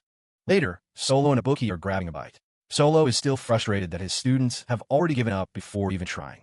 Ibuki suggests that Solo is relying on him too much. He thinks the class representative, Xiao Shahar, should be the one to lead the charge. Ibuki mentions that he already agreed to meet up with Xiao today. Suddenly, we're in the middle of a high-speed clash. Ibuki and Xiao are calling out spells and going in at full tilt. A massive explosion rocks the training area as their magic collides. They both come to a stop, covered in sweat and dust. Xiao laughs, noting that it's another draw between them. They sit down by the fountain to cool off. Ibuki admits that he still hasn't been able to truly defeat Xiao. Xiao sits on the edge, wiping his forehead. He knows that Ibuki is a genius who gets stronger every single time they fight. Ibuki gets to the point. He wants Class D to win the Fairy Cup, so he needs Xiao to step up and motivate everyone. Solo is watching them from behind a tree, feeling a bit left out. He realizes the kids are actually thinking about winning too. Ibuki gives a confident smirk. He says that if he's going to do something, he intends to win, and he knows Xiao feels the same way. Xiao is a bit more grounded. He wonders if beating the other classes will actually give the kids the confidence they need. Ibuki admits that he's not the best person to be a leader. He's more of a lone wolf type. Xiao agrees, saying he isn't exactly the inspiring type either. He thinks they need someone else to set the mood for Class D. Ibuki looks over as someone approaches. He notes that their class is made up of a lot of different, unique types. Maiko Cecilia comes running over, asking what the two of them are doing hanging out together. She's full of energy, showing off the new Z/a brand nail polish she just bought. She thinks it's the most exciting thing ever. Xiao and Ibuki just give her a blank, deadpan stare. They clearly don't get the hype at all. Nearby, a couple of girls are watching the scene and laughing to themselves. They think Maiko's excitement is pathetic. They mock her, saying she should be practicing magic instead of doing her nails since Class D is guaranteed to come in last anyway. Maiko overheard every word. She's absolutely seething, her face darkening as she glares in their direction. Ibuki and Xiao are surprised she didn't just go over and punch them. They know she's got a short fuse. Maiko clenches her fist hard. She realizes that until she has the power to prove them wrong, their insults are just going to keep hurting. The girls from Class B continue their bullying. They ask if Maiko knows what the D in Class D actually stands for. They burst into laughter, shouting that it stands for dropout. They're really enjoying themselves at her expense. Suddenly, someone tells them they're in the way. A girl with very long, straight silver hair walks right through the middle of them. The silver-haired girl doesn't even look at them. She just coldly tells them to move out of her path. The Class B girls' laughter dies instantly. They recognize her immediately. Maroon Medium, the #1 student in Class S. The rest of the Class S top 3 are right behind her. Gingy Dextra and Spyro Sinistra look down at everyone else with total boredom. Maiko watches them go by. She knows exactly who they are, the absolute elite of their entire school year. Maroon stops and looks back at the girls who are mocking Maiko. She asks if they're from Class B in a tone that makes it clear she doesn't care. Then she drops a cold one, wondering if the B in Class B stands for buffoon. It's the ultimate shutdown. Maroon bluntly reminds the Class B girls that she is superior. She suggests they try joining Class S if they don't like her attitude, while making it clear that such a thing is impossible for them. The Class B girls run away crying, promising to remember this. Spyro Sinistra tells Maroon she went a bit too far, but Maroon has zero tolerance for noisy people with no talent. Maroon starts to walk away, leaving a stunned silence in her wake. Xiao Shahar and Ibuki watch her with a mix of awe and annoyance. Maiko Cecilia is left staring at the silver-haired girl's back, her mind racing as she tries to process the verbal assault. Suddenly, Maroon stops in her tracks and focuses her attention directly on Maiko's hands.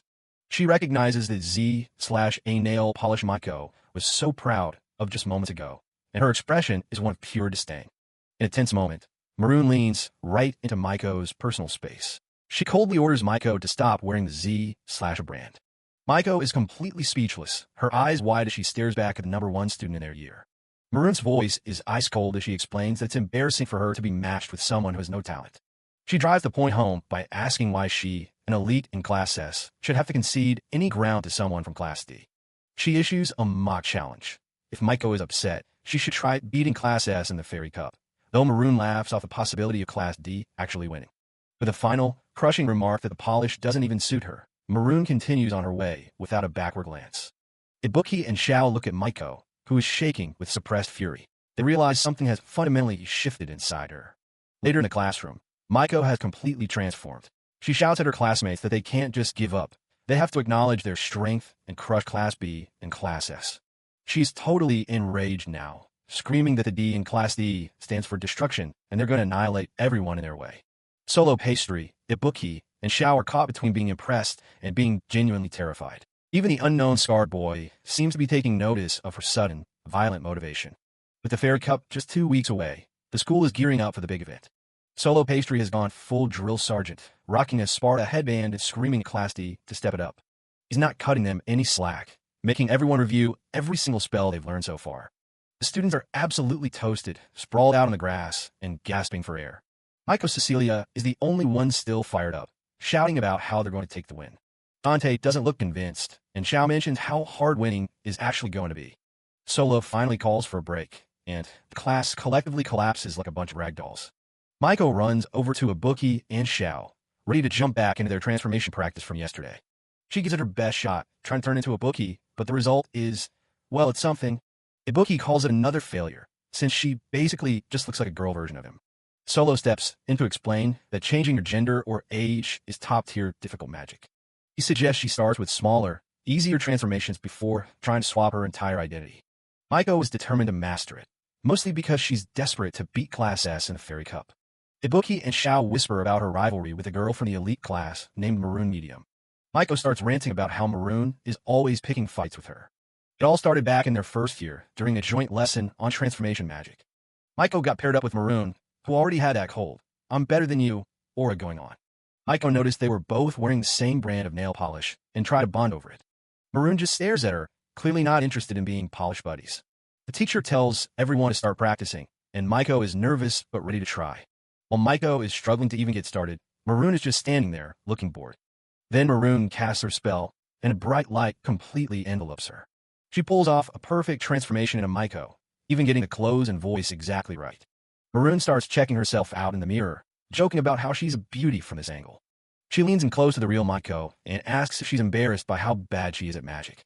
Maroon says she hates being the same as others, especially someone with no talent, and tells Maiko to stop using that nail polish.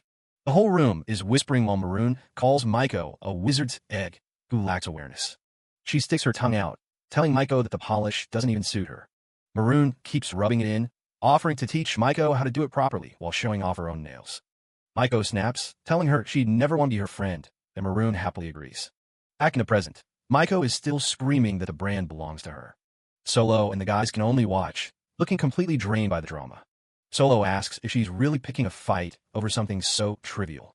Maiko rants about gatekeeping shoppers while Xiao mentions Maroon is actually the top talent in their year. Xiao and Ibuki realize just how much Maiko has been working to catch up to her rival. Maiko admits she just wants to be the absolute best at the magic she loves most.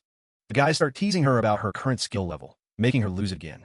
Dante watches the chaos and quietly agrees that winning is going to be tough. Solo just smiles, thinking that a little extra fighting spirit is exactly what they need for training. Then Azu shows up with some special recovery potions, and everyone starts screaming in terror. Later that night, the boys head back from the baths, still complaining about how bad those potions tasted. Ibuki is grumbling about the lack of privacy, but Xiao reminds him they're all on a tight schedule. Kai wonders where Dante is. Xiao says he told him to meet up for the bath, but he hasn't shown. Ibuki's already done and drying off. They figure Dante probably passed out in his room after cleaning. Xiao jokes that if he doesn't wash off today's sweat, the girls will avoid him like the plague tomorrow. Zhao's actually a bit worried. Dante seemed pretty out of it during their brutal training session. He goes to check on his roommate and finds the guy sprawled out on the bed, totally zonked. Dante is out cold, looking like the day finally caught up to him. That's when Xiao spots a letter sitting right on the desk. Suddenly, Dante bolts upright, panicking that he overslept. He asks what time it is, terrified he missed his chance for a bath. Ibuki, cool as ever, tells him it's almost 9. Dante doesn't waste a second, sprinting out the door while yelling that he'll be right back. Ibuki shouts a reminder to wash well or he'll stink, and Dante just throws an insult over his shoulder. Xiao lingers in the room for a second, looking thoughtful. He takes a long look at the documents Dante left out on the shelf. Later that night, Ibuki is relaxing with some tea. Solo apologizes for the briefing running late, acknowledging that the students work hard on their day off. They start talking about the Fairy Cup and the high stakes involved. The threat of expulsion is looming over the last place class, and Ibuki is finally starting to see the full picture. Under the dual moons, the tension in the air is palpable. It's clear the pressure is only going to get worse from here. The next morning, Solo gathers the class for more training. Today's focus is defensive magic, a spell called Witch's Stronghold. Solo explains that while Witch's Arsenal is for attacking, this spell is all about defense. It's basic combat magic they should have mastered back in their first year. The students aren't exactly excited. Everyone knows that good shield magic is notoriously hard to pull off. They give it a shot, but it's a mess. The spell takes forever to cast and shatters the moment any pressure is applied. Michael mentions how Rex managed an incredible shield during the midterms. Rex admits that holding something like that is nearly impossible to do consistently. Even Ibuki says he's not great at it. Solo tells them it's tough magic, but the only way to get it right is through constant drilling. To up the stakes, Solo starts a drill he calls Sudden Death. He's launching magic shards and debris at them, and Ibuki is immediately struggling to stay upright. Solo is actually laughing, looking like he's having a blast. Rex and Maiko can only watch in horror as he tells them he's cranking up the power level. Shields are breaking left and right. Solo tells them to focus and visualize their magic as something solid, because in a real fight, they'd be dead by now. Ibuki and Dante are the only ones left holding on. Ibuki is locked in, while Dante is clearly feeling the strain. Solo calls for the last one standing, promising a reward. He's surprised to see that Xiao, Ibuki, and Dante are the final three. Solo doesn't go easy on them. A massive blast shatters Ibuki's shield, and he's officially out. Now it's a duel between Xiao and Dante. Xiao looks surprisingly calm under his barrier, while Solo wonders who will be the last one left. Finally, Dante's shield hits its limit and shatters into pieces. Solo calls him out, leaving Xiao as the winner. The girls and Ibuki are cheering, totally impressed by Xiao's performance. Xiao collapses, gasping for air and admitting it was way too close. Solo walks over and compliments him, saying he's actually pretty good despite what he says.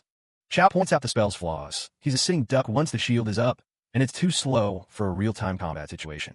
Solo just smiles, telling him that with that spirit, he'll find a way to make it work. He reminds him why he was the top-ranked student, and Xiao looks more determined than ever. Xiao can't help but tease Ibuki about his loss. Ibuki just gives him a deadpan look of annoyance. Solo points out that Ibuki dropped out way faster than expected. Ibuki can only admit that shield magic just isn't his thing. Solo reflects on his own combat style, which is all about striking first. His mutual destruction motto is pretty intense, and it leaves Ibuki looking a bit shell-shocked. Solo turns to Dante and gives him props for making it to the final two. Dante is genuinely shocked by the sudden compliment. He admits that seeing everyone so focused on his training was a real surprise. Solo stares at him for a long, silent moment. Then he asks if they should move on to practicing Witch's Arsenal. Dante says he just wants to improve his offensive magic. Xiao remembers Dante being decent at it already, while Solo warns that his advice usually comes at a high price. Solo looks Dante right in the eyes. He offers individual help since Witch's Arsenal is his specialty, but he warns that there's only so much he can actually teach. He tells Dante that it all comes down to discipline. If he wants to improve, he has to be ready to put in the work. Solo's gaze gets incredibly intense as he prepares to drop some serious truth on his student. Dante looks stunned as he asks Solo how he managed to figure out his specialty magic. Solo remains silent as Dante stomps away, shouting that he'll just train on his own and doesn't need anyone's help. Later, Ibuki leans in and whispers to Solo, asking if he has a moment to talk privately. Solo agrees to meet up later. Back at the dorms, Solo sits on his bed, lost in thought. Outside, the night sky is illuminated by two glowing moons hanging over the Orion School of Magic. Suddenly, Solo's eyes widen in alarm as he realizes that his precognition is failing him. He discusses the situation with Ibuki, explaining that the Department of Magic had foreseen two possible futures, one where the country is destroyed and another where Class D drops out within a year. Ibuki is shocked as Solo explains that while several students were confirmed to still be in school a year from now, they've completely disappeared from the timeline where the country is ruined. Solo warns that the risk of Maiko and the others dropping out has returned, much to Ibuki's confusion.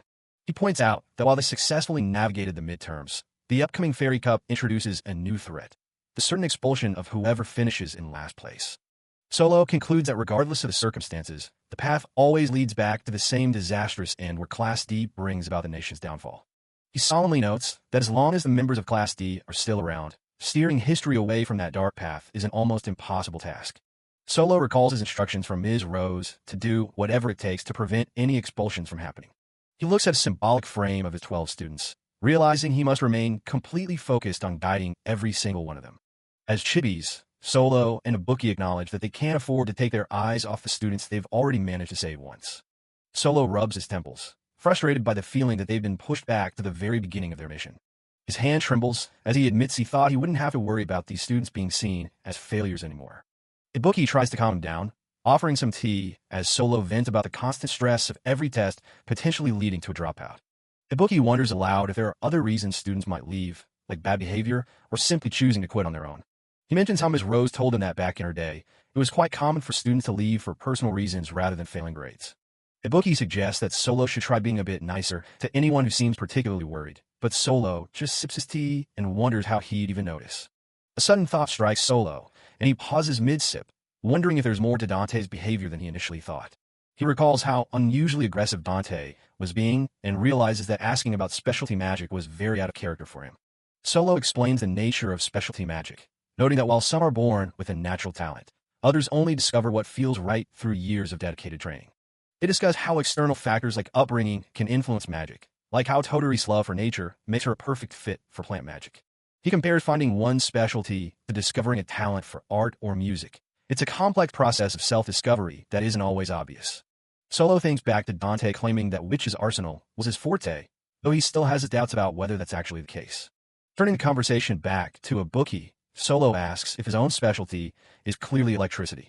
Ibuki confirms that his time in the assassination unit felt natural to him, and Ms. Rose had even praised his natural aptitude for the work.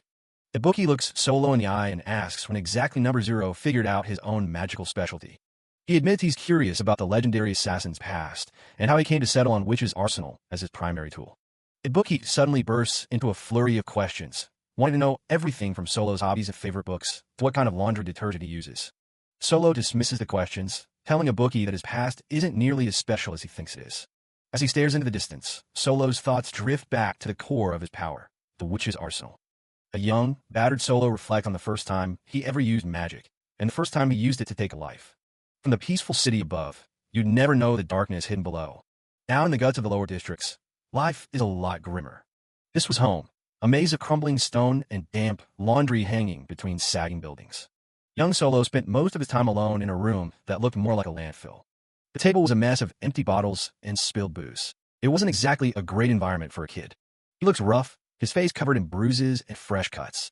Solo's mother was usually around, but only to demand food or more alcohol. When she found the cupboards empty, she immediately turned her anger on him. Since his father wasn't in the picture and his mother refused to work, he grew up without enough to eat or wear. He was just another one of those unfortunate kids you see in every city, wishing he'd been born into a rich family instead. One day, while digging through the trash for scraps, he found an old animal picture book. It turned out to be a magic book. The moment he opened it, the illustrations came to life and danced in the air. He was completely mesmerized. It was the first time he'd seen real magic. His first thought was to sell it for some extra cash, but then he heard a girl's voice calling for her mom. He peeked through the shadows to see where the sound was coming from. A woman was walking by with a bag of fresh bread, praising her daughter for doing so well in school. Solo watched them, wondering what kind of place school even was. The girl was so proud to show off a book she'd borrowed from the library. They walked off together to have egg tarts, leaving the boy alone with his trash heap find. He looked back at his own book, the gap between their worlds feeling wider than ever. He knew his mother was struggling, and his father was a piece of trash for leaving them. But that didn't make the constant screaming any easier. She blamed him for everything. According to her, his birth was the only reason his father walked out. To her, he wasn't a son. He was just a burden that kept her from having a better life. She screamed that he never should have been born, calling his very existence a sin. As she grabbed the one thing that made him happy, the picture book, and smashed it to pieces. The abuse was constant. Back then, he was always just waiting for those days to finally end. He held on to a tiny hope that maybe one day, she'd listen to him like the mothers he saw in the street. He dreamed about simple things, getting handmade sweets or going to school like the other kids. Even in his dark, cramped world, some part of him was still wishing for the dawn to come. But instead of dawn, he heard a heavy clank. She didn't want him wandering off. She chained him by the ankle like a dog. One day, the door opened, and his mother stood there with a couple of shady-looking guys. Solo looked up, confused by the strangers in their house. For the first and last time in his life, his mother actually said she was sorry. The men just laughed, looking at the pitiful brat tied up on the floor. The truth hit him like a physical blow. His own mother had sold him to experimenters. He managed to break loose and sprinted into the snowy streets, his hands still bound together. Gagged and gasping for air, the realization that he'd been abandoned and sold made his heart sink. But he didn't get far. The men caught up and started beating him into submission. They didn't care if they hurt him. As long as he was alive for the experiments, he was still valuable. In his mind, Solo screamed for anyone to save him as a blinding light began to swell from within. A blinding, radiant light erupts from the boy, the true form of the unbreaking dawn, magic awakening within him. His pupils shift, taking on a star-like shape as the power surges through his veins. The force of the explosion is massive, tearing through the alleyway and blasting his captor's back. Young Solo is left gasping for air, his eyes still shimmering with leftover magical energy. Reaching out, he realizes the daybreak he always wished for has finally arrived, but it's brought a lot of destruction with it. When the light finally fades, the men who were just beating him are dead, scattered across the snowy ground. He's completely drained, his body trembling from a sudden surge of power. One of the thugs stares back with lifeless eyes, his face frozen in a final moment of pure terror. Solo looks around at the bodies, his mind racing. He can't quite grasp that they're actually gone. He stares at his own hands, wondering if he's the one who caused all this. Out of the swirling snow, a mysterious figure appears, accompanied by a strange, wide-eyed owl. This was the moment his life changed forever, the day he met the man he'd come to call the boss. The boss mentions he'd heard rumors of a shady deal in town tonight, but he didn't expect to find this. He takes in carnage while his owl notes that the dead man belonged to a dangerous organization. He turns his attention to the small, bruised boy and asks if he's the one responsible for this. The owl is stunned. It's rare for a child of 5 or 6 to awaken magic this powerful. Solo is terrified, wondering if having this power makes him a monster. The boss explains that these men were part of a group that captured wizards for illegal experiments. The kid breaks down, terrified that he's going to be arrested for what he did. He asks through his tears if he's going to be executed for taking those lives. He's convinced he's a bad kid because of the destruction he just caused. But the boss stands over him, explaining that these men were an evil that needed to be erased from the world. He tells Solo that his organization was already planning to eliminate them. It was their job. A hand reaches out, and the boss's voice is surprisingly gentle as he tells the boy he's committed no sin. He gives him a reassuring pat on the head, promising that he has no intention of killing a blameless child. His face remains hidden in the shadows as he explains that killing children isn't what he does. For the first time, the boy looks up with something other than fear in his eyes. He remembers his mother's voice screaming that he was a sin and should never have been born. But the boss's words are the exact opposite. He tells the boy he did a good job ridding the world of evil. Solo had always wanted to be reborn into a better life, just to escape his own misery. The stranger's kindness is overwhelming as he tells the boy that if he stays a good kid, things will change. He cries freely now, the weight of his mother's hatred finally being countered by a stranger's acceptance. The boss decides they'll handle the cleanup and leave the boy with the Department of Magic since he's now an orphan. He starts to walk away, assuming their encounter is over. But the boy shouts for him to wait, desperate not to let go of the first person who ever treated him like a human being. With a sudden fire in his eyes, he begs the boss to take him along and teach him how to do that work. The boss and his owl are caught off guard. He warns the kid that their work is nothing to be proud of. Solo doesn't care. The boss explains that his guild, Kronos, exists solely to eliminate those who abuse magic. He looks the boy in the eye and asks if he really has the resolve to take lives under his command. Without a hint of hesitation, Solo tells him he can kill and that he's not afraid of evil people anymore. The boss warns him that the organization isn't lenient. They have no use for anyone who is useless or disobedient. He reaches out his hand, officially welcoming the boy into the guild as number 0. Young Solo is finally smiling, a glimmer of hope returning to his eyes as he joins the guild, Kronos. Transitioning back to the present, Solo explains that he dedicated himself to the study of magic from that day forward. He was given a home and books, but it wasn't an orphanage. He had to work hard and prove his worth to stay. The occasional words of acknowledgement from the boss were the only doting he ever received, and they became his main motivation. After years of rigorous training and countless missions, he eventually rose to become the guild's top operative. Ibuki is completely starstruck, his eyes practically sparkling with genuine admiration for his hero's past. He's vibrating with excitement, feeling incredibly honored to have heard the origin story of the legendary number 0. Solo is a bit overwhelmed by the enthusiasm, especially when Ibuki starts grilling him about his study habits. Ibuki settles down for a moment and asks Solo why he chose such a dangerous and lonely profession. Solo looks back, a little surprised by the personal question as he continues to pour more tea. Ibuki reveals that his own past is remarkably similar. He too was sold by his parents to be a test subject for experiments. He explains how he was eventually taken in by the Department of Magic and chose to become a useful tool for the country. Because Ms. Rose saved him, he feels a deep sense of loyalty and follows her every order without question. Solo reflects on the sheer coincidence of their meeting. It seems we had pretty similar circumstances, huh? Ibuki gives a small, genuine smile, hoping that their paths crossing was more like destiny than chance. Solo looks away, perhaps a bit uncomfortable with such a heavy sentiment, and tries to steer the conversation back to magic. Suddenly, a frantic knocking at the door breaks the late-night silence, startling them both. They're on high alert, wondering who could possibly be visiting at 2 in the morning. Solo quickly poofs into his black cat disguise, telling Ibuki to make sure no one sees his true form. Ibuki watches the small cat hop away, asking to hear more of Solo's stories the next time they're alone. He's still buzzing with a million questions, but Solo just grumbles and tells him only if he feels like it. As he leaves, Solo reflects on the boss's words about not killing blameless children, a mantra that has stayed with him. He worries about the future of Class D. From the guild's perspective, they're just targets that need to be eliminated. He looks back at Ibuki, thinking it's the first time he's ever seen the boy make such a relaxed expression. Solo vanishes into the night, saddened that a child raised as an assassin has to carry such a heavy burden. The knocking on the door continues, louder than before. Ah, geez. Who's at this hour? It's Noel Campbell, laughing maniacally about an invitation to a blood-dark night. Ibuki is completely bewildered as Noel continues his bizarre, sleepwalking monologue. Nanato Mikazuki is right behind him, panicking and trying to lead the sleepwalking Noel back to bed. Nanato apologizes for the noise, explaining that Noel just started roaming the halls and is asleep again. Ibuki watches them go, his thoughts drifting back to Solo. He realizes with a bit of sadness that Solo didn't recognize him. Elsewhere, Nagisa, Snow, sits on his bed, silently going over some papers as the night draws to a close. He looks exhausted, the weight of the upcoming competition clearly taking its toll on the student. Finally, the sun begins to rise over the academy. The long-awaited morning of the Fairy Cup has arrived. Teacher Chami is practically vibrating with energy. She's already claiming the win for Class C before the Fairy Cup even starts. The other teachers are just as competitive, but Solo's just standing there with a goofy grin on his face. It's finally the big day, but the stakes are high. If Class D ends up in last place, one of them is getting expelled as a warning to the rest. Solo ignores Teacher Chami shouting and tries to head out, but the Class B teacher, Bib, stops him. Bib gets right in Solo's face, glaring through his glasses. He's already accusing Class D of cheating, just like he thinks they did on the midterms. He calls them a bunch of leftovers and tells Solo they should just accept their place at the bottom. Solo doesn't even look bothered. Head teacher, Julie, steps in to break it up, telling Bib to quit picking on Class D. Solo watches him walk off, thinking about how Bib only acts like a tough guy at work because his family runs him over at home. Julius gives Solo a friendly smile. He suggests that if his students actually perform well today, maybe people like Bib will finally show them some respect.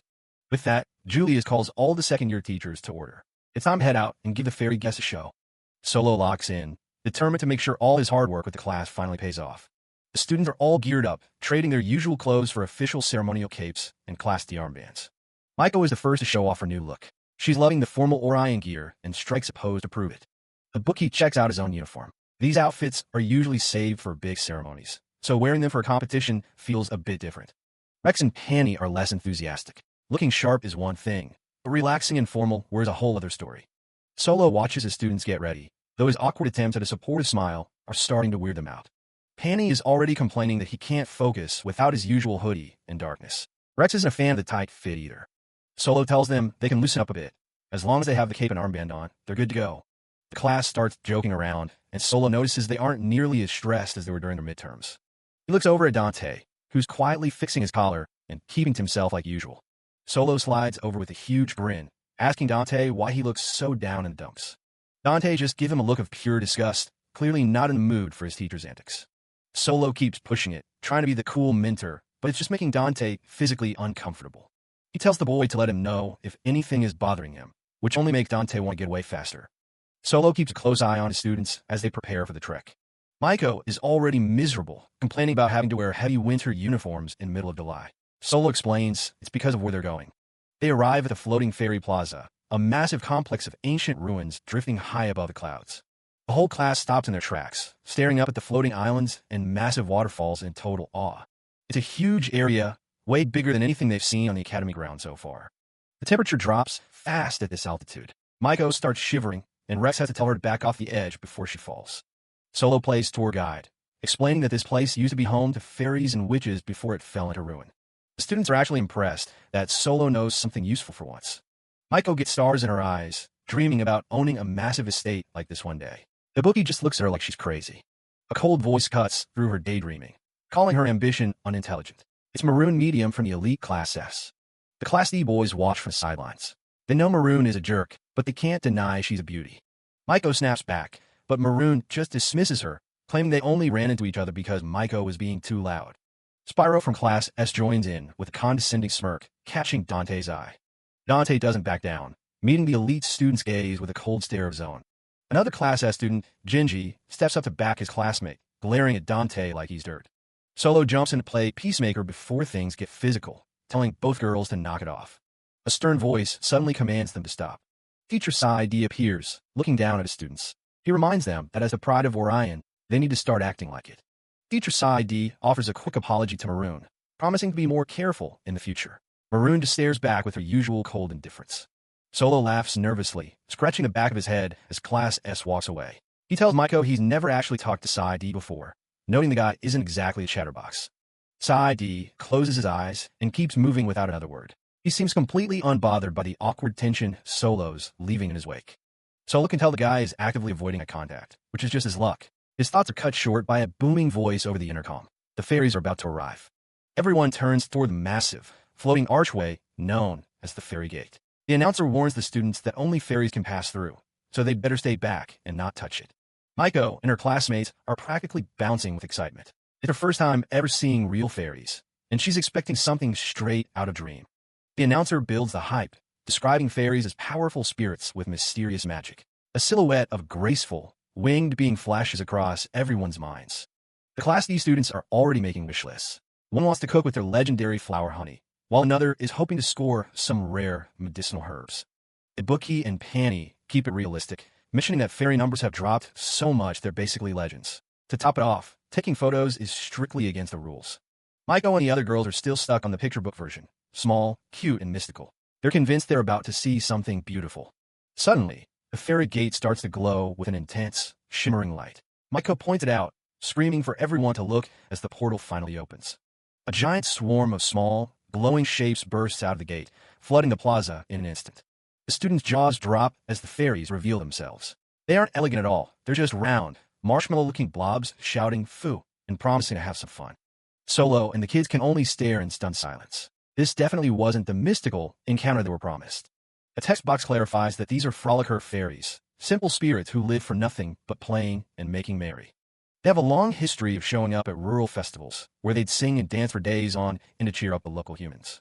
But as forests disappeared and villages shrank, these little guys retreated deep into the mountains, making them a rare sight in the modern world.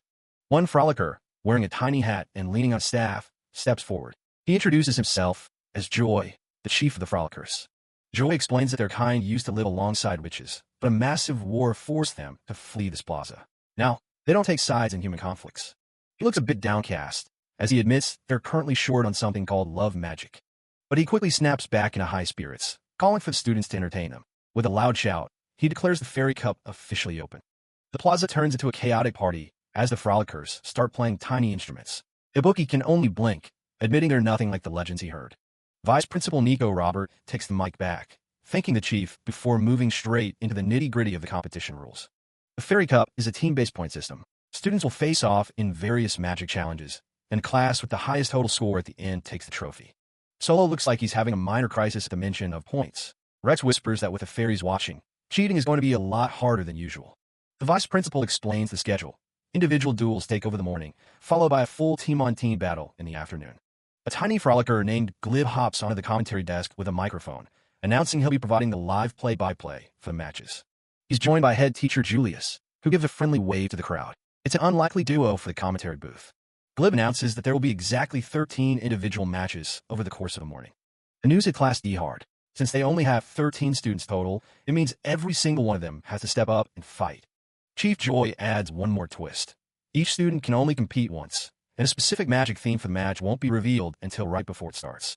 The other classes are already buzzing with strategy, trying to guess which of their students is the best all-around fit for an unknown challenge.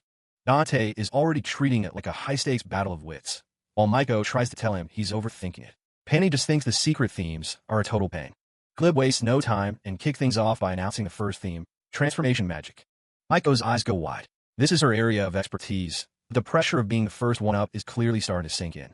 She tries to act tough, but she's shaking like a leaf. She's the only one in the class with a specialty in transformation, so there's no backing out now. Azu tries to jump in, claiming she's actually better at it than Maiko, but the class isn't exactly convinced. The mood gets even heavier when they see Maroon Medium stepping up as the representative for Class S. Maiko looks like she's about to faint. Rex cracks a smirk, trying to lighten the mood. He's ready to get things moving and tells everyone to lock in. The class decides they need a group cheer to boost their spirits, though some of them find the whole idea pretty embarrassing. Rex calls everyone into a circle, and the students reluctantly gather around to start their pre-game ritual. They look around for someone to lead the cheer, and all eyes land on Dante. Rex insists that since he's their leader, he's the only one for the job. Rex Red is totally pumped, asking everyone if they have their wands ready. Behind him, Dante and the bookie are just going along with the high energy. The entire class D huddles up, thrusting their wands toward the center in a massive show of unity. They let out a deafening roar of, "It's destruction time." Solo stands there with a deadpan, exhausted look on his face. He's clearly not a fan of the dramatic display, wondering what kind of ridiculous cheer they just came up with. He sighs, deciding that as long as they're motivated, he can deal with it. Meanwhile, Rex and Dante are already moving on to the next plan, with Maiko watching from the side. Solo gives Maiko a final word of encouragement, telling her to just do her best. Maiko gives a nervous, shaky in return, trying to find her courage. The announcer Fairy, a little round blob with a top hat, announces that all the class delegates have been finalized. A massive sign appears over the arena. Let the games begin. Maiko and Maroon stand ready, though the atmosphere is less like a duel and more like a festival. Maroon looks bored out of her mind, while Maiko is focused and tense. Students from Class B and C watch from the side, eager to see how the elites perform. Rex and Solo are still trying to wrap their heads around the rules. They're wondering exactly what the fairies are going to use to judge these matches. Solo looks out at the arena, pondering how students are actually supposed to compete once they've transformed. The big reveal drops. The theme for the Transformation Magic match is an Ideal Man contest, complete with images of buff, rose-carrying fairy blobs. The Class D students are collectively stunned into silence. The judges are a panel of excited fairies shouting for nice men to take the stage. The arena erupts in chaos. Students from all the classes are losing it, screaming that this has to be some kind of messed up prank. Glib, the commentator fairy, just keeps nodding along cheerfully. He insists they put a lot of thought into this theme to make sure everyone has a blast. Solo, Rex, and the others stare in disbelief. Rex grumbles that they should have just stuck to a classic magical duel. That would have been way more fun. The rules are finalized. The fairies' subjective scores are the only thing that matters, and the announcer won't even explain criteria for points. A point chart is displayed on the screen, showing how each ranking in the contest will translate into class points. Chief Joy floats over a crowd of cheering frolickers, declaring that in the Fairy Cup, the class that entertains them the most is the ultimate winner. Solo watches the absurd scene unfold from the bleachers, calling the whole thing vulgar. Rex, surprisingly, thinks it looks like a good time. Solo adjusts his glasses, realizing with a heavy heart that their grades and skills mean nothing. This competition is purely at the mercy of the fairies' whims. Maroon looks at her wand with narrowed eyes, thinking the whole Ideal Man theme is incredibly boring. Glib the fairy and head teacher Julius take their spots in the commentary booth.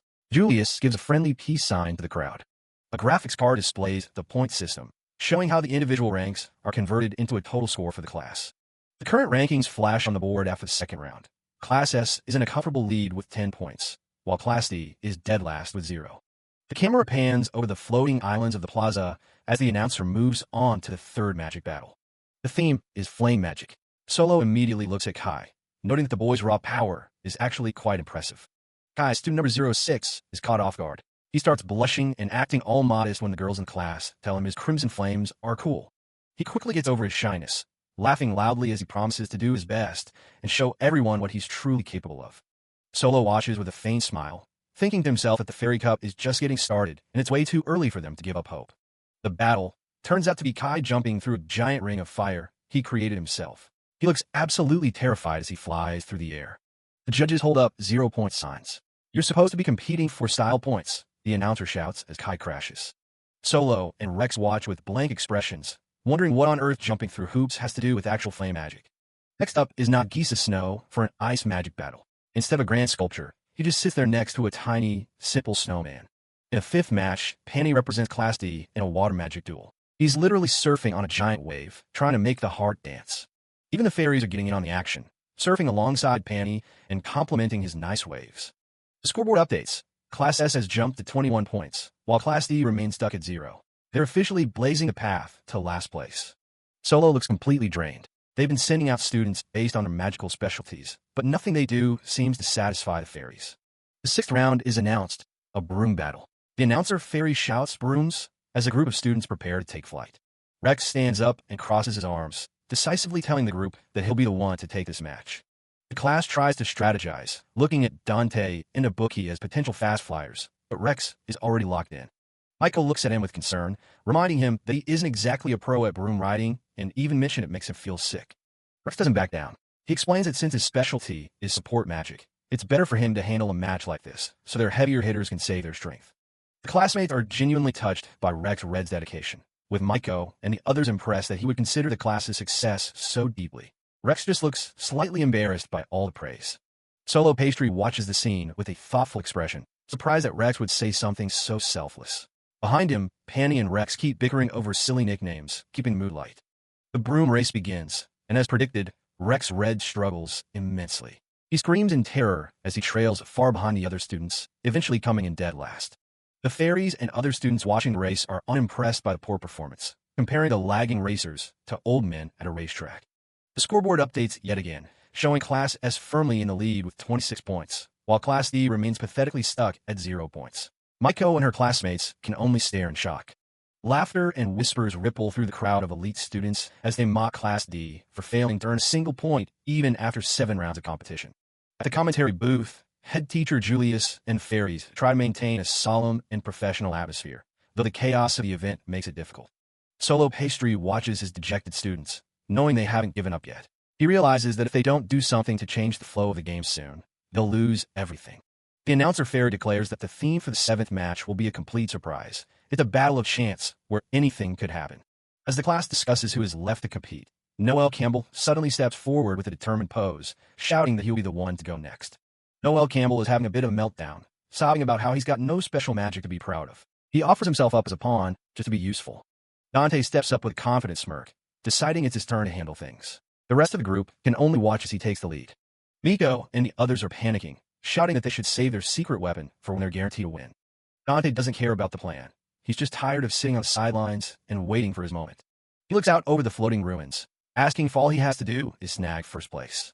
Ibuki watches him with a cold stare while Solo Pastry considers the situation. Solo knows that without Dante, Class D is pretty much done for in this competition. He looks the kid in the eye and tells him he's counting on his class president to pull through. Dante just gives him a cocky grin, asking if that was actually in order. Up on the stage, the Fairy Chief Joy announces the 7th match of the day. A swarm of little white blobs called frolickers flood the area, and the goal is simple: catch as many as you can. One of the fairies presents a bag, telling the students to pack their captures in nice and tight. They warn everyone that these little guys are delicate, but will definitely try to make a run for it if they aren't careful. Some of the elite students are already getting annoyed by how many rules there are for a simple game. It turns out 5 of the fairies are special winners, worth a massive 20 points each. Since no one knows which ones are special until the end, it's basically just a huge game of luck. Miko thinks the point gap is insane, but the guys realize that using any kind of magic is fair game here. As Dante gets ready to start, the crowd begins to whisper, recognizing him as the legendary Xiao Shahar. Word spreads fast that this was the kid who was ranked number 1 in the entire school during their first year. Not everyone is impressed, though, with some people mocking him for falling all the way down to Class D. The 3-minute timer starts, and the plaza descends into pure chaos as everyone lunges for the fairies. One student uses magic to turn her hair into a web, snatching up multiple frolickers at once. Others get creative, summoning thorn bushes or opening up magical pitfalls to trap the little blobs. For a moment, it looks like the other classes are going to sweep the board while Class D just stands there. But catching them is the easy part. The fairies start slipping right out of the magic bags. Dante still hasn't moved a muscle, making people wonder if he's even taking this seriously. Miko starts to worry, but Solo explains that his specialty wind magic is perfect for a wide area sweep. He points out that Dante is at a massive advantage if he plays his cards right. Ibuki realizes the plan isn't just to catch fairies, but to vacuum up everything the other classes have already grabbed. He watches closely as Dante finally gets into his stance. Dante is definitely the type of guy who absolutely hates losing. He starts to chant, and the air around him begins to churn. A massive tornado called the Sylph Whirlwind erupts, tearing across the entire plaza. The other students can only watch in horror as their hard-earned catches get sucked right out of their hands. The gale is so strong, it starts tossing the competitors around like ragdolls. People in the audience start screaming as the magic begins to spill over into the stands. Every single fairy in the area is pulled into the center of the storm. The elite students are getting sucked in too, complaining about their hair being ruined while they're literally flying through the air. Solo watches the massive vortex, realizing he might have told Dante to go a little too hard. In an instant, the capture bag is stuffed to the brim with all 100 fairies. Dante stands in the middle of the wreckage with his haul, while everyone else is left flat on their backs. He lets out a huge laugh, celebrating the fact that Class D is officially in first place. Mr. Bibb is throwing a massive fit, claiming that Class D's reckless display of magic was way too dangerous for the spectators and should be an instant disqualification. Another official or teacher is nodding along, agreeing that Class D's performance was completely over the line and shouldn't be allowed. Solo Pastry stays perfectly calm, pointing out that he made sure no one was actually in danger of falling from the islands. Dante, the guy everyone knows as Xiao Shahar, just shrugs it off with a smile, mentioning that wind magic is his specialty and it was all just for fun. He even leans in and asks the crowd if they actually enjoyed catching a ride on a breeze. The little marshmallow fairies seem to agree, finding the whole thing much more entertaining than a boring contest. Despite all the complaints, the Fairy Chief Joy announces that Class D officially takes the top spot for the 7th round. The other teachers are still fuming, calling the move a direct attack on defenseless students and a disgrace to the academy. Dante offers a mocking apology for getting everyone swept up in his spell, even though he clearly isn't sorry. He throws a sharp smirk over his shoulder, sarcastically calling himself one of Class D's scraps, who just couldn't control his power perfectly. The elite students from the other classes look like they just swallowed lemons, unable to believe they were outclassed by the leftovers. Joy doesn't care about the politics, calling the match a thrill to watch and leading a round of applause for Class D. Ibuki watches the scene with a dark, unreadable expression, thinking Dante is just out there picking a fight with the whole world. Even Solo Pastry has to admit that while the kid looks cheery, his actions are borderline unhinged for a simple school match. The rest of Class D is absolutely hyped, treating Dante like a hero now that they finally got some serious points. Dante just taking the praise with that same confident look, proving to everyone just how incredible he really is.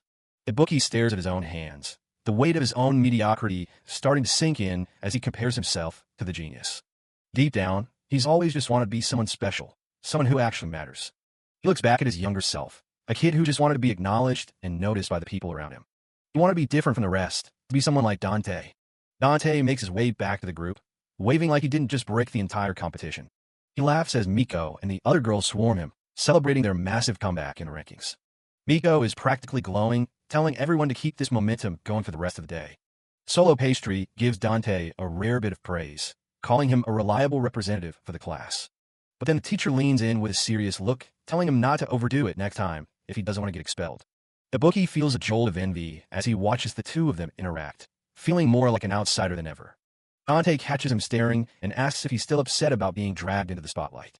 He tells Ibuki to focus on resting up, noticing that the guy's clearly reaching his physical limit. He knows that using that level of magic takes a massive toll, even if you're just watching from the sidelines.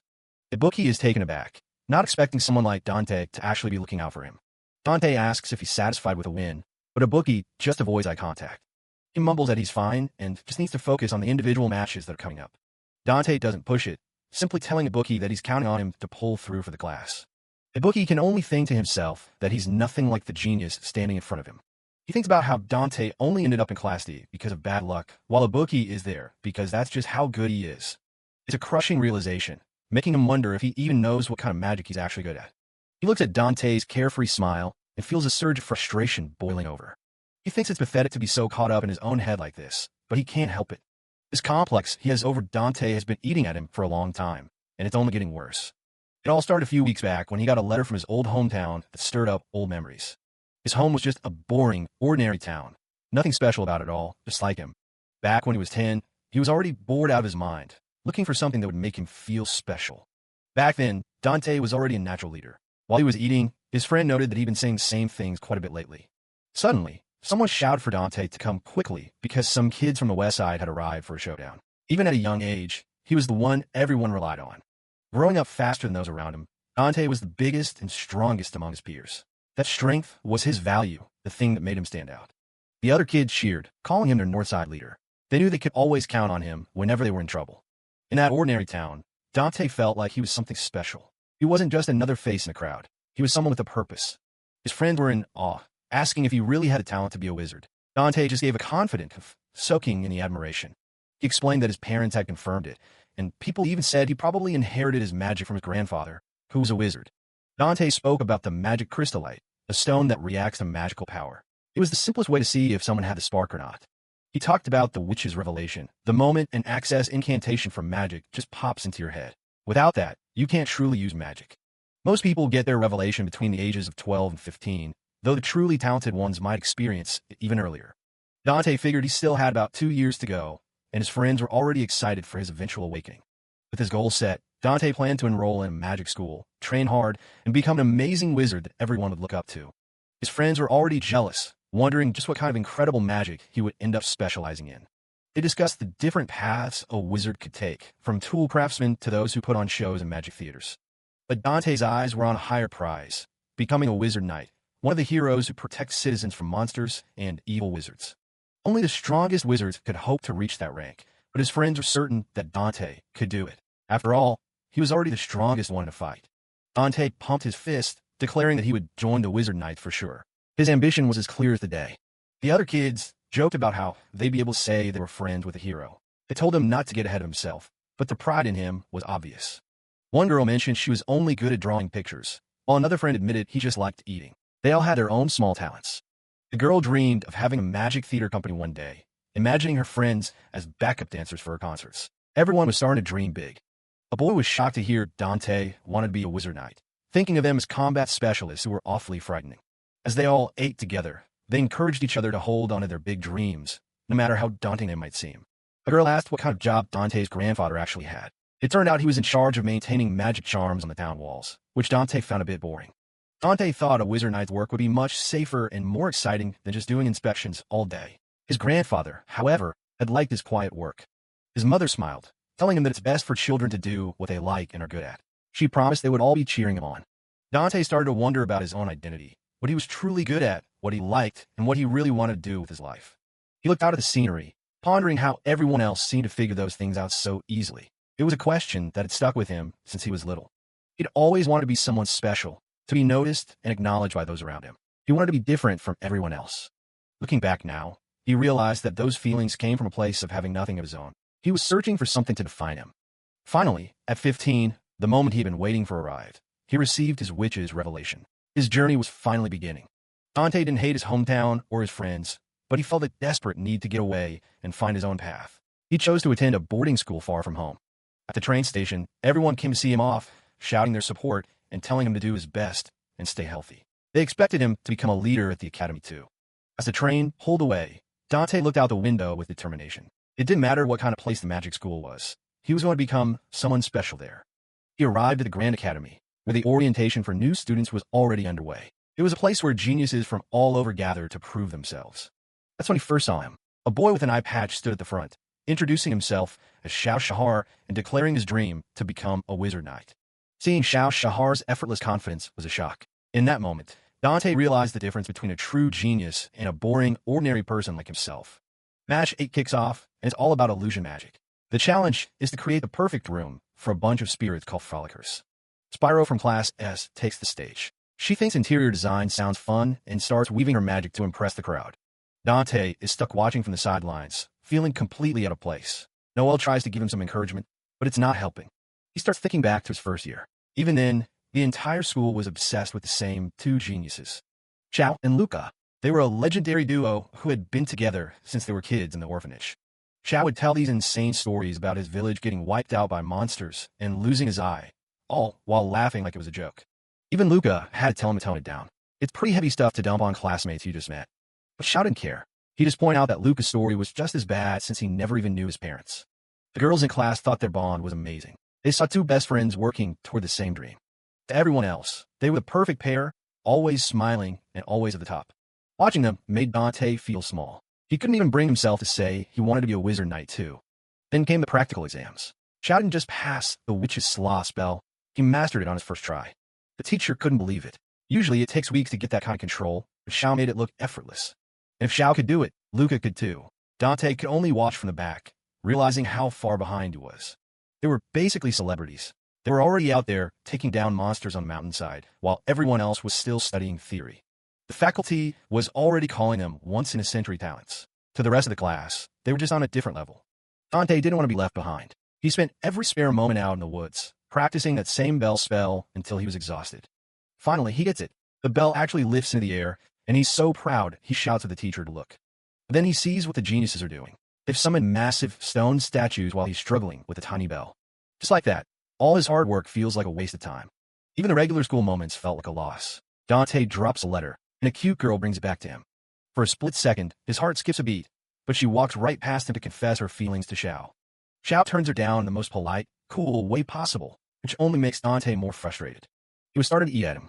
He was spending all his time in the library, trying to close the gap, but the anger was building up. And the two of them find him in a library. They aren't even there to study. They just want to say hi. Xiao gives him a huge smile and calls him a hard worker. He's being genuinely nice, which makes it impossible for Dante to even be mad at him. Dante just snaps at him to be quiet. He can't stand how easy everything seems for the guy. He realized he couldn't even properly hate Xiao because he was actually a good person. Then the class moves on to specialty magic. This is the big one, the magic that defines a wizard's career. While everyone else is eating and hanging out, Dante is staring at his food, wondering if he even has a specialty. He convinced himself that if he could just find that one thing, he might actually have a chance to surpass Xiao. That became his entire goal, finding a way to be better than a class genius. But reality had other plans. Although he worked harder than anyone, the gap just kept growing. Xiao and Luca found their specialties immediately. The teacher was already inviting them to special after-school lessons for wind and earth magic. Dante carried those muddy feelings of jealousy and inadequacy all the way until graduation. And then everything changed when the incident with Luca happened. It was a nightmare that no one saw coming. After that day, Xiao just stopped showing up. He tried to act like he was fine, but then he just faded out of school life entirely. With his rival gone, Dante's complex should have disappeared. Instead, he was just left with a void. He started hearing the other students talk about the losers and dropouts who were headed for Class D. As the season shifted, everyone was worried about moving up, but Dante was just falling further behind. He had to listen to people say that being in Class D is proof that you're less than ordinary.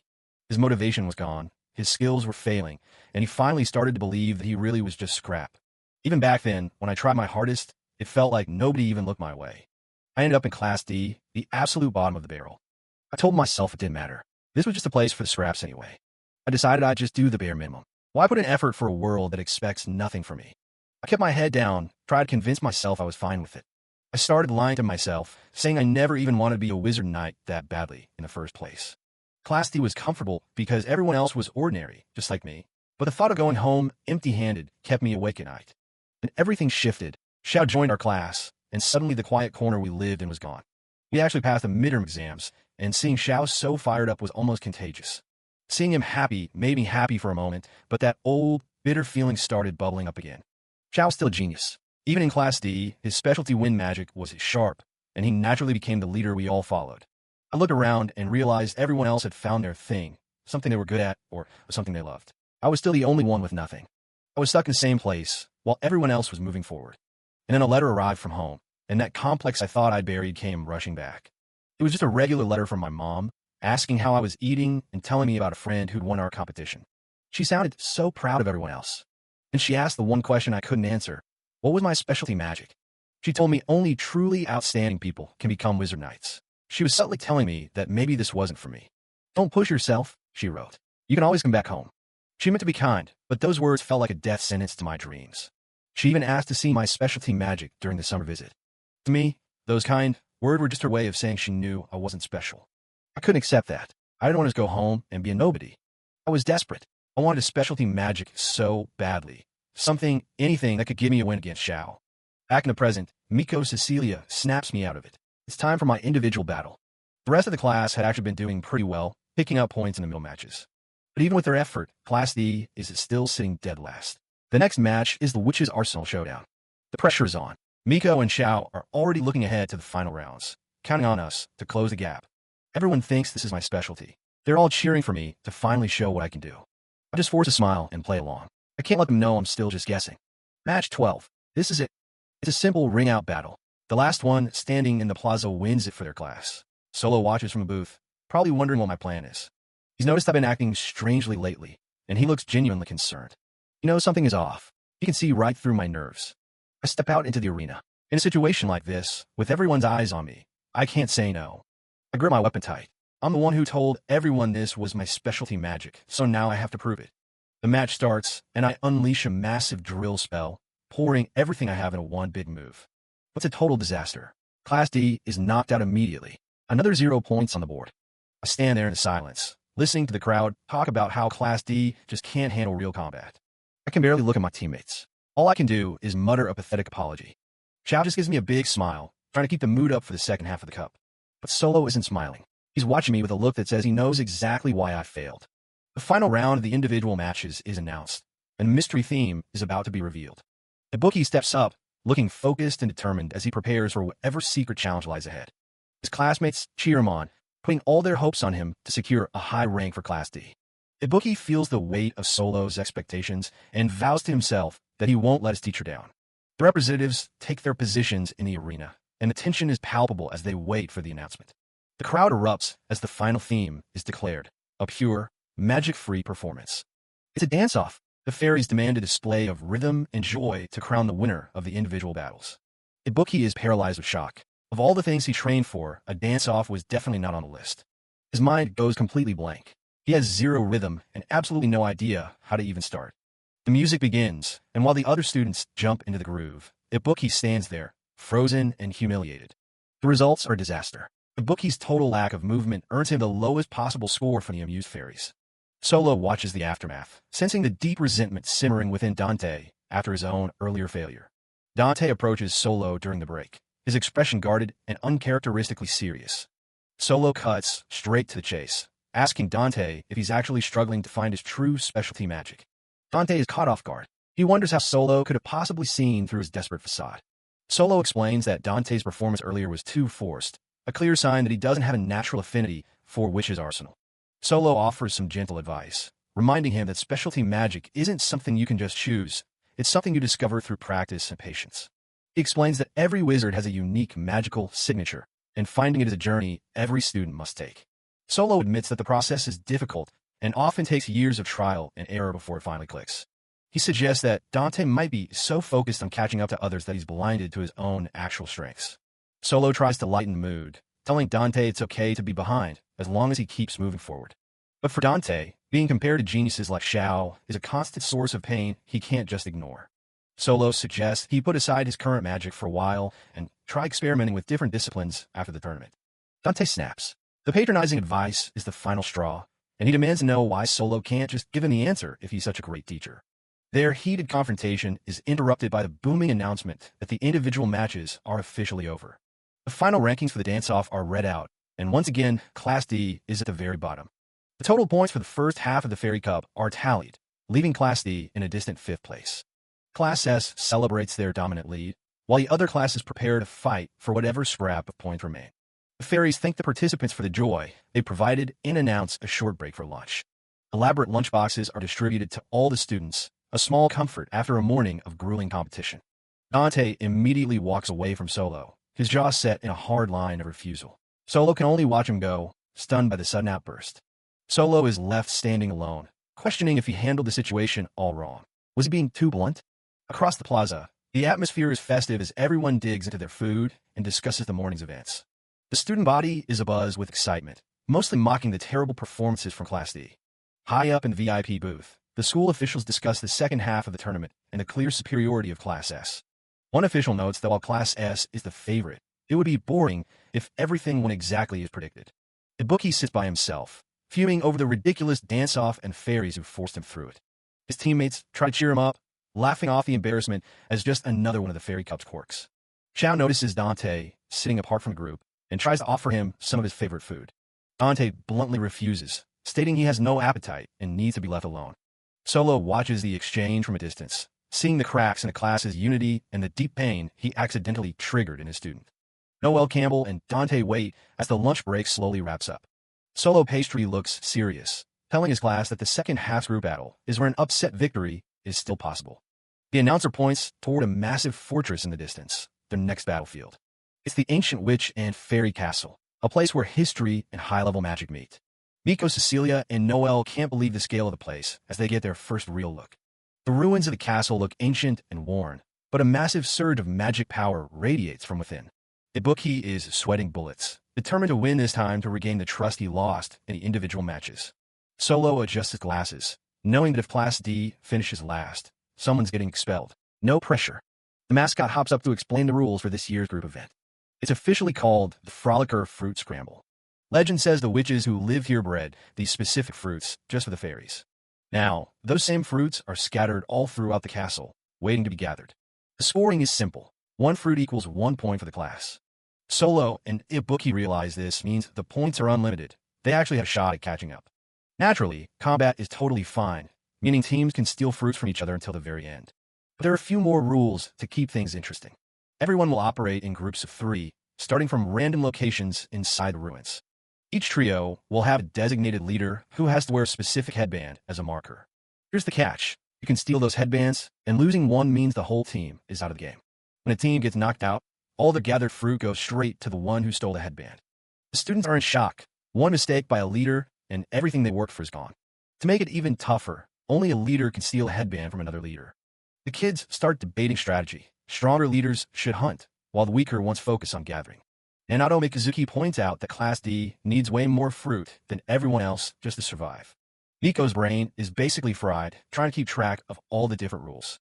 Panny and his teammate try to simplify it. Just get the fruit and don't let anyone touch the headbands. The mascot snaps its fingers, finishing the explanation as the students start to get it. Apparently, these mysterious plants are a fairy delicacy and can only be grown in this specific castle. This is the only time of year that can be harvested, and the fairies are hungry. Above the crowd, the fairies are already chanting for their food, turning the whole cup into a giant harvest festival. Solo realizes the massive responsibility he has in choosing which students to send into that chaos. With the rules set, it's finally time for a short period of class strategizing. Over in the Class S camp, Teacher Sai D finishes organizing his elite teams. His students stand tall, looking like they already own the place. He tells them flat out, never look back and never let anyone else take the summit. The Class S squad responds with a unified shout, fully locked in for victory. Class A teacher Anari gives her students a sweet smile, praising their hard work so far. And her eyes go cold as she asks if they're actually working hard enough since they're losing to Class B. The sweet act vanishes, leaving her students shaking in their boots as they promise to try harder. Meanwhile, Bib is laughing it up with Class B, looking as jolly as ever. His class is hyped, aiming for a total victory and looking forward to seeing Class S cry. They're ready to completely crush Class D in the second half, fueled by pure confidence. Ms. Chammy, the Class C teacher, holds up the team rosters with a huge grin. She's hyping her students up to turn the tables in the second half. Her students are a bit skeptical since they're currently in 4th place, but Chammy isn't having any of it. She tells them the win depends entirely on their performance. While her students head off to compete, Chammy stays behind to watch over them, which mostly means eating all the leftover lunches. What a free spirit. Over with Class D, Solo Pastry is sweating as he looks over a massive relationship diagram he drew. He's trying to figure out the best way to group his students. Miko and the others are starting to get annoyed at how long he's taking. Solo tells them to just wait a little longer. He's got a lot to consider besides just magical talent. Solo's chart is surprisingly detailed, mapping out who gets along with who talks too much, and who's a lone wolf. He's taking social dynamics very seriously. Since Class D has 13 students, Solo realizes he'll have to make one team of 4. He thinks it's only fair to put the lowest-ranked students together in that group. He hits a snag when he gets to Nagisa's snow. The kid is always sleeping, making it nearly impossible to figure out who he can actually cooperate with. Solo also notes that Ibuki hasn't exactly made many friends yet, so it probably doesn't matter who he's paired with for the time being. He keeps overthinking the pairings, wondering if he should prioritize compatibility or just general affinity between students. It's a lot to weigh. As Solo groans over his chart, Miko Cecilia jumps in with a suggestion of her own. She's already got a plan. She wants to be teamed up with the heavy hitters, Xiao Shahar and Ibuki. Solo is caught off guard by her sudden enthusiasm. The boys are just as confused, but Miko explains her reasoning. She knows they're going to have to face the best of Class S. Specifically, she's worried about Maroon's team. She's certain Maroon will be grouped with Spyro and Jinji, the school's top-tier students. Miko breaks down why they're so dangerous. Maroon comes from an elite family, and Spyro and Jinji are always by her side as her supporters. They're basically a powerhouse trio. She argues that the only way for Class D to stand a chance is for their strongest students to stick together. She strikes a pose to seal the deal. Ibuki is a bit offended at being called an underling, but Xiao just laughs it off. Ibuki tries to argue that they can't just form teams based on Miko's personal grudges. Xiao doesn't mind plan at all. He thinks a showdown with Maroon's group sounds like fun. He gives a confident grin that's honestly a bit terrifying. Zhao's enthusiasm completely wins Miko over, leaving Ibuki as the only one still trying to be sensible about the whole thing. Solo looks over his notes, realizing that while it's not perfectly balanced, having one powerhouse team might be their only shot at a significant upset. If Class D can take out the Class S top team early, it would change the entire momentum of the match. Miko is already celebrating, and Solo gives Ibuki a little bribe to make sure he cooperates. It's a fancy piece of chocolate. Solo knows exactly what Ibuki likes, and it's enough to get the boy on board, even if he's still a bit grumbly about it. Ibuki tries to deny he has a sweet tooth, but Miko and Xiao aren't falling for it. They've seen him picking out the chocolate desserts in the dining hall plenty of times. Xiao and Miko tease him about it, and Ibuki is left red-faced as they recount his previous dessert choices. It seems like the team is finally coming together. Solo finally wraps up the rosters while the students continue to chatter in the background. Ibuki is still denying everything, but the paperwork is done. Here it is, the official team structure for Class D. It's a mix of specialists, powerhouses, and whatever the team of 4 is supposed to be. Solo looks satisfied. The announcements go out, and some students aren't exactly thrilled. Nanato is freaking out about being separated from Noel, and Toturi is just confused as usual. Noel tries to be supportive, telling Toturi to do his best even though they're on different teams. Nanato is still in the background, having a small crisis. Panny is actually looking forward to working with Dante, even if Dante looks like he'd rather be anywhere else. Miko and Azu are just hoping they can gather enough fruit to win. Miko tries to be optimistic about their chances, but Dante is already in a dark mood. He thinks winning is basically impossible at this point. Solo notices the tension and tries to intervene, but Dante just walks away. He tells the others not to bring down the mood when they're about to head into a fight. As Dante walks off, Miko watches him with a worried expression. She can tell he hasn't been in good spirits all day, which isn't like him at all. Xiao agrees. He noticed Dante seemed absent-minded even before his individual match started. It's a bad sign for the upcoming group battle. The students start to worry that Dante's poor performance in the first half is really weighing on him. Solo just listens, his expression unreadable behind his glasses. Xiao turns to Solo, asking if he talked to Dante earlier. He's trying to figure out what's really going on with their classmate. Solo remembers his conversation with Dante. The boy was furious, demanding that Solo prove himself as a teacher by identifying what his specialty magic was actually supposed to be. Solo is surprised the others noticed something was off. He wonders if there's any way he can erase this worry for them before the match starts. He looks over at Dante's retreating figure. He wants the students to be able to focus on the team battle without being held back by their own doubts. Miko and Xiao are still discussing it, but Solo admits he doesn't have a single clue how to fix it yet. He's as stumped as they are. Solo explains that he did talk to Dante, but he mostly just pointed out the boy's weak point from his individual match. Ibuki thinks that getting your faults pointed out after coming in last place is just depressing. Solo defends himself, saying it was necessary advice for growth. But his students are already feeling the pressure, and Ibuki is worried they'll get made fun of again. Solo tells them they don't have the luxury of worrying about other people's opinions. He knows that Dante is struggling with his own identity as a wizard, and that's the real problem. Ibuki ponders Solo's words, wondering why the teacher didn't just share this insight with the rest of the class to make things easier. He knows Dante is a hard nut to crack, a guy who keeps everyone at a distance, making it nearly impossible to have a real conversation about what's weighing on him. Solo stays focused on his notes, acknowledging that the fact Dante spoke to him at all is a big deal. He respects the boy's wish to keep his struggles private. Solo admits he gets it. Nobody wants their weaknesses exposed to their peers. He tells Ibuki that for now, they need to proceed with the team battle carefully. The scene shifts as the announcement for the second half of the Fairy Cup rings out. A massive transportation circle is prepared to take everyone to the castle. Students scramble to put on their eeny-meeny-miny headbands and grab bag for the frolicker of fruits they're about to hunt for. The atmosphere is thick with nervous energy. A mascot like Proctor explains that once transported, the headbands will only remain on the designated team leaders, making them clear targets. The instruction is simple. Hold hands and stick together. If a team isn't united when the clock runs out, they're disqualified, and all their hard-earned fruit is void. Just as the teleportation begins, the Proctor casually mentions the castle is filled with traps. The students awfully late to mention that. Echoes as they vanish into the light. Solo stands back as the students are whisked away, offering a final, encouraging, "Do your best, everyone," as they vanish. He stares at the distant castle, his thoughts lingering on Class D's uphill battle. "Go for it," he whispers. In a blink of an eye, the teleportation is complete, and the students are scattered throughout the sprawling castle. Team Eco finds themselves in a crumbling hallway. Xiao Shahar notes the castle looks pretty worn down, likely because it's used as a magical battlefield every single year. Miko Cecilia is shocked to find her headband is still firmly on her head. "Huh? Then I'm the leader," she yells, realizing the responsibility on her shoulders. Ibuki isn't exactly thrilled about Miko being in charge, leading to some immediate bickering about who should really be calling the shots. Ibuki eventually settles down, reminding the team of Solo's actual instructions. Their team is supposed to be the aggressive attackers, focusing on high-risk, high-reward plays. Xiao Shahar's grin turns absolutely predatory. He's more than happy to collect any fruits and headbands from any other teams they run across. Ibuki tries to keep the peace, telling Miko not to overdo it and to just focus on the primary goal of gathering fruit, knowing her tendency to go overboard. Miko isn't listening. She's already fixated on taking down Arun. Ibuki can't believe she's being so transparent about her personal grudges during a school event. Xiao steps in, slinging his arms around both of them. He tells them as long as they work together, everything will be fine. "We're a team, aren't we?" he says with a smile. Ibuki sighs, conceding that they'll be okay if they don't lose. Xiao adds with a wink that if they happen to run into Maroon's team, they'll just have to win. That's exactly what Miko wanted to hear. She's fired up and ready to go. Xiao laughs, signaling the start of their exploration.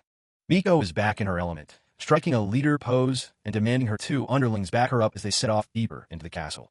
Ibuki wonders why Xiao goes along with her whims so easily. Xiao just smiles mysteriously, leaving Ibuki to worry about Miko's personal crusade against Maroon. Ibuki's thoughts turn serious. He remembers how much Miko helped him when he was shut in, and he feels a deep sense of debt toward her. He recalls the effort she and Solo spent trying to get him back to school, even when he was at his lowest point. He wants to show his gratitude today. Xiao notices the sentimental look on Ibuki's face and teases him about being more thankful. Miko suddenly spots something ahead and cuts the conversation short. She points excitedly to a cluster of frolicker fruits growing right there in the open. It looks like their luck is changing. They found the fruits incredibly fast. Miko starts harvesting them, noting how strange they look growing inside the castle ruins. She counts 8 fruits. That's 8 easy points. She's confident that gathering the most fruit is the key to winning the whole thing. But the trap the announcer mentioned suddenly reveals itself. A monstrous creature lunges out of painting on the wall, roaring "Invader!" at the group. Xiao and Miko are stunned. The traps the announcer mentioned are much more literal and terrifying than they expected. The monster wastes no time, launching a powerful attack. Ibuki realizes this isn't just a simple trial. It's a dangerous obstacle designed to weed out the weak. A massive explosion of ink and magic forces Ibuki to shield his face. He's shocked by the sheer power behind the castle's defenses. As the dust clears, they aren't alone. Maroon appears with her elite team, looking down at them with her signature cold expression. "What a nuisance," she says. "We are your opponents here." Miko's eyes widen in a mix of fear and excitement. The showdown she wanted is finally here. "Maroon," she screams, as the rival classes clash in the dark hallways. A floating mascot character welcomes the teachers and staff to the viewing terrace as the match begins. Solo Pastry is already more interested in the buffet spread than the actual tournament. This looks more like a high-end garden party than a magic trial. Solo wonders if he's in the middle of a festival or a war. He's clearly not used to this level of leisure during a mission. The Year 2 head teacher, Julius Hanen, approaches and asks if a seat next to Solo is taken. Solo mutters that he wanted to watch this alone, but Julius insists on witnessing Class D's performance together. Out in Forest, Kai takes his new leadership role very seriously, determined to do his best. His teammates, Rex and Nanato Mikazuki, just stare back with completely blank expressions. The silence is deafening. Kai begs them to say something, anything, to break the awkward tension. Rex is too busy worrying about Toturi being on another team, fearing she'll get hurt in a fight. Nanato is having his own crisis about being separated from Noelle. Kai quickly realizes leading this squad is going to be a nightmare. Flashback to the strategy meeting where Solo grouped the 4 of them together. He notes that if Nagisa Snow ends up leading, they won't even need to focus on hunting for headbands. Solo's reason for the split was simple. Rex's constant worrying about Toturi makes them both vulnerable in a fight. Nanato was also separated from Noelle to ensure the team had a more stable mental state across the board. Kai admits he's never actually talked to Nagisa and hasn't really connected with Rex either. Solo tells him that's exactly why he was put in charge. He needs to be the binder that holds this group together. Kai starts listing the obstacles. He's not close with Rex. He needs a bridge to talk to Nanato, and Nagisa is already fast asleep in the middle of the match. Solo's cooking metaphors don't make the job any less daunting. Nagisa wakes up and just stares blankly at the guy in front of him.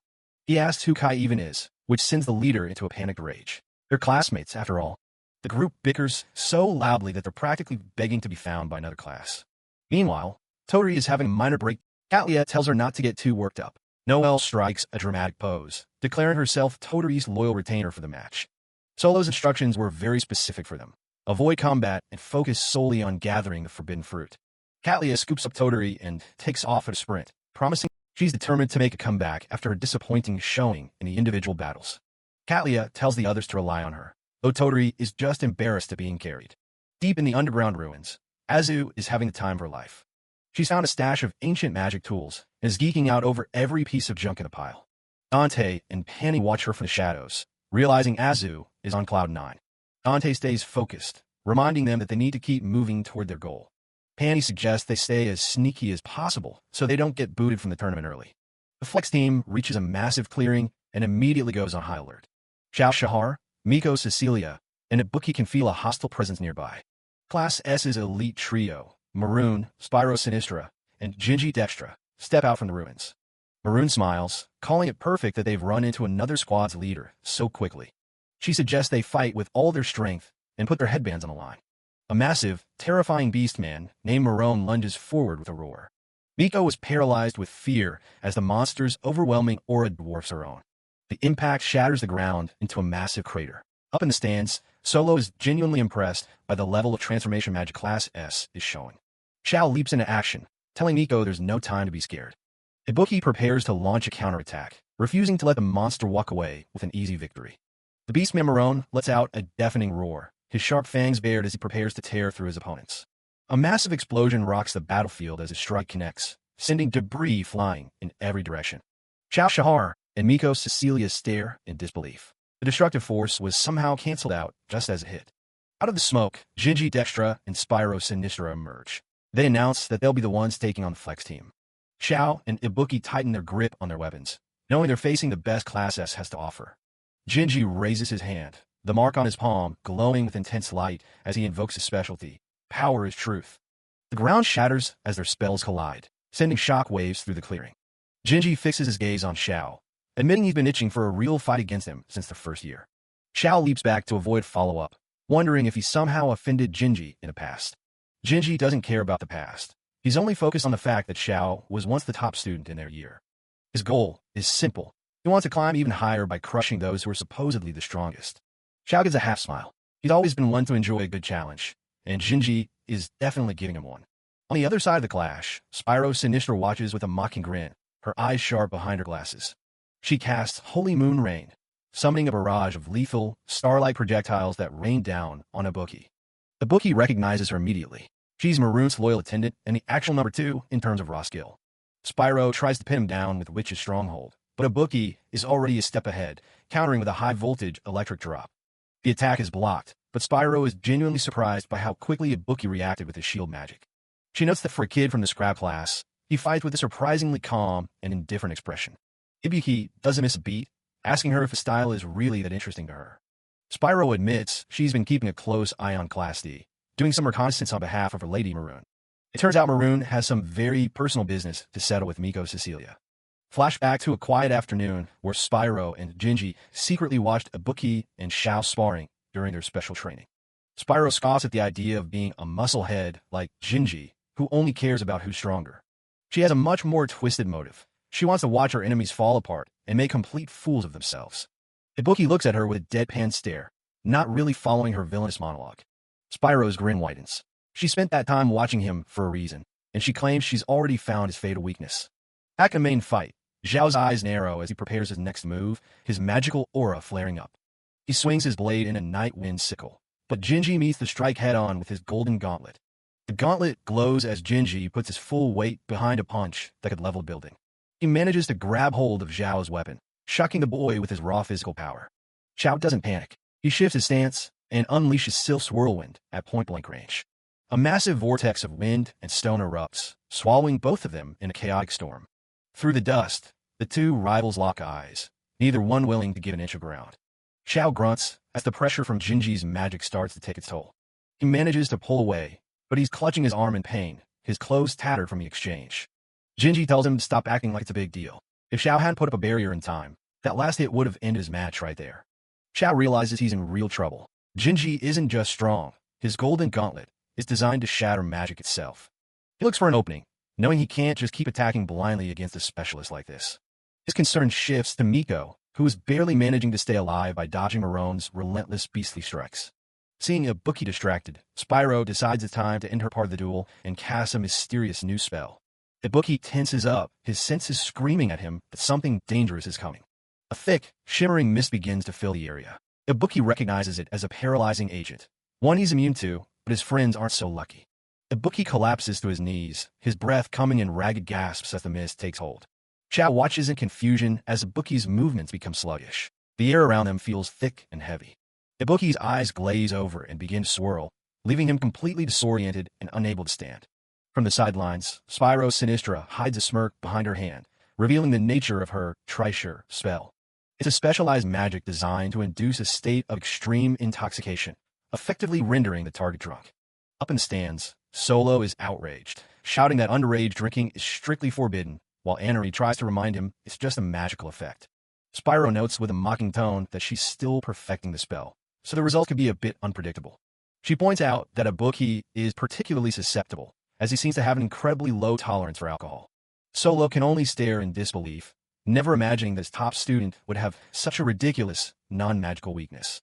Ibuki lies face down on the stones, his face flushed red as he wonders how Spyro could have possibly known his secret. Spyro explains that while he kept it hidden at school, she happened to witness a very revealing moment in the cafeteria. She recalls a day when a bookie was enjoying a quiet dessert, seemingly minding his own business. He had unknowingly picked up a piece of liquor-infused chocolate meant specifically for the teaching staff. The moment he took a bite, his system couldn't handle it, and he ended up passing out and getting sick in a restroom. Solo face bombs at the memory, lamenting the fact that his student is such a complete idiot. A bookie tries to defend himself through his haze, insisting it was a simple mistake and that he normally has high resistance to toxins. He laments that despite all his rigorous training with the assassination squad, he just can't overcome his body's natural reaction to alcohol. He slumps back down in a state of utter disgrace, while Spyro continues to laugh at his pathetic display. Spyro declares that nothing beats the feeling of completely humiliating an opponent. Gingy, however, just calls her a sadistic freak. Xiao realizes they're in a dire situation. With the bookie out of commission, he's outnumbered and still needs to worry about Miko. He quickly scoops up the drunken bookie, deciding that a tactical retreat is their only option for the moment. Spyro isn't about to let them go so easily and casts Witch's Phantom Theater, summoning a horde of giant, sparkling rodents. Xiao can only stare in horror as the surreal, magical creatures surround him, blocking every path of escape. Xiao is absolutely losing it. A giant illusionary mouse is looming over him, and he's begging for literally anything else. Gingy points out that hitting a guy's weak spot is just common sense. Meanwhile, Spyro mocks Xiao, reminding him how he famously fainted over a single mouse back in the first year. Xiao is stuck in a traumatic flashback to his orphanage days. Waking up to a literal pile of dead mice is enough to scar anyone for life. Back at the viewing area, Solo and Julius watch the carnage. Julius admits that kind of trauma would definitely mess someone up. Ibuki isn't doing any better. He's sweating and completely out of it, struggling just to keep his eyes open. He collapses into a heap near the illusionary mice. Gingy and Spyro just laugh at them, calling out their ridiculous weaknesses to alcohol and rodents. Miko screams at her teammates to get it together, but they're already toast. Gingy dismisses the whole class as a joke. Suddenly, a massive foot slams down right next to them. The ground shakes with a heavy thud.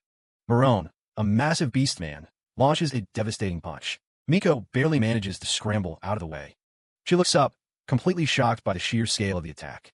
Miko realizes she's facing a legit monster. Even in her transformed state, she knows Marone is on an entirely different level and is clearly holding back.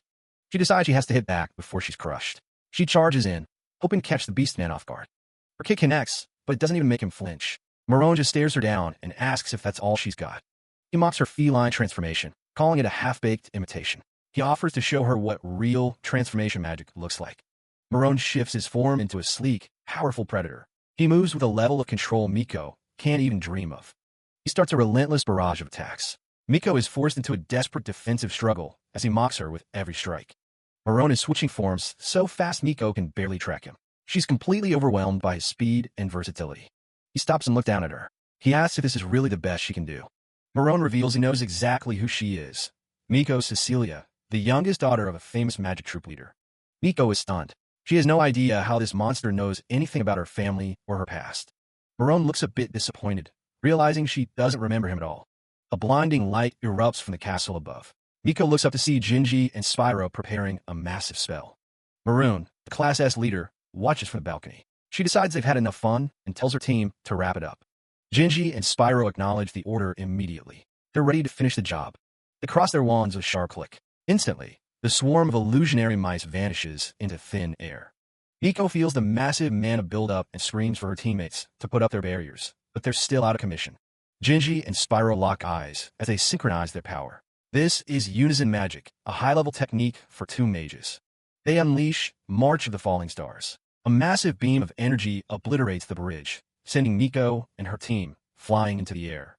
Maroon looks down at the wreckage. She coldly notes that the fall into the pond below shouldn't kill them, at least.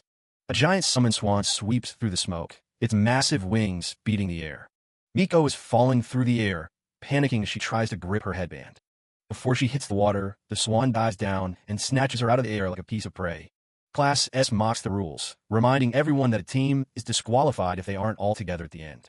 They fly off, leaving Class D in the dust. Their parting advice is for solo students to actually come up with a real plan next time. Back at the school, the crowd is buzzing. They expected Class S to be strong, but that was a total beatdown. Solo Pastry is sweating buckets. He's forced to listen to everyone's joke about how much of a disaster his class turned out to be. Ibuki and Xiao were taken out by their own ridiculous weaknesses before the fight even really started.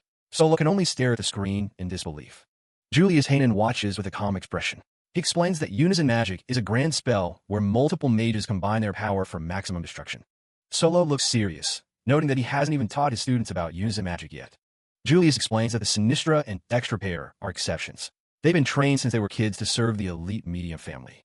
Julius gives a smug little smile. He tells Solo not to feel too bad, since it's only natural the class of Scraps can't beat the elite Class S. Other students gossip, claiming the only person worth a damn in Class D was Shahar, and even he's already out. Solo just sits there as the next fight begins. Solo notices the footage has finally switched away from his defeated students. He shrugs it off and wonders how his other teams are holding up out there. Elsewhere in the forest, a massive patch of wacky fruit is just sitting in the open, ripe for the taking. Team Kai has found Mudalode. They're celebrating their luck, seeing fruit everywhere they look. Rex is being unusually quiet, though. He's thinking back to a talk he had with Toturi about his lack of social skills. In a flashback, Toturi gets right in his face. She tells him he needs to stop being a loner and actually talk to the rest of the class. She mentions that everyone's trying their best to be his friend, so it's a total waste for him to keep acting so shy and distant. Toturi wants him to actually enjoy his time at school, but she knows he won't do that if he keeps everyone at arm's length. She admits she can't be his only friend forever. She's got her own social life and potentially a husband to worry about. Rex takes her words to heart and promises to try getting along with everyone, even if he has to force himself to be polite. Back in the present, Rex is psyching himself up. He's determined to prove he can handle a little bit of small talk. He turns to Kai and Nanato and suddenly asks them what their favorite flower is. It's not exactly the best icebreaker for this group. Rex instantly realizes he messed up. He picked a topic these guys couldn't care less about, and the resulting silence is physically painful. Kai tries to save it by mentioning sunflowers, but that just makes the atmosphere even more awkward. Nanato just stares in confusion. Suddenly, Nanato's expression changes. He senses an attack coming and warns the others to get ready. A massive blast of magic tears through the area, sending dirt and debris flying everywhere. It's an ambush. Class C has arrived to jump them and steal their haul. They decided to target Nanato first, thinking he's the easiest to mark. Bad move. Rex has already transformed into his massive wolf form, with Nanato riding on his back like he's done this 1,000 times. Nanato tells Rex not to get distracted. Rex is fully locked in, ready to follow his master's orders. They strike back hard. Nanato unleashes a poison pulse, while Kai fires off a salamander's firework. The Class C kids are stunned that the Scraps are actually this good. The ambush is a total failure. Team Kai is hyped, realizing they actually make a pretty great team. Rex is still in his fluffy wolf form, and the others can't help but admire the fur. They ask if his nose is sharp enough to track down more fruit. He finds a hidden path leading down. They're convinced they've hit the jackpot and start heading in. Cut to Team Toturi. Toturi and Noelle look like they've seen a ghost. They're hiding behind some massive rocks while Class B mages hunt for them. It's a high-stakes game of hide and seek. Noelle is gritting her teeth. They were lucky enough to find fruit, but their luck ran out the moment Class B spotted them. They decided to just stay dead quiet and hope the enemy passes by. It's their only chance. Their cover is blown. A massive rock is pulverized right above their heads by a powerful attack. Caitlin from Class B leaps into the fray, telling them to take her best shot. Toturi is terrified. Caitlin's philosophy is simple. Power is truth. She's not here to play games. Katlia recognizes her immediately. They were classmates in their first year, and Caitlin was always top tier when it came to combat. Caitlin activates her specialty magic, Golden Legs of Glory. A massive blade of energy forms around her leg. She launches a series of lightning-fast kicks. She admits that for her, fighting with her legs is way more natural than using her fists. She closes her eyes for a second. She actually didn't want to have to resort to using this spell. For some reason, she thinks it's a bit shameful to be throwing around high kicks in front of a crowd. But personal feelings don't matter right now. She's determined to do her best for her class and win. Caitlin stares them down with a cold, sharp gaze. She's letting them know exactly how strong she really is. Solo is back on screen, looking surprisingly happy. He's impressed by his students' performance so far. He wasn't sure how Team Kai would turn out given their clashing personalities, but they're crushing it. Team Toturi is holding their own, too. Solo's attention shifts to the third group. He notes that Caitlin's magic is high-level enough to rival the elites of Class S. Underground, we find Team Azu. Azu is looking at a strange magic tool while her teammates, Hanny and Dante, wait. It's a device she salvaged from the wreckage of the magic tome earlier. She thought she could pour her mana into it to help them find fruit. But the thing is just too busted to work. Azu is annoyed, while Dante and Panny just tell her to give up on it. Team Azu is currently wandering through a damp, dark underground ruin. Azu is frustrated because they haven't found a single piece of fruit or even run into any other teams yet. Dante looks like he'd rather be anywhere else. Azu suggests they try heading somewhere else before they end up with 0 points for the entire exercise. Panny notices that Dante's mood is just getting worse by the second. Azu stops and stares him down, clearly reaching the end of her patience with him. Azu decides it's time for a heart-to-heart. She thinks Dante has been acting out a bit too much lately and needs to be called out on it. She finally loses her cool and shouts at him to give a rest already. Her sudden outburst catches both her teammates off guard. Azu gets right in his face, calling him out for being a total jerk since the very start of the team exercise. She doesn't care if he's got reasons or if something personal is bothering him. She says that's no excuse to lash out at the rest of the team. She tells him point blank that he's supposed to be the mood maker for Class D, and at the time, he started acting like one. Dante is genuinely confused by her words. He thought being the leader and setting the vibe was a job for someone like Xiao or Miko. Azu reminds him that back in May, he was the one who set the whole snarky, misfit tone for the class. Even if it was sarcastic, it gave them all a shared identity. Dante argues that Xiao is the one who actually leads from the top and pulls everyone together, thinking back to their reliable leader. Azu takes a moment to think before giving him a serious reality check on how social dynamics actually work. She explains that while Xiao leads from above, Dante is right there in the trenches with everyone else. His influence is unique because he's one of them. She gives him an example. A phrase like, "let's do our best," carries a totally different weight when it comes from a peer rather than a superior. Azu says that when a fellow dropout, like him, actually puts in the effort, it inspires the rest of the class to try harder too. She looks him in the eye and tells him that being the heart of the class is a role that only he can fill. Dante is silent, looking like he's actually reflecting on her lecture for the very first time. The moment is ruined by a sudden, heavy clanking sound. A massive stone guardian has appeared out of nowhere, ready to strike. The golem swings its massive sword, identifying the team as intruders. Azu and Panny are shocked by the sudden attack. Panny doesn't hesitate for a second. He jumps in action and unleashes his magic, Paralysis of the Eye, right at the stone giant. Azu follows up with her own powerful summoning spell, calling forth the Poro Porette from beyond the starry sky. The counterattack is a success, and the golems are reduced to rubble. Panny checks to make sure Dante and Azu are still in one piece. Azu notices something through a broken wall. She can't believe their luck. There's a massive patch of wacky fruit just sitting there for the taking. They step into the hidden garden to collect their prize, but their excitement fades when they see several students lying unconscious around a nearby pond. Everyone gathers in a massive stone chamber after barely escaping their first encounter with Class S. Miko is slumped against the wall, looking completely drained as Azu checks her over. Dante is there too, appearing out of nowhere with a serious look on his face. Azu and Panny are stunned when they hear that Class S has already taken a bookie hostage. Xiao and Miko explain that they were swept through a series of underground tunnels and dumped into a pond before finding this room. They have to face facts. Class S is on a completely different level, especially with that combo magic they used. It's called Unison Magic, a high-level technique that requires both massive power and perfect synchronization between two casters. Even though the members of Class S argue constantly, their coordination in battle is flawless.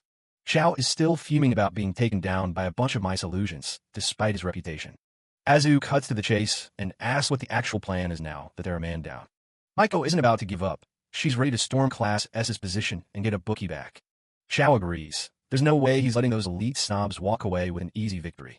Azu and Panny wonder if they should tag along, but Azu decides to stay behind and focus on their primary objective. They've stumbled onto a massive spawn point for wacky fruit, which is their best chance at racking up points while the others handle the rescue. The only problem is they have no idea where to start looking for their captured teammate. This old castle is a massive labyrinth, and wandering around aimlessly will just get them caught again. Azu pulls out a magic tool she found earlier, and surprisingly, the thing starts reacting.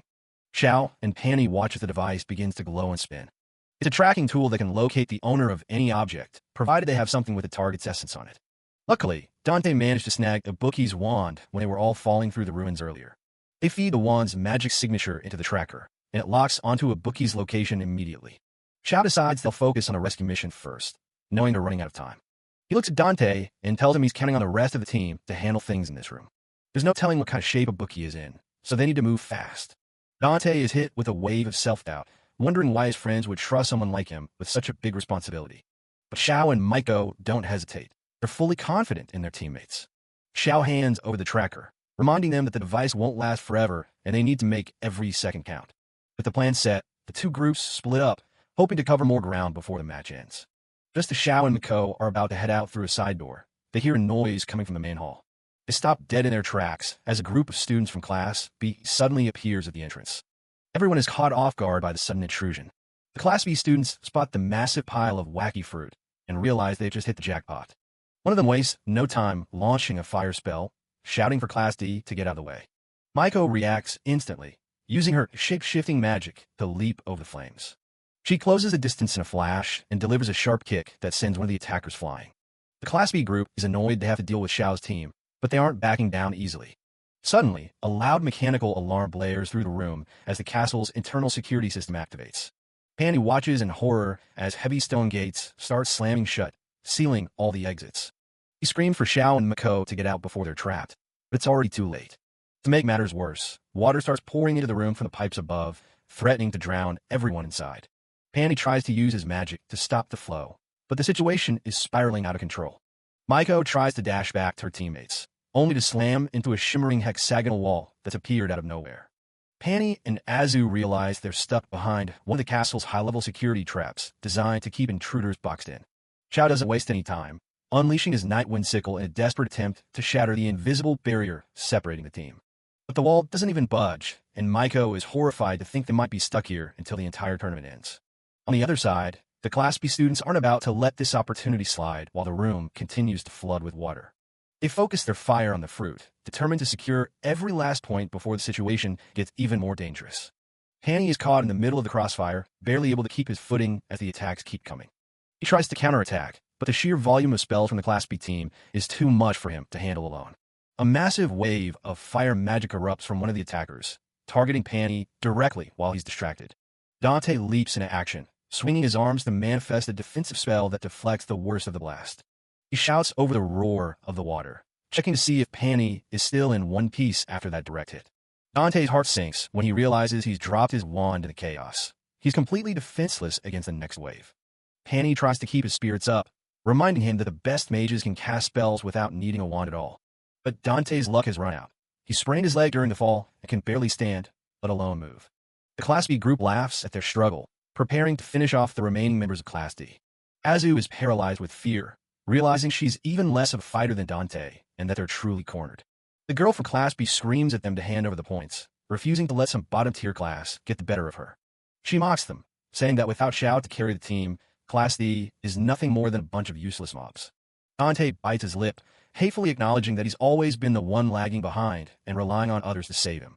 But then he catches sight of the wacky fruit piled up right behind him, still protected for the moment. He realizes they don't actually need to win a fight. They just need to protect what they have until the timer runs out.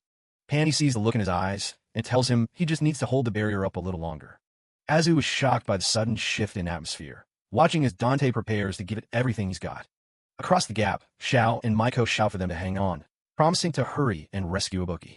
Everyone is shouting their encouragement, telling Dante that if he could survive Solo's brutal training, he can survive this.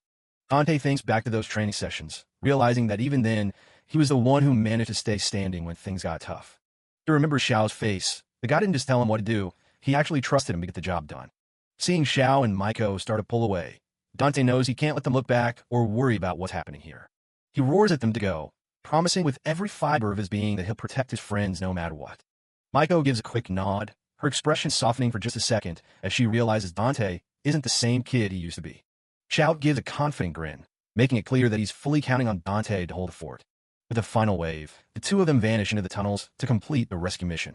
Dante stands his ground, feeling the weight of that trust settle on his shoulders as Class B prepares for another assault. The attackers think this is going to be easy, laughing at the lone, injured student standing in their way.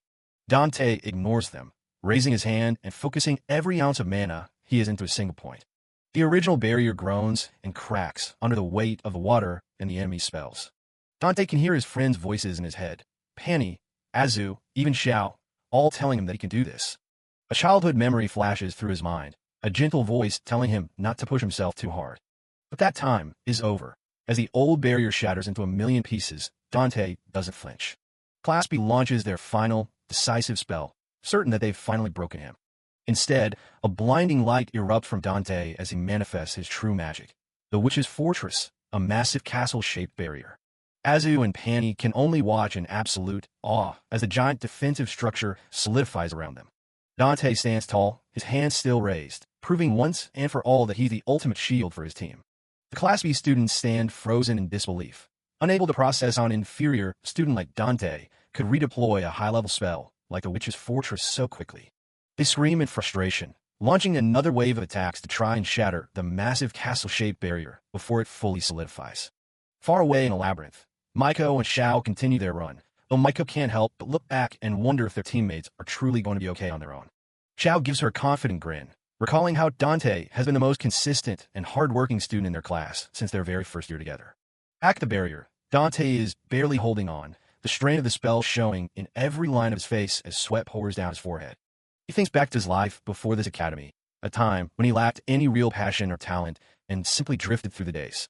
He remembers the hellish training sessions under Solo Sensei, realizing that those brutal death games were actually preparing him for a moment exactly like this.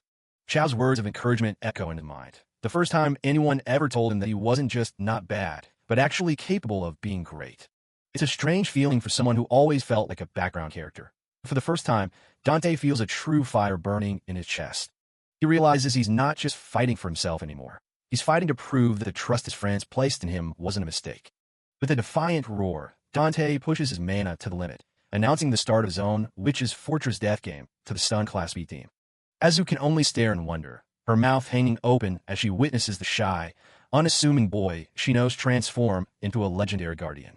Elsewhere in the sprawling arena, the tournament enters its final stages, with the announcer noting that the chaos has reached a fever pitch across the entire battlefield. The audience watches the magical displays on the large screens, and one spectator notes that things have become so messy it's hard to tell who's even winning anymore. Behind the scenes, the teachers watch the data, noting that while Dante's placement with Penny and Azu seemed random, their compatible personalities have allowed him to truly shine. Solo Sensei watches from the monitoring room, a small smile playing on his lips as he sees just how far Dante is willing to go when pushed to the edge. But the peace doesn't last for everyone. Another group of students finds themselves face-to-face with a terrifying elite of Class S. Seat number 3, Ginji Dextra, and seat number 2, Spyro Sinistra, unleash a coordinated strike that sends their opponents flying back in a cloud of dust and debris. The victims scramble to retreat, realizing they've made the fatal mistake of bumping into the top-ranked students in the entire academy. Just as they think they can escape, a massive, fanged monster erupts from the shadows, blocking their path with its enormous, clawed hands. Stepping out from behind the beast is the undisputed number 1 student, Mara Medium, her silver hair shimmering as she looks down on her defeated foes. With a cold, imperious gaze, Marin commands them to hand over every piece of fruit they've collected before they get hurt even worse. Her teammates, Ginji and Spyro, look on with bored expressions, knowing that no one in this tournament stands a chance against Marin's overwhelming power. Nearby, they've already dealt with a bookie, the seat number 13, who lies trapped in a magical slumber known as the Good Night with Nightmares spell. Spyro adjusts her glasses with a cruel smirk, explaining that the spell doesn't just put him to sleep. It traps him in a cycle of his worst fears, so he can't wake up. Ginji looks at Marin, asking if she managed to have a conversation with Maiko Cecilia when their paths crossed earlier in the match. Marin's eyes cloud over with a hint of sadness as she admits that, just as she expected, Maiko didn't seem to remember her at all. A memory from years ago surfaces, a younger Marin, looking tired and lonely, staring out from the window of a grand estate. Her childhood tutor finds her hiding behind some crates, telling her it's time to stop daydreaming and get back to her grueling magical studies. The young girl pouts, her eyes filling with tears as she whispers that she doesn't want to study magic or become a powerful mage. She looks out over the village her family rules, feeling the crushing weight of the medium name and the expectations that come with being its heir. Her father is a legendary hero who always leads from the front lines, and the villagers constantly remind her that she must grow up to be just like him. The little Marin breaks down and sobs, screaming that she'll never have the confidence to be like her father and that being a first-rate mage is impossible for her. Her tutor and a young boy watch in silence, unsure of how to comfort a girl who has everything but wants nothing of the life chosen for her. In the middle of her breakdown, Marin notices something unusual, a small, brightly colored ticket or card tucked away among the old books. Marin's childhood was all about hitting the books, but her uncle finally gave her a break with a ticket to a famous musical show. Her friends couldn't afford to go, but they told her to enjoy herself while they waited outside the theater. The venue was massive, a grand tent teeming with people eager to see the magic. Once the show started, it was like nothing she'd ever seen. Pure, sparkling magic that made her studies feel boring in comparison. There was one girl on stage who really stood out, performing with a smile that could light up the whole room. Afterward, Marin wandered backstage and got caught by the star of the show herself. It was young Maiko Cecilia, looking surprised to see an audience member wandering around back there. Marin didn't hold back, gushing about how the show was amazing and how much it moved her. Maiko admitted she was just a backup dancer who couldn't even use magic yet, but she wasn't letting that stop her. She was dead set on becoming a first-rate mage and the #1 star in the troupe. Seeing someone her own age with that much drive left Marin completely speechless. Maiko leaned in, asking if the idea of being whatever she wanted sounded exciting to her too. She gave a big grin and promised that one day, she'd be a total star. And she made Marin promise to come back and watch her again when that happened. Sadly, that was the only time she ever saw the troupe before getting buried in her studies again. Years went by without her ever going back to see a show. When she finally saw Maiko again at school, the disappointment was real. She wasn't a star, just a lazy mage in a bottom-tier class. It was frustrating for Marin to see her former idol acting like a slacker who didn't even remember their meeting. Gingy asked if she was just mad that her childhood hero had totally forgotten her. Spyro pointed out that Marin was even copying Maiko's transformation magic and transformation style. Marin snapped, screaming that they were completely wrong and she definitely didn't have the same nail polish. She told Gingy to stay out of her business, clearly annoyed by the truth of his words. Eventually, she cooled off and told them she didn't need any other friends as long as she had the two of them. Gingy and Spyro were actually touched by that, but Marin acted like it was just whatever. Gingy joked about being both an attendant and a friend, though Spyro told him to keep his mouth shut. But as she walked away, the idea of having friends still felt weird to her. She tried to convince herself they were just fellow students, and that bonds were a waste of time. To her, connections were just things that got in the way and made a person weak. Growing up, she was taught she didn't need anyone, being raised as the cold heir to a powerful family. She truly believed those ties meant nothing in the end. Back at the arena ruins, the crowd is getting restless because Class D is nowhere to be found.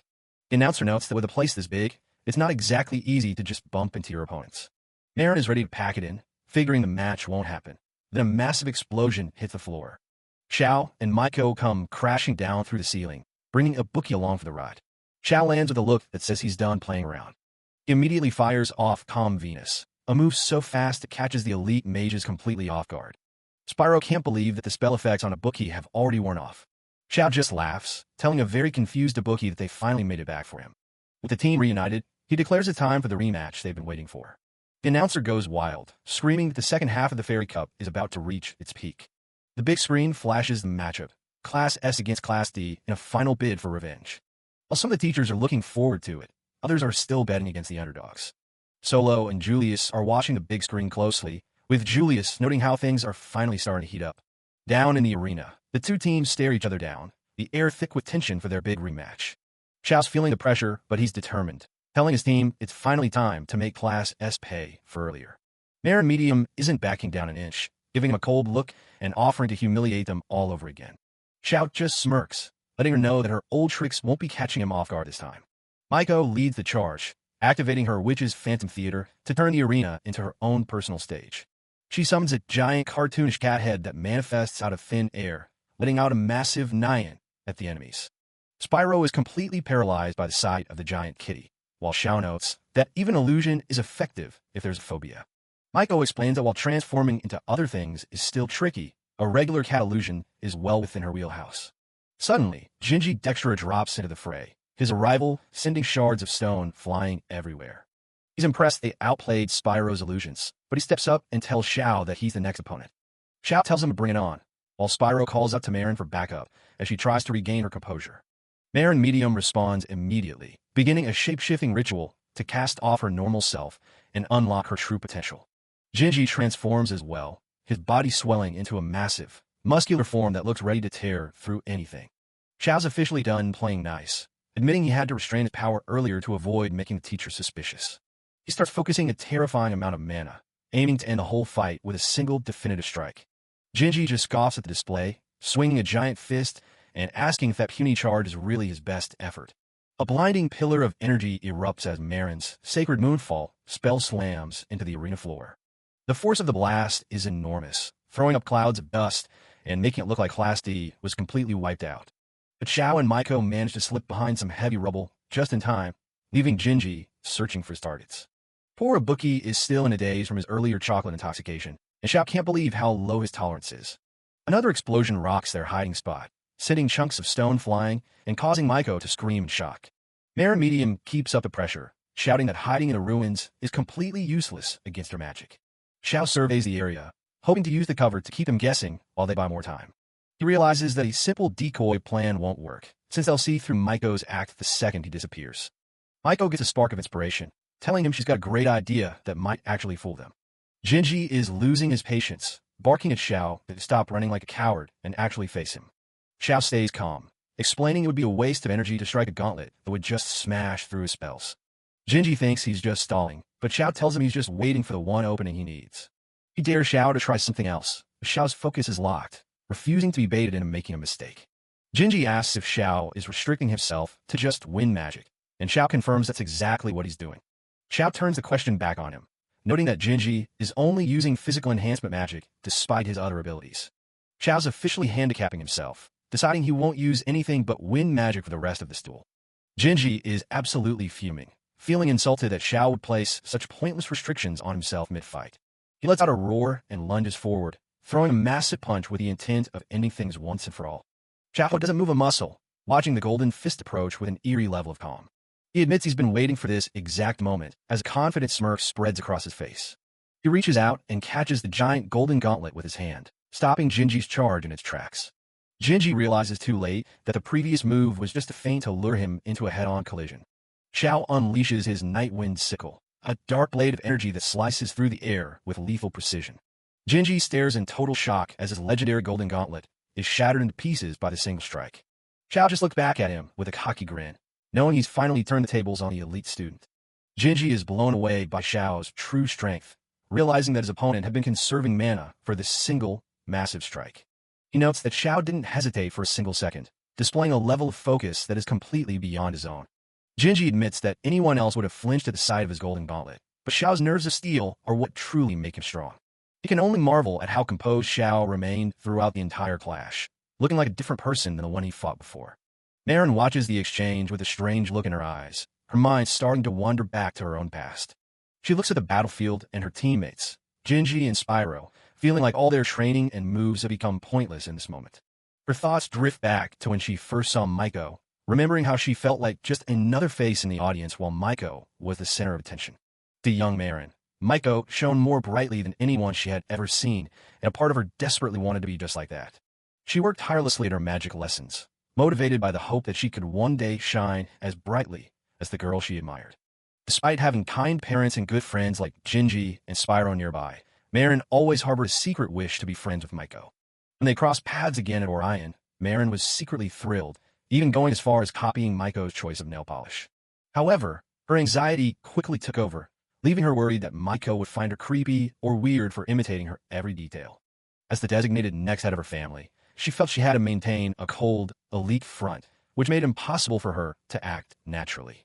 Even when she had the chance to speak, her inability to connect meant things never went well, and she felt her teammates had spoiled her too much. Now, seeing Maiko in Class D and appearing to take life so casually, Marin feels a surge of intense frustration and betrayal. She wonders where that dazzling girl she once looked up to has gone, feeling like the Maiko she admired has been replaced by someone lazy. In her heart, she calls Maiko a liar, demanding to see the first-rate mage she was supposed to become. Back in the ruins, Ibuki points out their target, signaling to his teammates that the time for the final move has come. Jinji is caught off guard when he realizes Maiko has completely vanished, wondering if this is part of some new, elaborate plan. Ibuki doesn't give him a moment's peace, lunging at the beast form Jinji and telling him his brute force won't work on him. Jinji just scoffs at the attempt, roaring that Ibuki is pitiful and asking what a weakling like him could possibly achieve. He's fully confident in his victory, shouting that it's pointless for them to try and sneak around when they have no way to defeat him. Suddenly, a second Xiao appears with a playful wink, and Jinji is stunned that Maiko could have actually transformed into a guy. Ibuki gets into position, focusing his unique mana into a high-voltage charge that will power Xiao's ultimate finisher. He unleashes his super ultra-irritated max electric drop, a titanic blast of lightning that completely consumes the entire area. Maiko explains that she used her transformation magic as a decoy to keep them busy while Xiao focused on his high-voltage spell. Xiao is genuinely impressed, admitting he didn't realize she had mastered transforming into a male form so quickly. Maiko proudly reveals that she only managed the feat yesterday, finally overcoming the hurdle that had been holding her back. She admits she struggled during her individual matches because she couldn't quite visualize a handsome guy image in her mind. She gets a little defensive, insisting she never said she couldn't do it, she just didn't want it to sound like a lame excuse after loss. She reflects on Marin's hard work, realizing that fighting her made her understand just how difficult it is to close the gap with Class S. Determined to win, Maiko declares she'll do whatever she can, because as long as their three-person team wins, that's all that matters. Xiao looks at his teammates with a sense of pride, seeing how far they've come and how well they work together for this win. As the smoke clears to show the defeated Class S members, Xiao gives Maiko a genuine compliment on her impressive shape-shifting. The arena announcer screams at the top of his lungs that the match is over, and the unlikely victory goes to Class D.